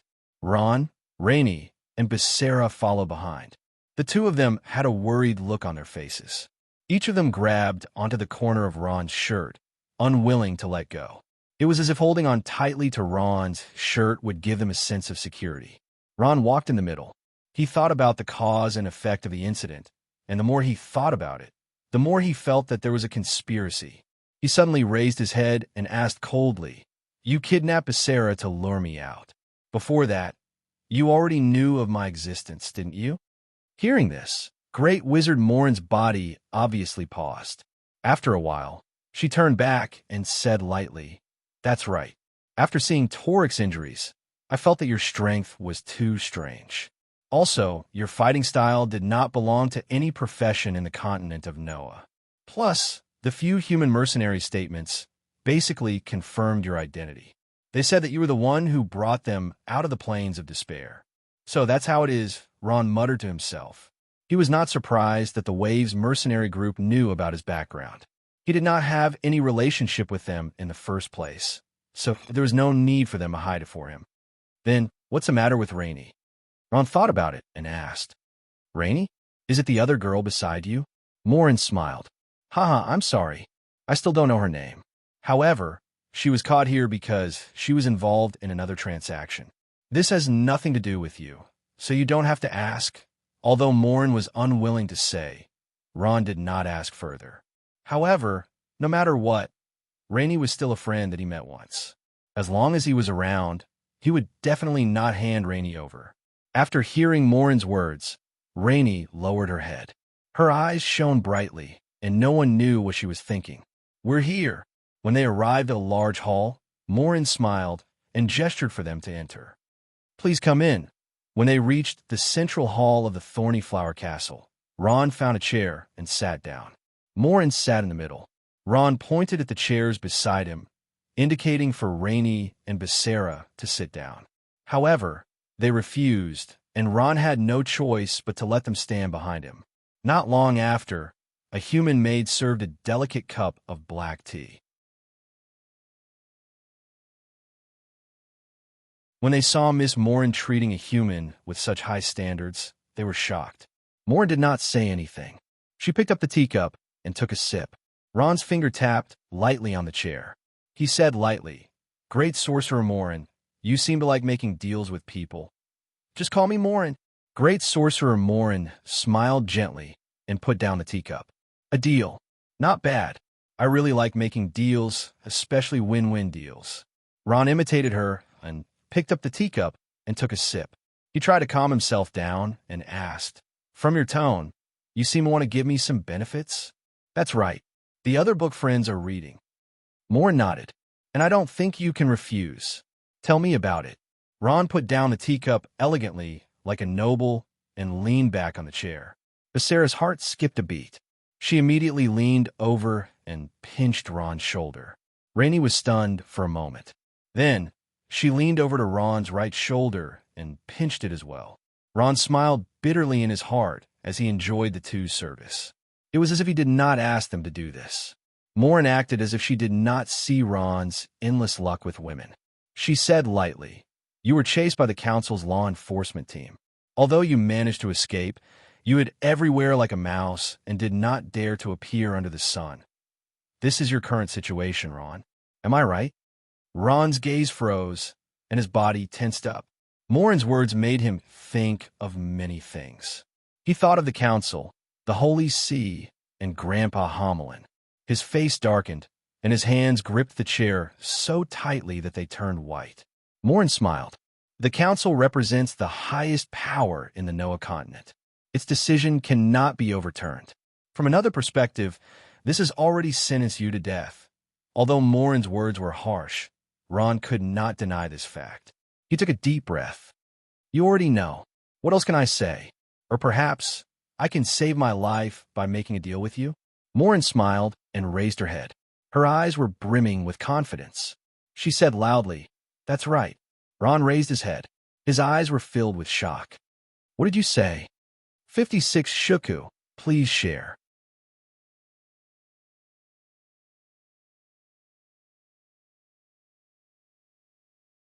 Chapter 318. The content of this article is Cataclysm 318 chapter. If you like Cataclysm 318 chapter, please bookmark it. Ron stood up and stared at the great wizard Morin. "You're saying that you have the ability to change my current situation?" "I'm just saying that it's possible, but it's very likely." Morin smiled. "For some reason, I know a little more than you," she continued. "In the council, the confession of the people from the Holy See doesn't play a decisive role. The one who really has a decisive role is another person." "Who is it?" Ron's curiosity was completely piqued by her. The other book friends were reading Library 56. 56 Shuku. The great wizard Morin smiled and deliberately paused for a moment. "He's the strong man from the Beaumont clan in the Kingdom of Warcraft, the Beaumont behemoth, Hao Qin." Hao Qin? Ron heard this name for the first time. He lowered his head, and his mind was spinning rapidly. Morin continued, "Although I don't know how you offended the powerful and tyrannical Beaumont clan in the Noah continent, this matter was undoubtedly caused by him. The people from the Holy See don't have the ability, the Beaumont clan."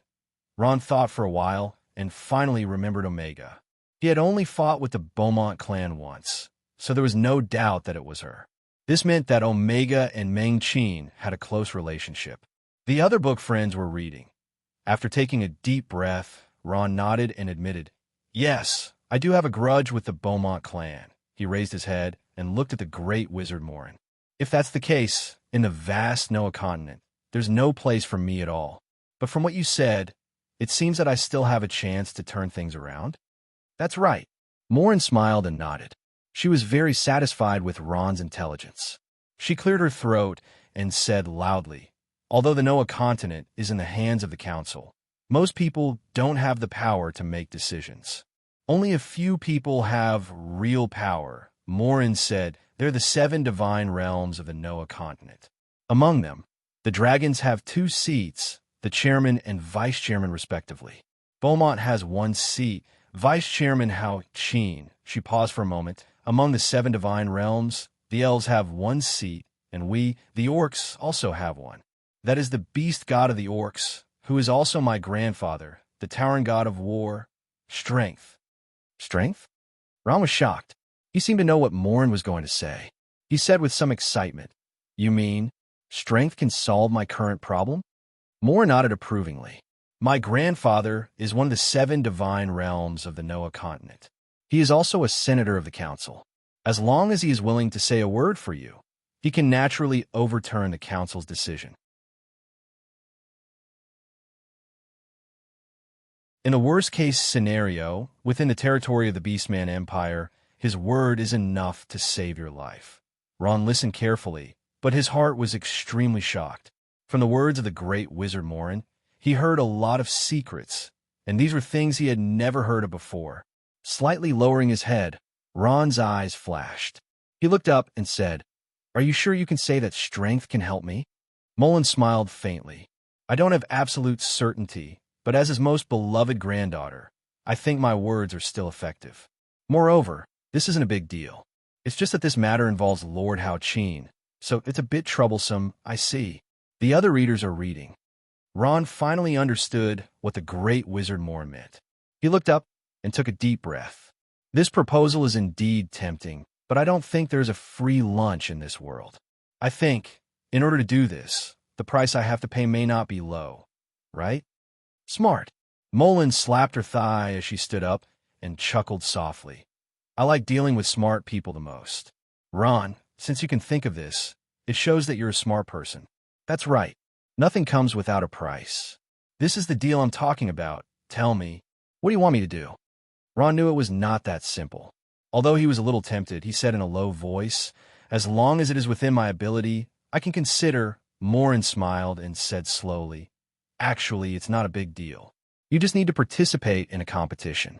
This competition is called the Battle of the Strongest." Battle of the Strongest? Ron was stunned. "Of course, you have to get a good ranking." Morin added, "What is the Battle of the Strongest?" Ron did not understand what the Battle of the Strongest meant, but he felt that this competition was not that simple. "I almost forgot to tell you." Morin smiled and said, "The full name of the Battle of the Strongest is the Battle of the Strongest in the Orc Empire, or the Battle of the Strongest. As the name suggests, the participants of the Battle of the Strongest are mainly young people. The competition is mainly conducted in a one-on-one manner. It is held every 4 years, and the age of the participants is limited to 23 years old and below. This year, the rules are relaxed. It is now 25 years old and below. In other words, anyone under 25 years old can participate, whether it is a human or an orc. Not only that, sometimes even magical beasts can participate. By the way, the age limit of the Battle of the Strongest is very strict. We have professionals to test the real age of the participants. So, don't try to change your appearance or use magic items." She looked at Ron and said, "Of course, age is not a problem for you." Ron's age was 18 years old.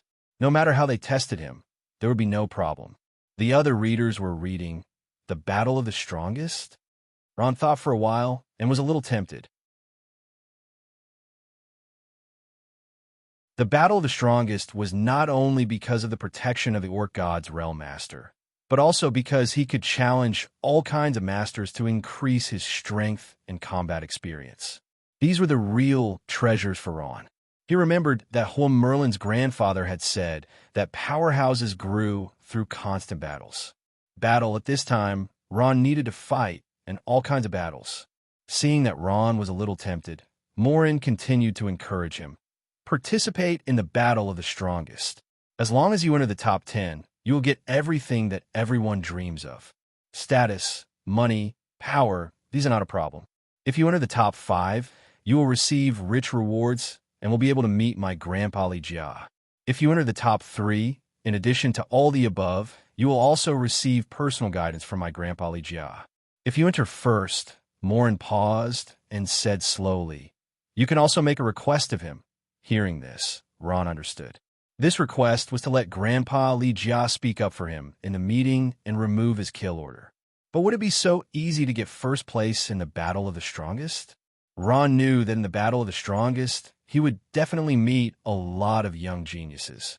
The challenges he would face would definitely not be easy.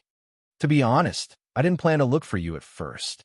After telling Ron about the Battle of the Strongest, Morin slowly leaned back on the chair and narrowed her eyes. "However, our Thorny Flower tribe of the Tauren tribe hasn't been ranked in the Battle of the Strongest for many years. Every time, let alone the top 3, we can't even get into the top 10. Because of this, there are a lot of opinions in the tribe. If this goes on for a long time, I won't be able to continue being the chieftain. So, Ron, I want you to represent my Thorny Flower tribe in the Battle of the Strongest. As long as you get into the top 10, I will try my best to persuade my grandpa to remove your kill order in the meeting. Ron, although you are very strong, it is impossible for me to place all my hopes on you." This time, My Thorny Flower tribe will send 2 beastmen to fight with you. One is a beastman warrior, and the other is a beastman wolf knight. Including you, that makes 3. Ron, I hope that all of you can return with a good ranking. Do I have any other choice? Ron muttered to himself for a while and finally sighed. All right, I agree, seeing that Ron had agreed. A smile finally appeared on Mullen's face. What a good novel. At this time, Ron looked at Morin and said, Great Wizard Morin, can I ask you a question? Ask away, Morin said with a smile. Since Ron agreed to participate in the Young Masters tournament, she had already treated Ron as one of her own. Ron carefully looked at Morin. Great Wizard Morin, I see that you are very young, but your strength has already reached the master rank. You don't look like a 25-year-old. If you have such talent, why don't you participate in the Young Masters tournament? When Morin heard this, her face blushed. She snorted and said reproachfully, Ron, you are asking about a lady's age. This is not a polite thing to do. After scolding Ron, Morin's face returned to normal. She nodded and said, That's right. I just turned 25 this year. According to the rules of the Young Masters tournament, I can participate, but although we are both healers, the witch doctors of the Beastmen race are a little different from the priests of your human race. Our witch doctors are not good at fighting, unless they reach the saint level. If I had the combat power of your human race's great radiant priest, do you think you would have a chance to participate? From a certain point of view, Mullen was indeed a prodigy. Pornographic novels, even in the Orc Empire, it was rare for someone to become a master-level powerhouse before the age of 25. Unfortunately, she was a witch doctor. As she said, unless she reached the sanctuary level, which was the level of a holy wizard, she would not be a match for someone of the same level. Other readers were reading, I understand. Ron also stood up. I will participate in the Young Masters tournament and try my best to get a ranking. At the same time, I hope you will not forget your promise to me. Very good. Mullen nodded her head in satisfaction. She sat down, yawned, and said, It's already late. You should go back and sleep early. From today onwards, you are a member of my Thorny Flower tribe. And you can stay in the Thorny Flower Castle. I will find someone to arrange it for you. Before the Battle of Xiaochong, I will give you the same treatment as the other 2 beastmen. Ron smiled slightly. He turned around and looked at Rainey and Becerra. Then, Morin immediately said, Toric's matter is over. You can take Becerra away. As for that girl, looking at Rainey, Morin paused. However, when she saw the determined look on Ron's face, she immediately changed her tone. That's not a problem. She was originally involved in a deal between me and some humans. As long as I capture her and hand her over to them, they will give me a generous reward. However, now that I think about it, their reward is not as much as what you can give me. Besides, I don't lack money. Morin smiled. All right, you can take them away. I think you will need 2 maids as well. If you are willing, you can take them as your maids. The 2 orcs that are participating in the tournament have at least 10 human maids by their side. Although Morin did not say it, Ron could roughly guess what those maids were for. Of course, he would not do those things to Rainey and Becerra. You can go back. Someone will make the arrangements for you later. I'm tired. Morin stood up and stretched her body. Her innocent look was extremely alluring.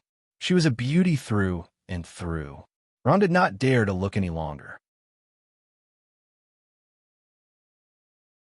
He immediately lowered his head and bowed. Softly, he said goodbye. 56 Shuku.